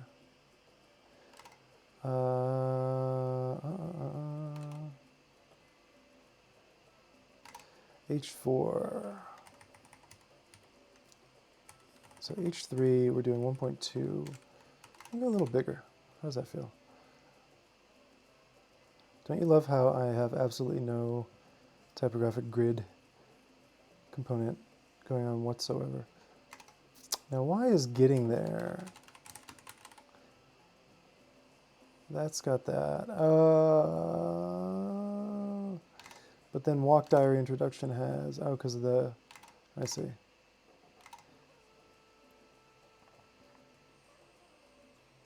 That's kind of annoying. Anyway, we'll deal with that, those inconsistencies.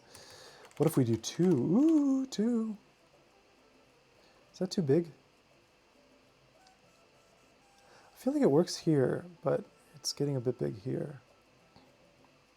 And now we want a little bit of margin on the bottom. Like half an M. 0.2.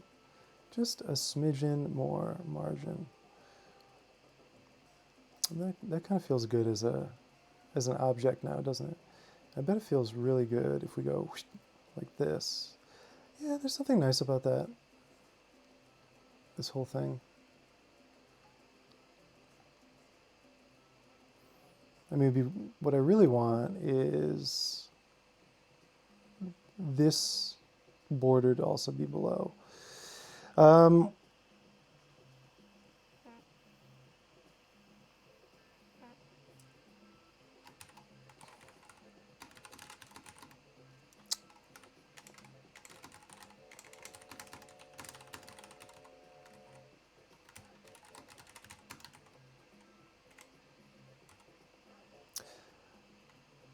So, I am about to pee my pants. I did not wear a diaper today.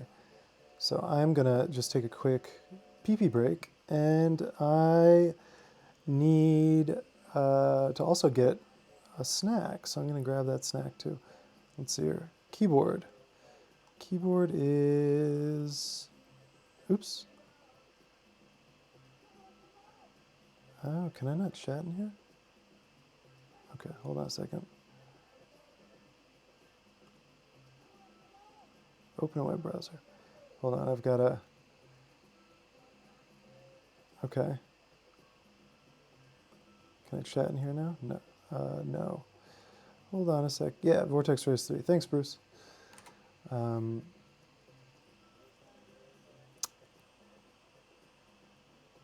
Cool. All right, I'll be back in 10 minutes and keep cranking away.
Hello.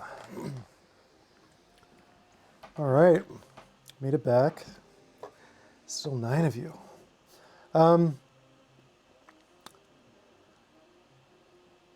Yeah, so it's a Vortex Race 3, but actually these are not MX Blues. These are reds, so there's no click at all. I wanted browns, having never used a mechanical keyboard before, or thought about it as an adult. And I wanted browns, I thought, because I wanted a bump, but I didn't want noise. But the only thing that they had in stock for any reasonable time frame was reds or blues. I didn't want super clicky, so oops, I think I just, okay, I was just pressing a function key on the keyboard. It was going crazy. And the reds are good. I think they're fine. I got a tester. It was like $10 to get a metal plate with 6 of the switches in. So you get black, blue, brown, green,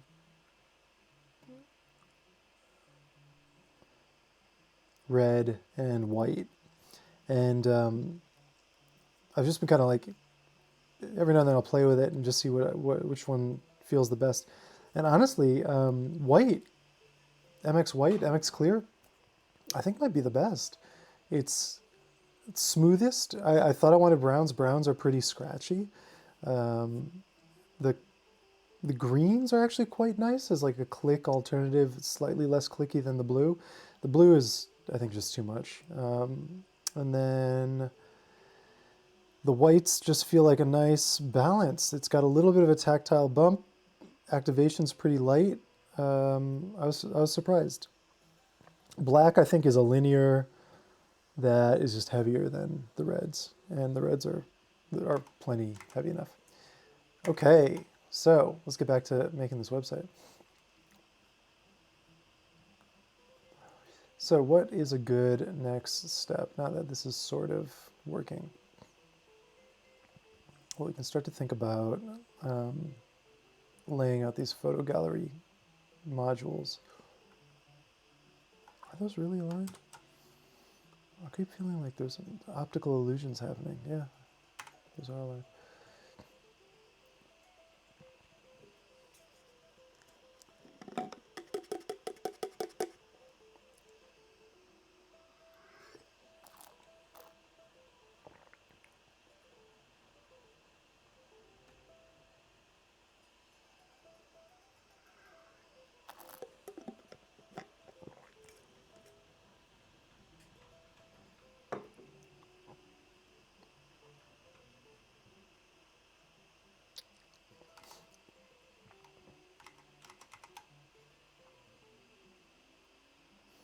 Yeah, I bet the keys would sound less clicky if I had like a mat or pad under it. This is sitting on a table, and it's a glass table, so there's probably a little more reverberation than you'd expect.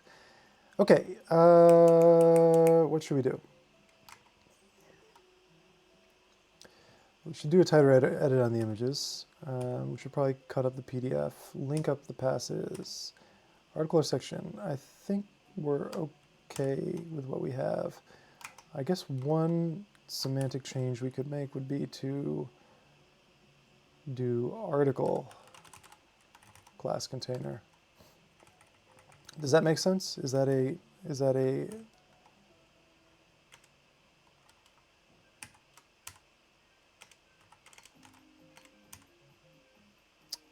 why is that closing a div? Do I have a div open? If I do it again, does it close an article? Section. Wow. Okay. I should pump this through a linter. I think we're missing a few. Well, I normally don't use VS Code, but it could be kind of interesting. Oops. Eh? Do I not have VS Code installed? Huh.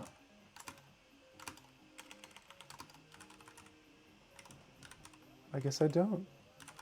Or is it named something insane? Does it have a crazy name that I'm not?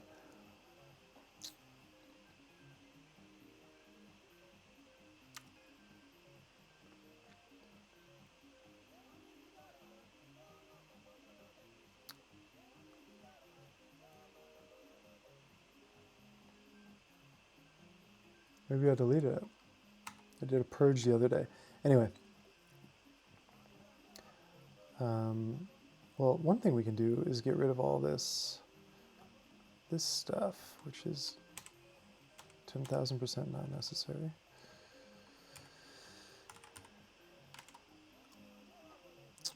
That looks fine.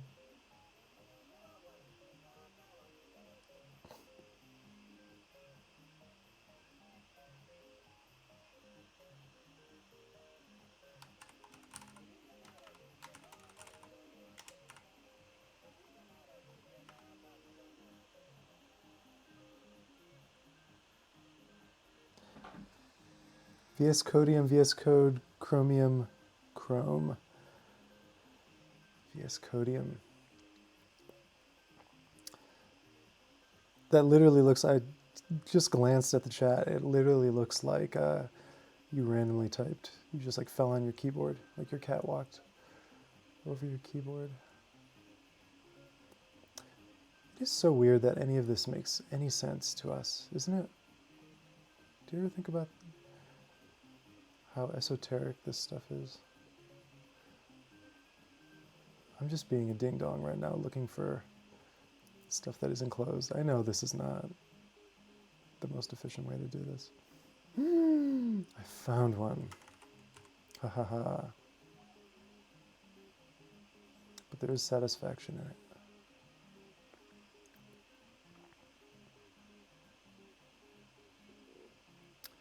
Maybe that's all we needed, that one little guy. Oh.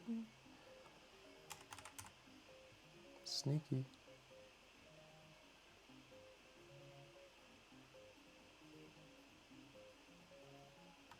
Okay.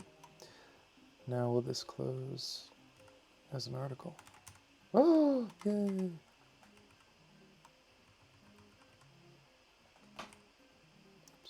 What is that?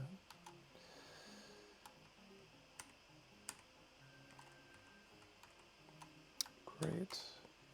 Just make sure it still renders normally.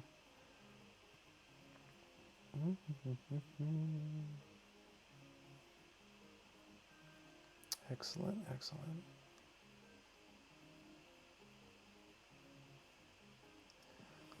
Let me open this window a little. It is actually hot in here. It is 25 degrees Celsius in my room. I had the heater on and just lost track of ambient temperature. Okay, so yay, we're going through these to-dos. Image alt descriptions, yes, we will definitely do that. Okay, SW945 links. So that's the Strava link. I guess there's a question of whether or not Strava links also fit in there. And then I have Gaia GPS links. I have all these sort of ambient metadata links. What to do, what to do.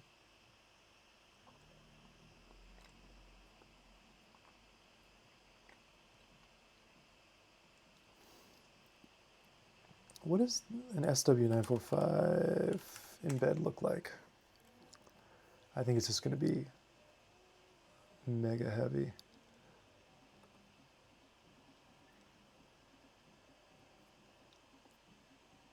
Let's just try it. But I think a link to these individual pages is probably smartest.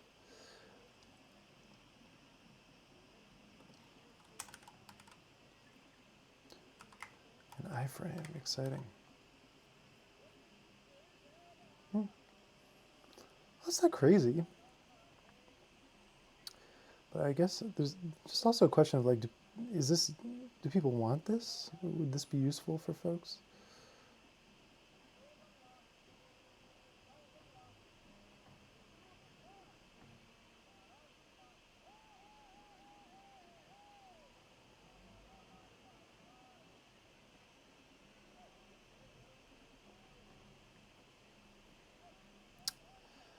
maybe not. Something to block out for now. Let's focus on more interesting activities like photo edits. And actually, let's go in Lightroom. I need to grab my...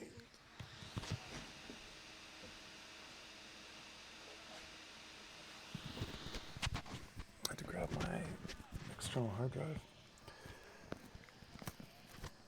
I have a little... I've been walking with and just using this as my main photo drive, the SanDisk SSD. It's good. I used to have one of the super high-speed RAID ones, Samsung, I think, or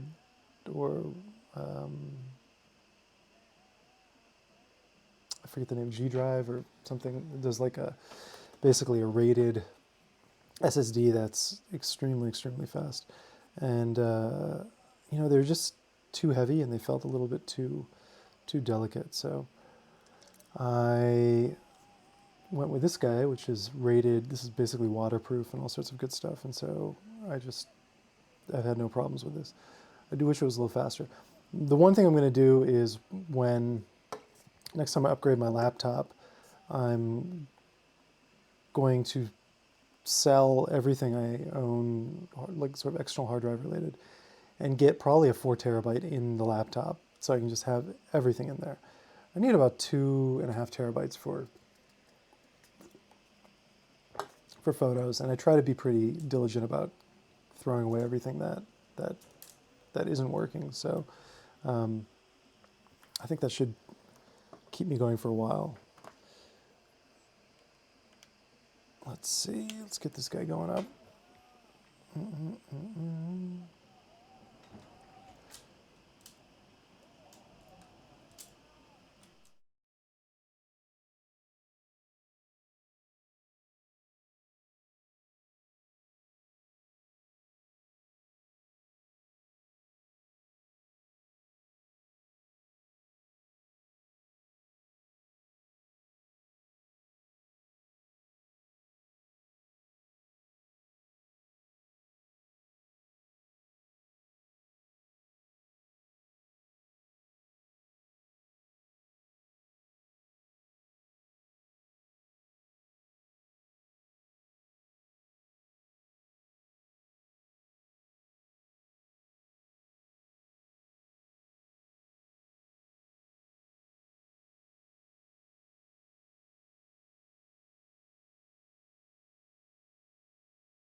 All right, so here we are in Lightroom.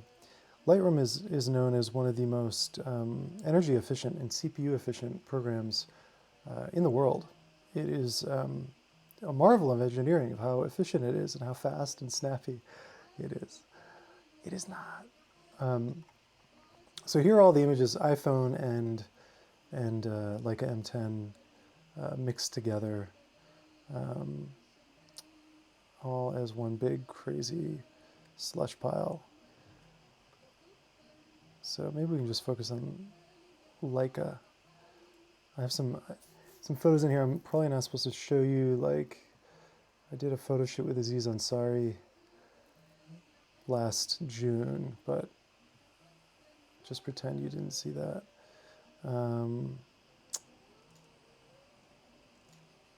So here is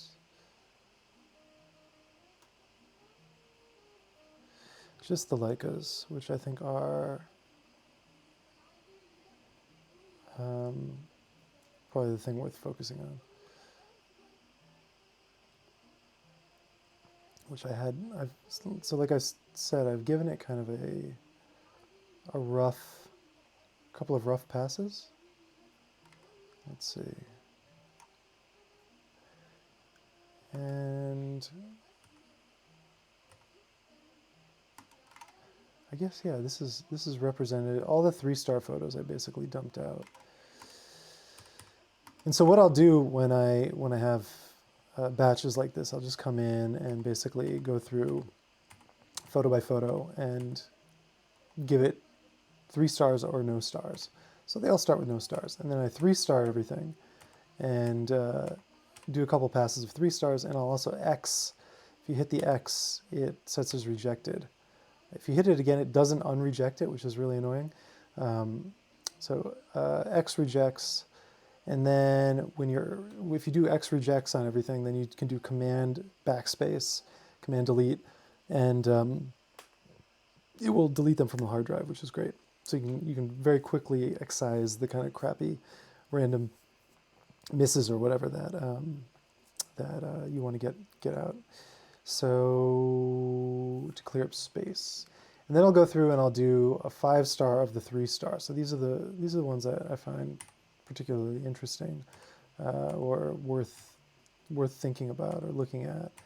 And a lot of these popped up in Rodin last week for some of them. Like this shot's I think interesting because of the way the reflection is happening, where it looks like the building is casting a shadow of light, but it's also falling apart. So it's just, there's this weird contrast between, your eye has a lot of places to move in this image. So it's, you're kind of immediately drawn here because of the color and the shape and the destruction. But then we're getting the sunlight from the side, and this block almost looks like it is the building's sort of light itself. So I kind of like that.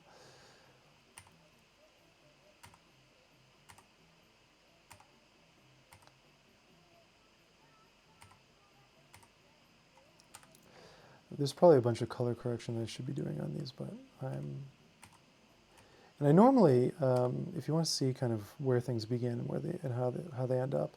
So in Lightroom, if you hit, it's pretty astounding that this is the original. That's what came out of the camera. It's like, and so then sort of tweaked to kind of get it to there. But you can see my shutter was already failing because down this whole left side of the image, it's just, just this sort of blackness is coming in because the shutter can't get out of the way. And shooting at f/4000, 1/4000th of a second.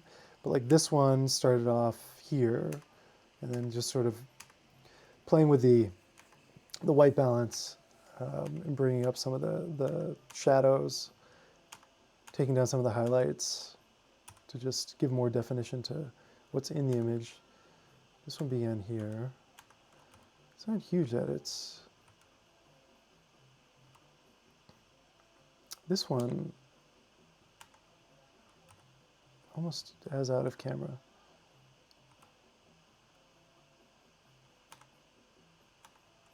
This one too. This one started in a pretty different place. You can see just from the white balance modifications, and then playing with shadows, playing with highlights.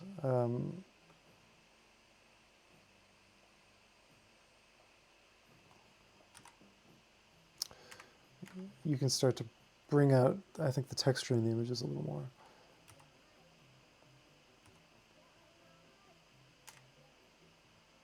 Like these can be tricky, right? Like, so shooting in forests is in general usually not a good way to generate lots of positive results. It's just, the lighting is tricky.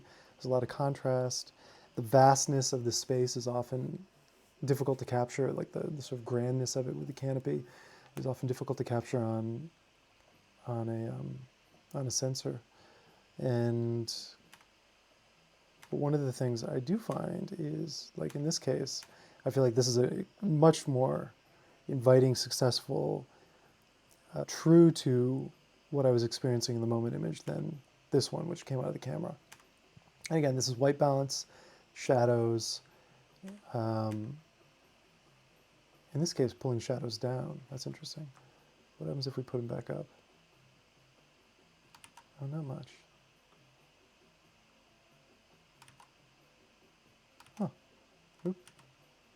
Yeah, Lightroom's, yeah, maybe the shadows don't need to be, well, they don't need to be all the way up there, but they don't need to be crushed. But this was just mainly, looks like it was just a white balance edit. And that alone completely changes the feel of this one too, you know. I mean, you're losing a lot of detail in the concrete, kind of the nice light change that's happening and from the bit that's worn down to the bit that's a little dirtier. The nice light glowiness of the bushes there as well. And then the sky is kind of blown out a little bit or a lot. And then you can kind of pull back. It's just amazing how much dynamic range a lot of these sensors have now, especially if you have a full frame. You can just pull back from things that you could never pull back from and push up from stuff that would be impossible to recover from otherwise. And so, you know, this image is kind of flat. I think, you know, not particularly interesting, at least in terms of visual deliciousness. And then you make a few changes, pull the highlights down, adjust the white balance, and suddenly it's just richer and there's more texture to play with, more texture for your eye to enjoy. How did this one start? Yeah, this is not a huge, well, this is not the original, so it's not going to show. This is another one, you know, it was at the end of the day, the sun was really, it was just this sort of beautiful glow that was coming off from the west over there. And so it's getting back to that a little bit by modifying the white balance, playing with the highlights, pulling them down a little to get some of that sky back.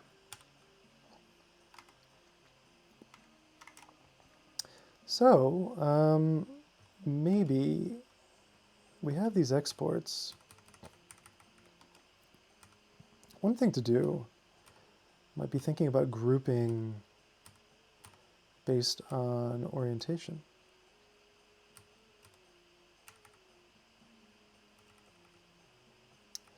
Portrait and landscape to just make it a little, because then what we could do, although I'm intrigued about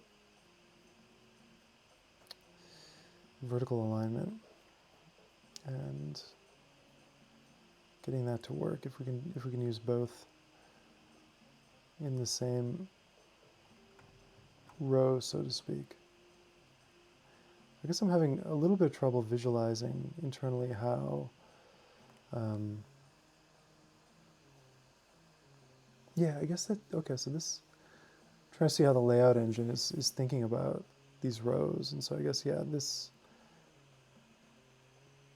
when you hover over here in Chrome, you're getting this sort of grid baseline, grid layout. And it looks like this is considered a row. So, the question is,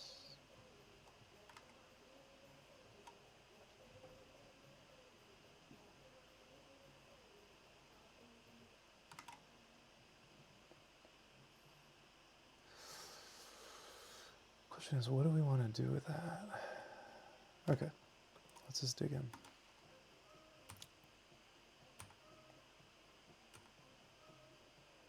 Okay, let's just use these first three. Day one.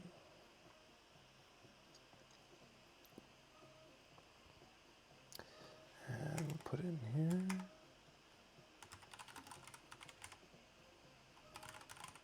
We'll do a 3, 4 column.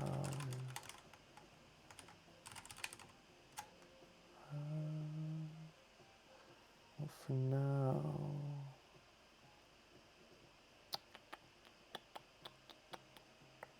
I guess we should batch. I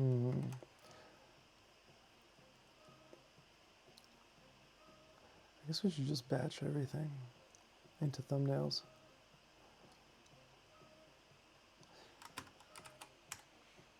Let's do it.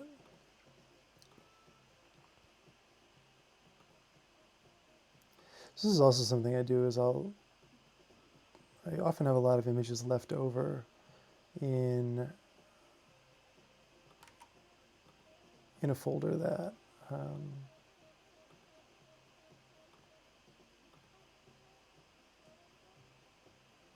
thumbnails, day one, great. Save as JPEG with maximum width of, man, 800.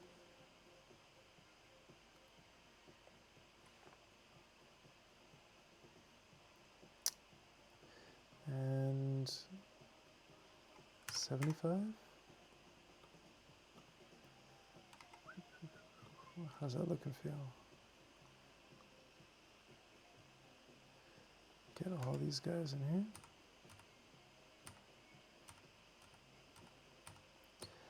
Yeah, I mean, if I was extremely motivated, we could do this all with not media queries, but what's it called when you bring up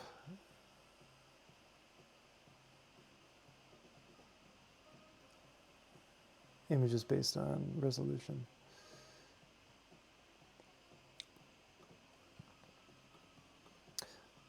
Not in there. High res. Day 2.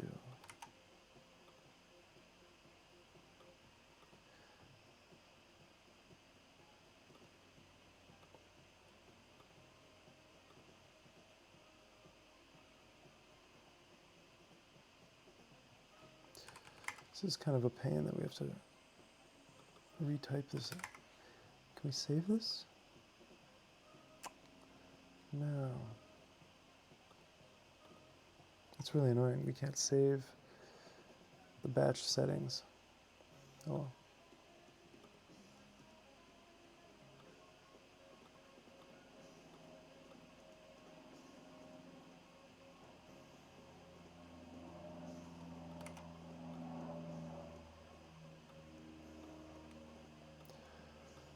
Images.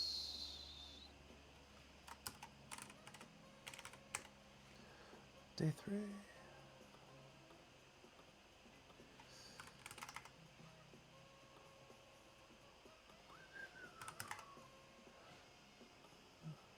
Okay.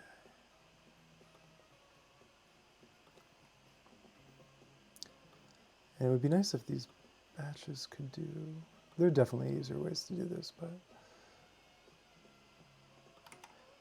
I choose not to. For no good reason. So,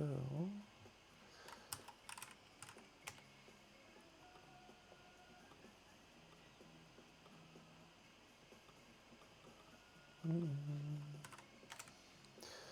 800.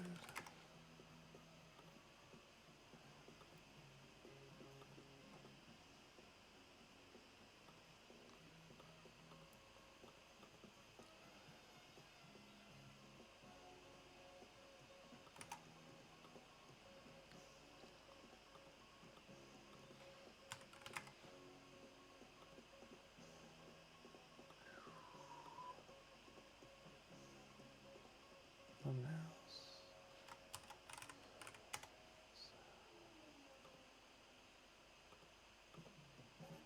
875.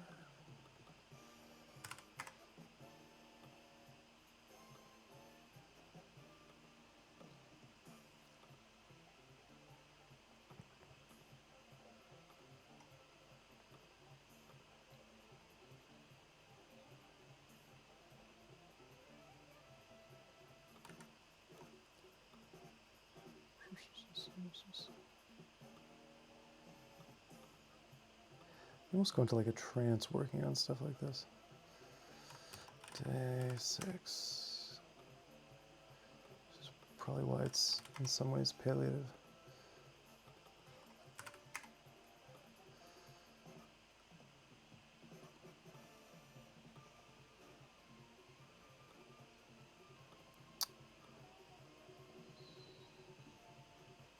Day 7. Lots of images.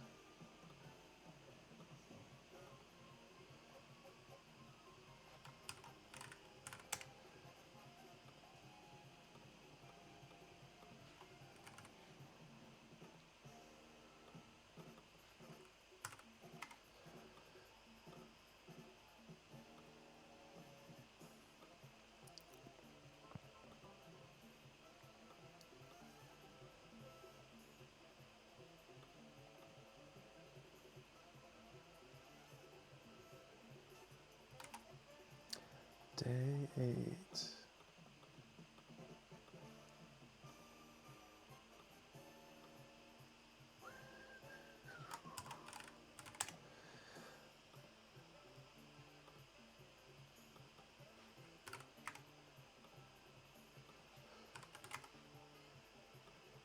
Okay.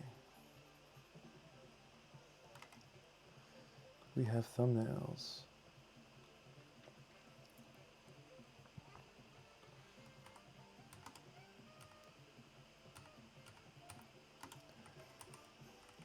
Good enough. Okay, so what? 1, 2, 1, 2, 3. Let's just use those. 1, 2, 3. Images, thumbnails, day 1.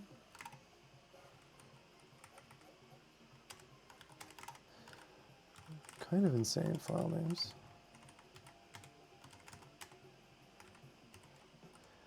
Right, and we want this to be,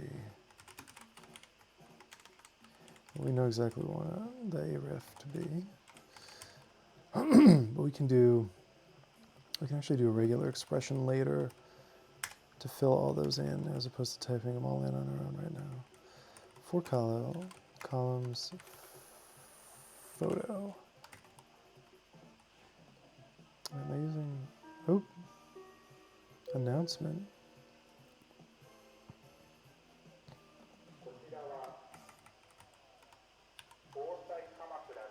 This is some Kimi no Nawa shit going on.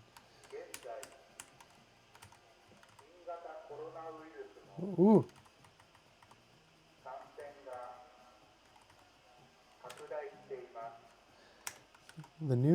The novel corona.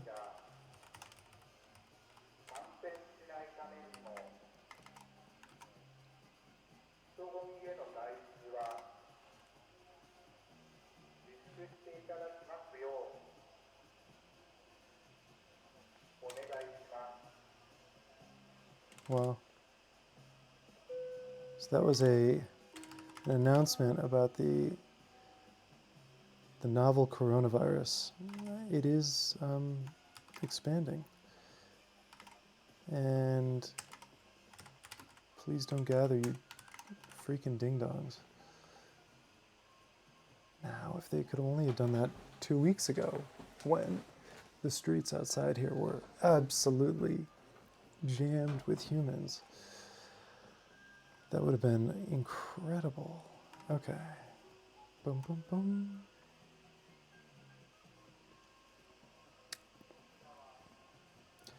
Did I not save? Centering, there we go. Let's look at this again. Because if we can get that to very easily vertically center. Structure and scope. Container, the item, the content. Scope of grid containers limited to parent-child relationship. Grid container is always the parent, and the grid item is always the child. Grid properties only work within this relationship. Descendants of a grid container beyond the children are not part of the grid layout will not accept grid properties. Okay. Article, display, grid. Okay.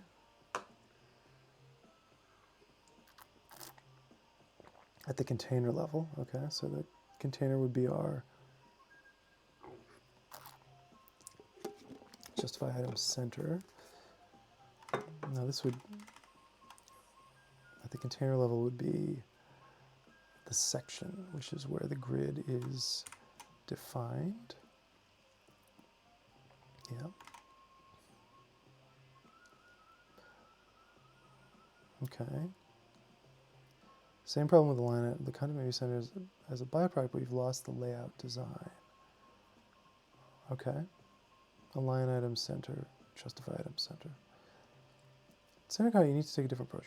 Referring into the structure and scope. So, article and section. So this was just article Show me the snippet, man. Okay, article section are just those blocks. So for us, the sections would be these photo blocks. Got it. This is, right. So section, so photo, if we do display flex and justify content, then theoretically, this is where I was going with this before. Anyway, let's try. Maybe display flex. I've also never used Flexbox.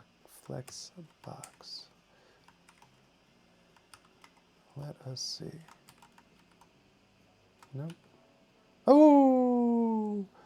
Oh, centered! Oh! It's pretty exciting. Have to admit. That's pretty good. Wow. Very cool. Oh, and then that stays like that. That's very cute. It's cool, but it doesn't look great, does it? But I am impressed. No, I think the solution here is that like should stay with like. But that is strangely awesome. Huh. I am into that.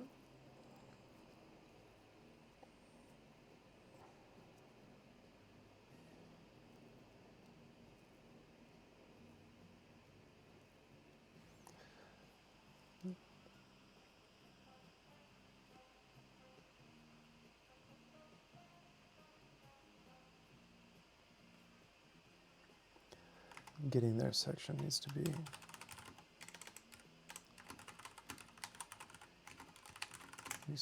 completely fleshed out.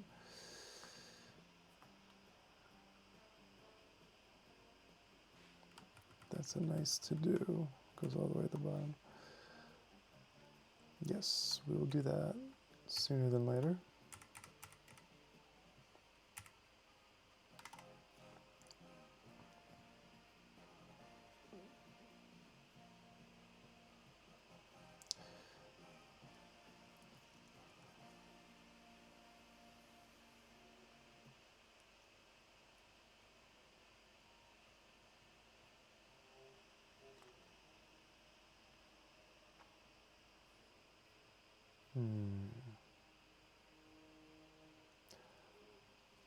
These feel pretty good.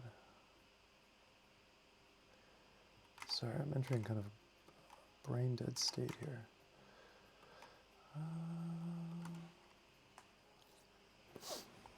Let's see.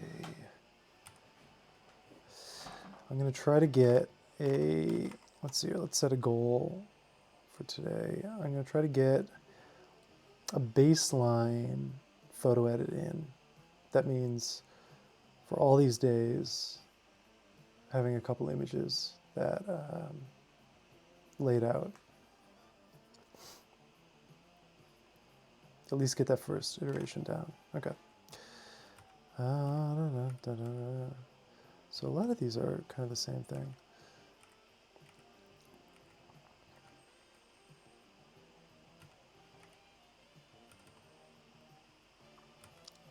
I feel like we don't need that image. So I'm going to start to I usually make a folder of kind of rejects and start putting stuff in there, so it's a little clearer when I'm going through here what I have and haven't used, or what I need or don't need.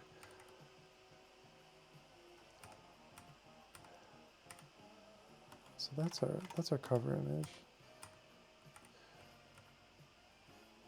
And there's, I think, something valuable about chronology here, since I'm telling a linear story, so keeping the chronology somewhat, like maybe one, I'm looking at just the portraits,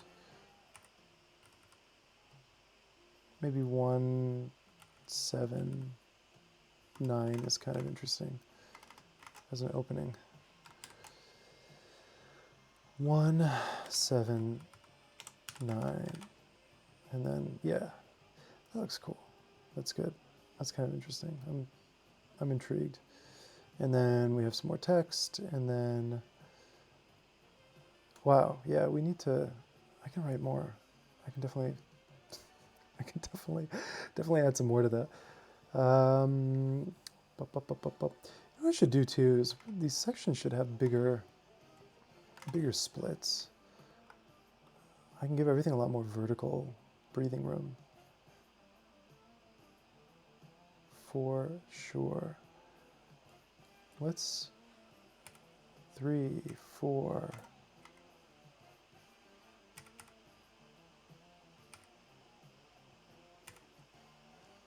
It's weird that needs 6 to match.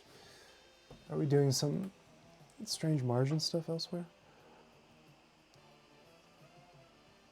But yeah, like that already feels much better. Well, this is a little bit insane, but day 2 could even be more. 5, 6.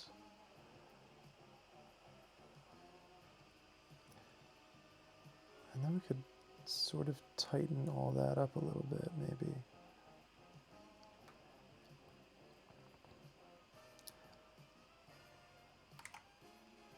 I almost wonder if this should be, like if we did something like that to really block the sections off. And what if it was not DDD? Let's just crank it up and see how that feels. I don't think it needs to be like that, but how does that feel? Not entirely convinced.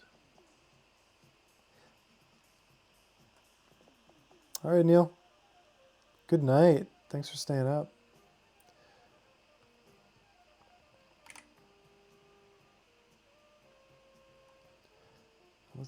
Let's reload this and see how tight that feels. Yeah, it's too tight.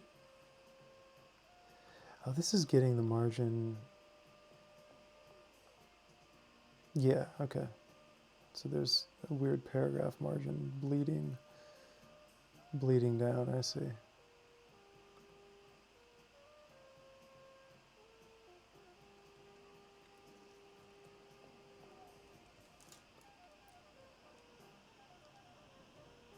Yeah, me too. I can't wait to see what we end up with. It's definitely not going to be done today, that's for sure. But I think this will be a really great first start. And I think it'll be a really good resource for anyone who wants to walk this thing or get inspired to explore. So I think we could, too much padding going on between, yeah, this guy's just got, why does H3 have such a high margin on the top? Does not need it. Yeah, I think even, well, for these, 0 is perfect. This needs a little. So I'm almost thinking that we need 2 different style sets for, like, this could be welcome. I don't even need a welcome. Who am I? And we'll fill that all out. Could even put an insane photo of me.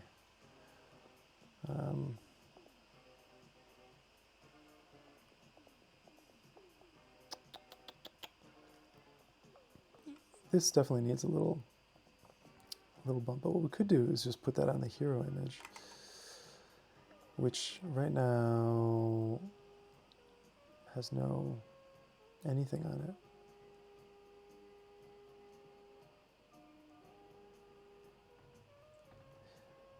We could, so H3, we could pull back on the crazy top margin. And we could, our image styles. image hero. Yeah, well, because we want to might want to get rid of the rounded borders on those two. So margin bottom, I think 1em is fine. Border radius 0. So then we need to come back in here and let us class equals hero. Let's just see. Okay. Yeah. Is that jarring now that those are hard-edged? But I feel like it creates a nice distinction between those two. That feels better anyway. This was kind of want a little bit more padding on the bottom of this. Almost just like 1.5. Just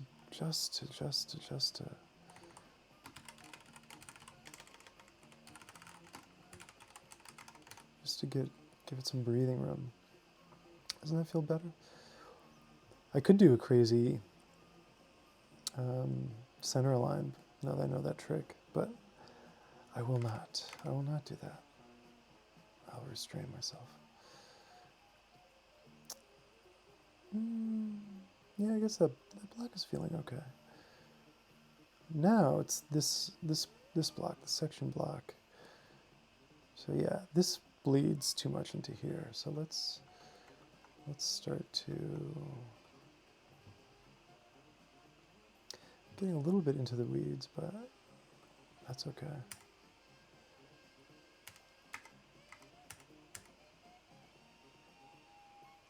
It's funny how we definitely need, oh, we gotta add hero to all those other ones. We definitely need, I think the space is useful. What we could do is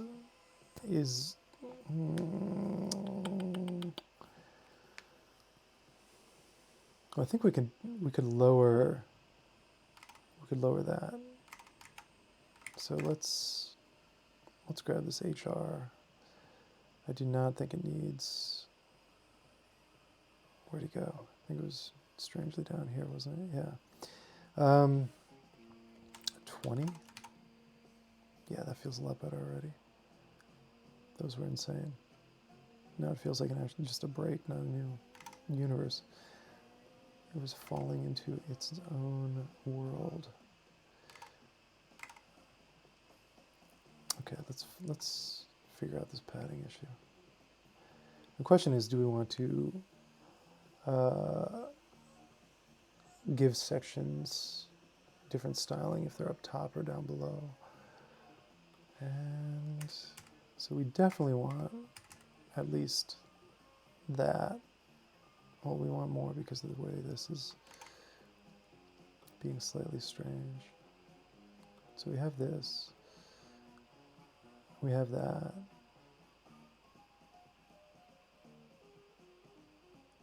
Which theoretically have the same padding. But because of the way this paragraph is falling, I think it's adding a little bit more padding on the top, or the bottom, up above the line. But I do think that's very necessary.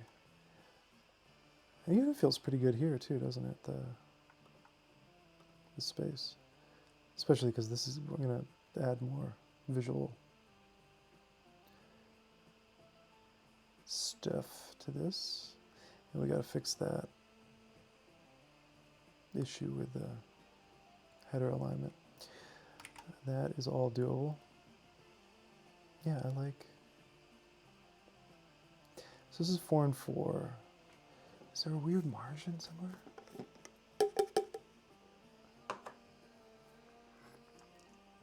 Is it like a bottom column gap, that is? Is the image being insane?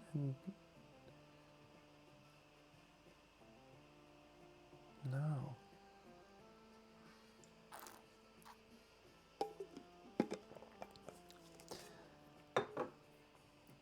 Boom, boom, boom, boom, boom. 4 and 4.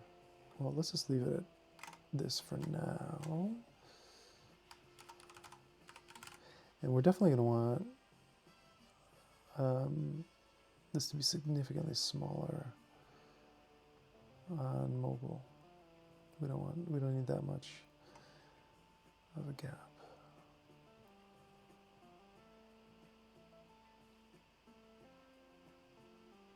Section, section. Okay, we should combine these into one exciting set of rules.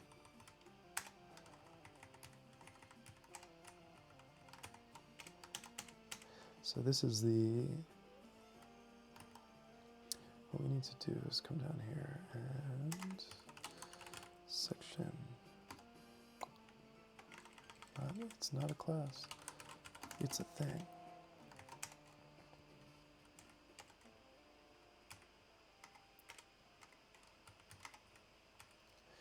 And let us make these grandiose padding declarations down here. We're so wild. Okay, great. And then if we go small, they get a bit more reasonable. Even on small, we want them big.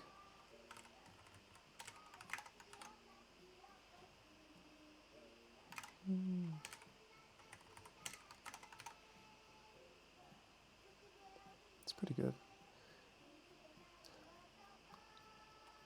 What can we do here to kick that up a little? Margin top.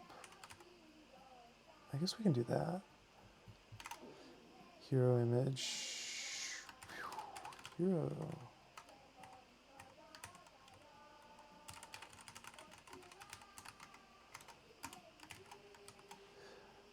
Yeah, I know I'm not using anything smart like CSS variables, which I probably should use.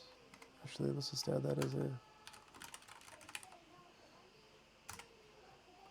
Should I add it? Dun, dun, dun, dun. Old, funky old Japanese music. So we want to add class hero onto all of these heroes of ours. Oh yeah, I should probably push this to GitHub, shouldn't I?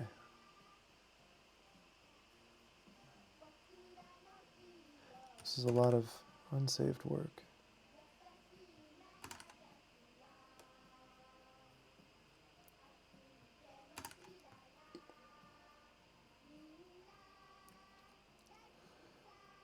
Okay, once we get those in. Okay, how you doing? We still got this weird... What is that? Oh. Really? Overflow hidden? Okay. That just seems like it should be sort of by default.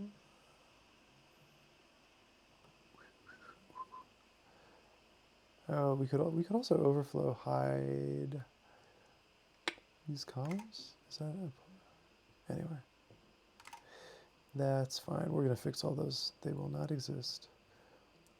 Yeah, that's looking. See the separation there now between sections. This kind of feels more like a unit. I still think this dotted line below here would be really great.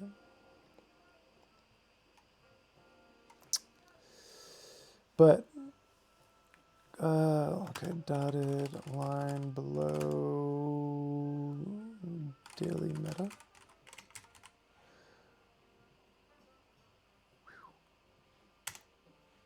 Okay.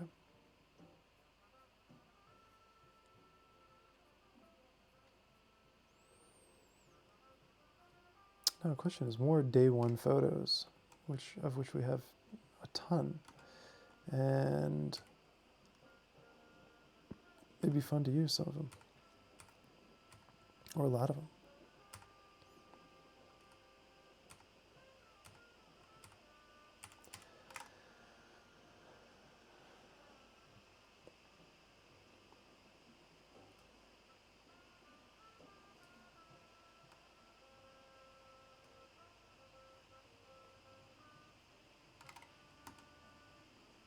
Should we set up an end of day cluster?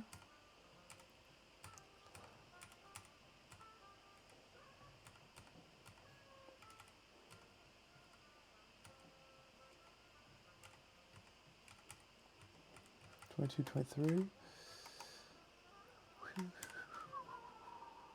Day one.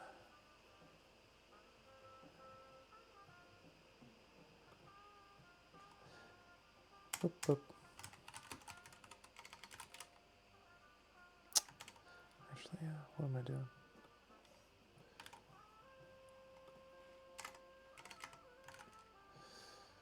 And we want these to be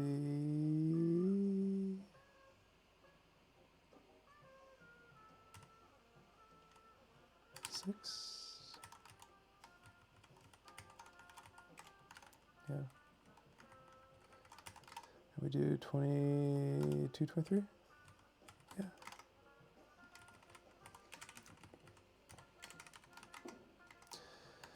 Bum, bum, bum, bum, bum, bum. Then we get that. I think that with then right below a set of 3.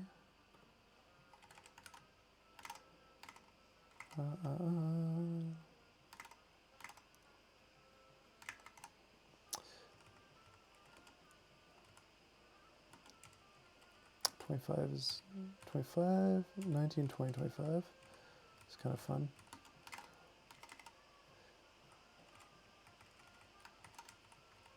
Nineteen, 20, 25.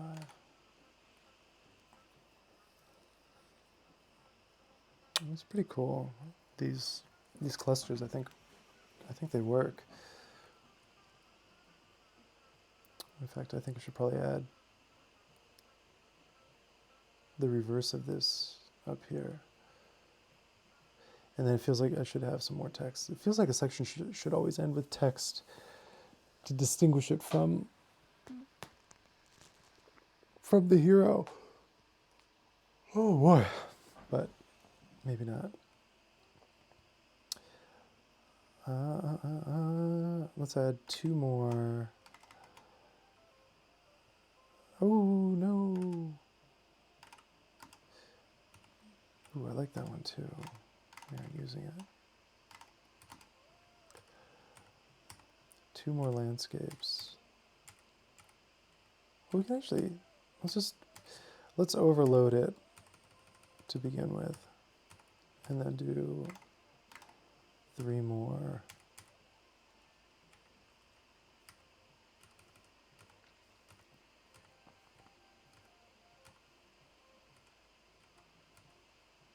I don't shoot a lot of landscape.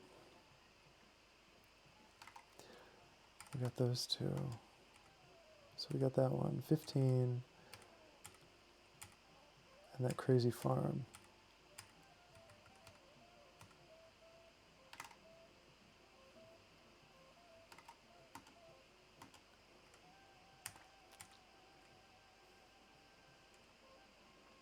I mean, that's not necessary.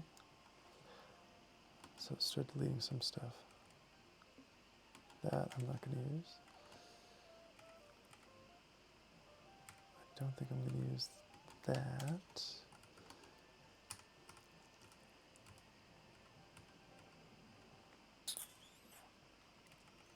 $15 and $11. Sure. We'll do a big cluster up here.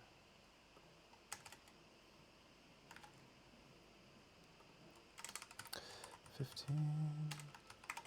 Storm brewing outside. So 15. Are those no? Oops. 11, not 21. I like that 21, but that seemed too doubly moody. What we could do is 4 portraits now. We could do 4 portraits. I like that weird little... So we could do that house, that thing, forest, and that object. Sure. Let's see what 4 looks like.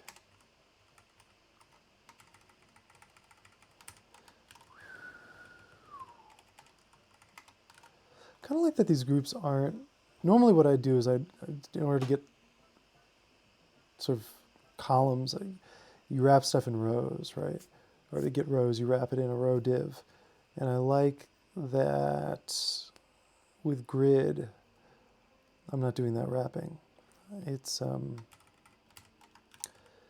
because the wrapping doesn't really make sense because the rows disappear often when you go to mobile, at least in some cases.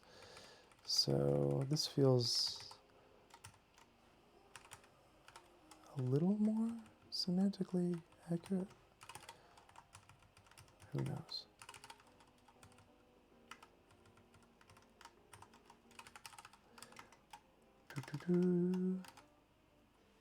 Yeah. Okay. Look at that. What a... We could even do like... Anyway. They're all cropped the same size, so I don't have to play with fit. But we could make these containers that like fit. And we could do like 4/5 and 1/5 and stuff like that, but I think that's overkill for the scope of we're at the moment. So 8, let's see. 13, 8, 13. Yeah. 8, 13, 16. Yeah, 20. 8, 13, 16, 20. 8, 13, 16, 20. 8, 13, 16. Whew. Great. That's pretty cool. Oh, we're using that guy down there. So we can go to this guy. 18. 18. Oops. Great. Very interesting. And so with the photo gallery, what will happen is you'll be able to tap on these and swipe, just swipe through. And also on mobile, this will stay like this, so you don't have to scroll through 9 images to get to the next chunk of text. Yeah, I think this works. I think this is cool, these clusters. I think they look good. And then the heroes for each day with the data. Yeah, that feels good. What do you guys think? I think everyone's asleep. I think you're all sleeping. This has been going on for 6 hours, so this is why. All right, let's just try to do. I'm gonna do. Oh yeah, we should do. We should commit.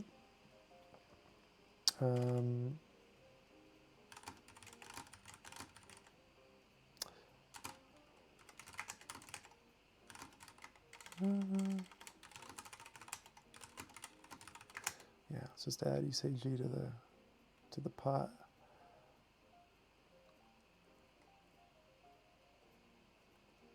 Wow, that's a big commit.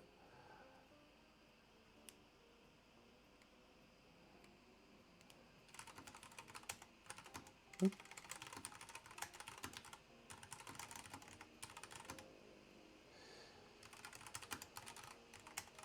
I mean, these are just for me, so these do not need to be incredible descriptions. Nice. Still awake, whoa.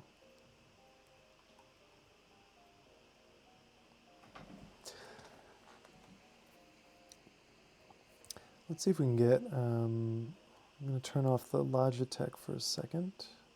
Bloop.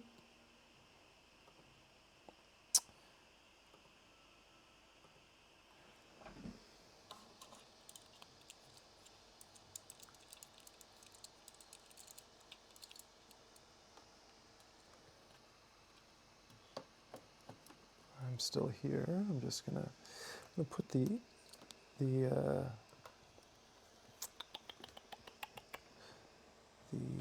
X100 back on because it's now pretty cold in my room. It got very cold very suddenly. And I think we're going to wrap this up in a little bit. So let's see if we can get this working. This whole HDMI camera interface is 100% a mystery to me. I do not get it. I do not understand how this works. So this is cropped in a crazy way right now. Let me undo that. This is no crop. Boop, boop. Hey, I'm back in.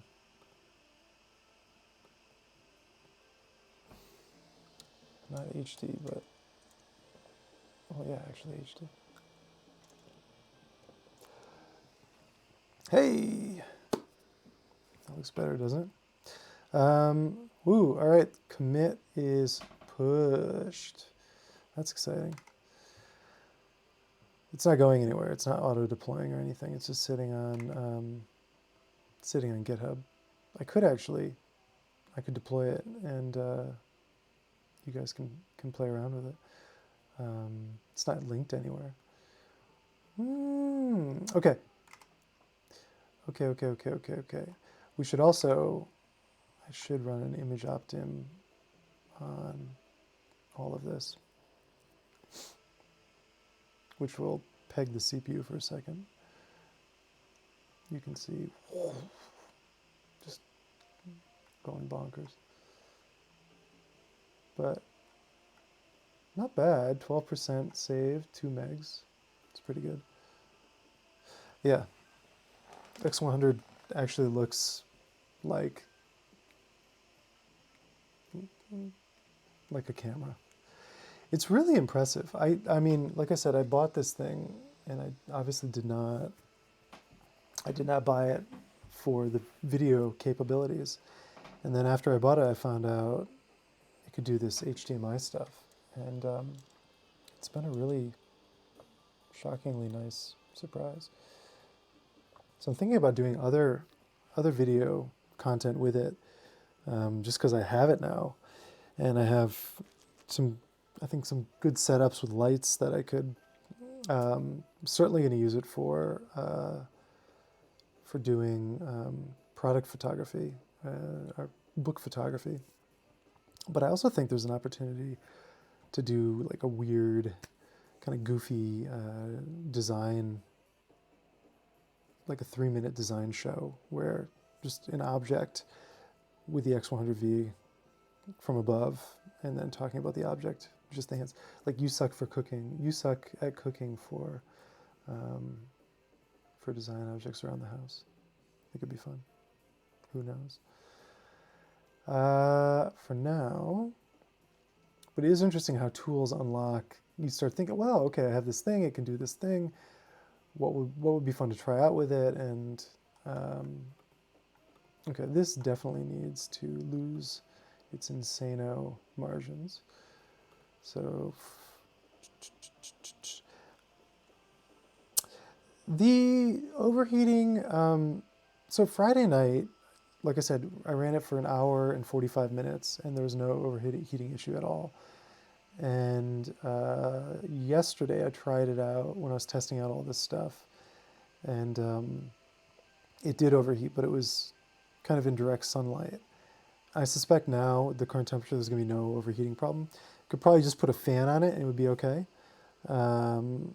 So if the battery alone, can do an hour and 45 minutes, that's pretty good.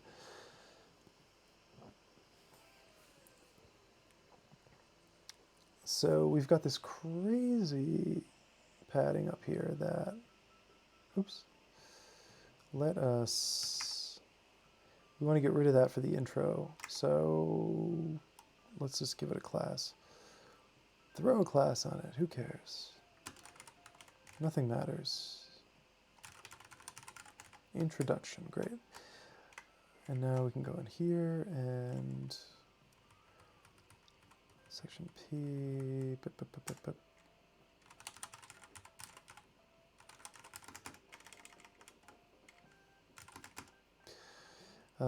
padding top 0. Ooh, 89. Yeah, that is exactly how much padding we want.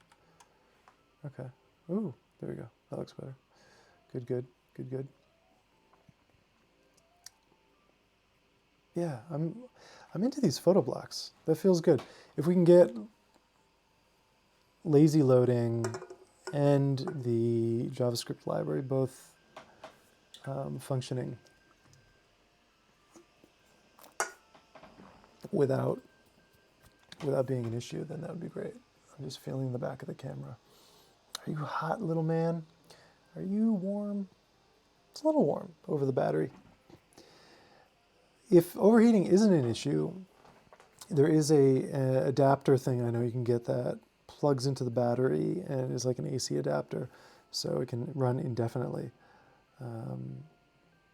But even if I don't do that, an hour and 45 minutes, it should be enough time to film anything I can think of.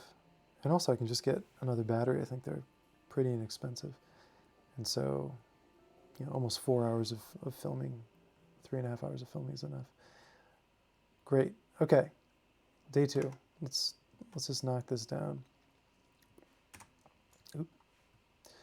Not too many images to pick from. Okay, what are we doing on... Okay, day 2 is also short.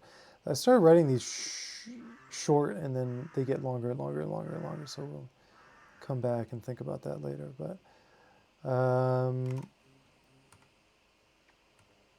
yeah, oh man, this bridge was amazing. The walls on it are so low. Like, I mean, knee height. It's just barely to your knee. It's crazy, and it's so high. Like, you could bungee jump off this thing. And I mean, if we were anywhere else in the world, people would be bungee jumping off of it.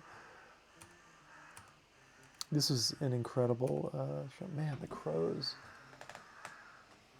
What are they eating out there? Find a dead cat? They're coming for me. Okay, so day 2, we'll do maybe just one cluster.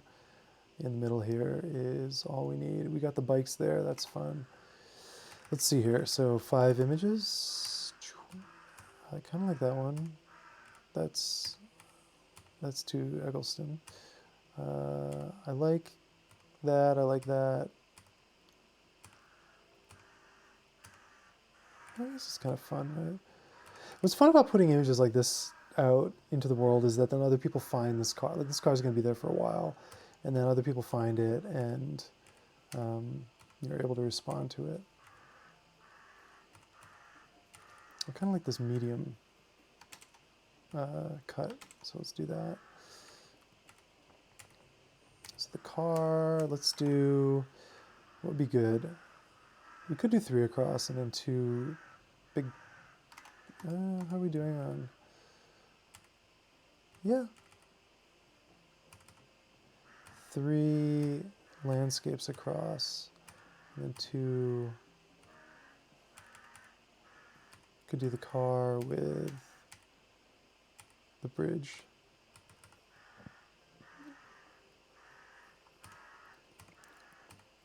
Oh, I miss this other stuff. You go. I'll come back and look at these images again at some other point and decide if I want to keep. There's another landscape that is, oh yeah, this one. Yeah, this one. What else do we have? So the car and the bridge. So 5 and 9. Anyway.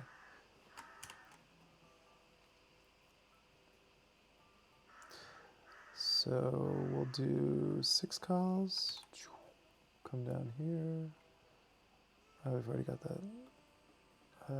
Day 2 would be useful.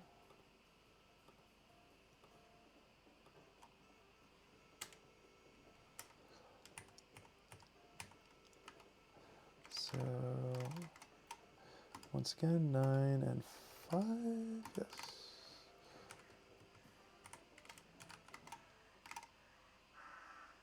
Oops.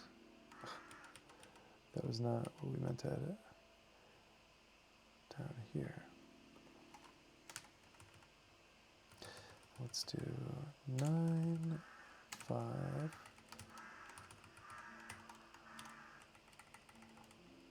Oh yeah, yeah. Those can stay down. What am I doing? Stay down there. Get rid of you.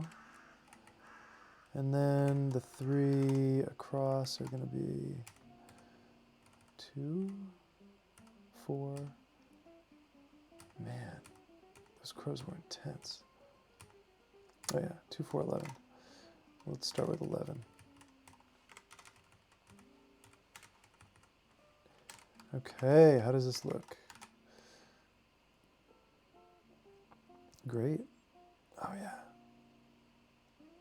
Should those be reversed?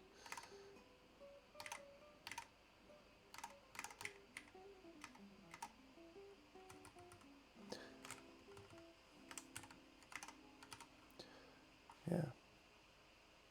Nice. That's a good cluster. Great. So let's do this. Get status. Image optimization and day 2 thumbs. Okay. Excellent. Okay, we are 6 hours in, and I think I am at my streaming limit. Let me see here. Let's. Hey. Yeah. No, I think I'm pretty much at the limit. I am gonna go make some real lunch. I just had a little bowl of granola before, and I'm going to just kind of relax, read a little bit. I'm reading Camus' The Plague. Some nice topical fiction for the moment. I mean, that's what's interesting about what's going on, is that this has been imagined or reimagined so many times in film or book. And I'm just going to chill out for a little bit, and then probably tonight I'll keep cranking on this. I'd like to get at least all the images laid out, a draft of that done today, and then do the photo gallery JavaScript setup, which is going to be its whole thing. That'll probably take an afternoon getting that all working, and then print the whole thing out, do a big edit on all the text, write a bunch more, think about accessibility, add all those alt descriptions to everything, then work on speeding it all up. Cloudflare actually does a lot for me in terms of image efficiency, so I think it's delivering the most efficient images for the browser at hand, which is great. So I think it should be a pretty efficient site. I've got to go through and put all these links in here. I've got to get the GPS data cleaned up, so you can see it's a big project. But I think we made a good hack at it today. That was great. Thank you for showing up, for hanging out, for staying up, for getting up early. And I hope this was interesting. I hope it was fun. I had fun. I think I'll probably do one of these again. Maybe a little more focused. This is kind of a scattershot chaos stream. But we do have a camera that looks not horrible, so that's good. I hope you're all doing well. I hope you're not too stressed out. I hope your families are okay. My family seems to be doing all right. They're getting a little more stressed out in America. and my kind of Japanese family or whatever they're dentists up in Tokyo, and they're still cranking away and worried about all sorts of things. So fingers crossed for all of us that we make some headway in the realm of vaccines and flattening the curve and all that stuff. And thank you all for your support, and I really, really appreciate it. And I'm glad to have you out there. This is honestly one of the few things that's keeping me completely sane during this kind of chaos time. So just checking out your comments. Thanks, Craig. It's been fun, inspirational peak. Nice. Yeah, the Leica photos. Oof, it's tricky. Cool. Thanks for coming, Scott. Thanks, Arj. Thanks, Brooke. Thanks, Aid. Thanks, Great Lesson. Thanks, Eldon. 24th day of lockdown. Yeah. I mean, we're not officially on lockdown, although we sort of are. Effectively are now. I have been on self-imposed lockdown for 3 weeks now. So, all right, everyone, thank you so much, and see you on the list, and there'll be more soon. There'll be a ridgeline about something tomorrow. I don't know. I'm not walking, but I'm not walking anywhere, but we'll figure it out. Cool. Have a good one. Bye-bye.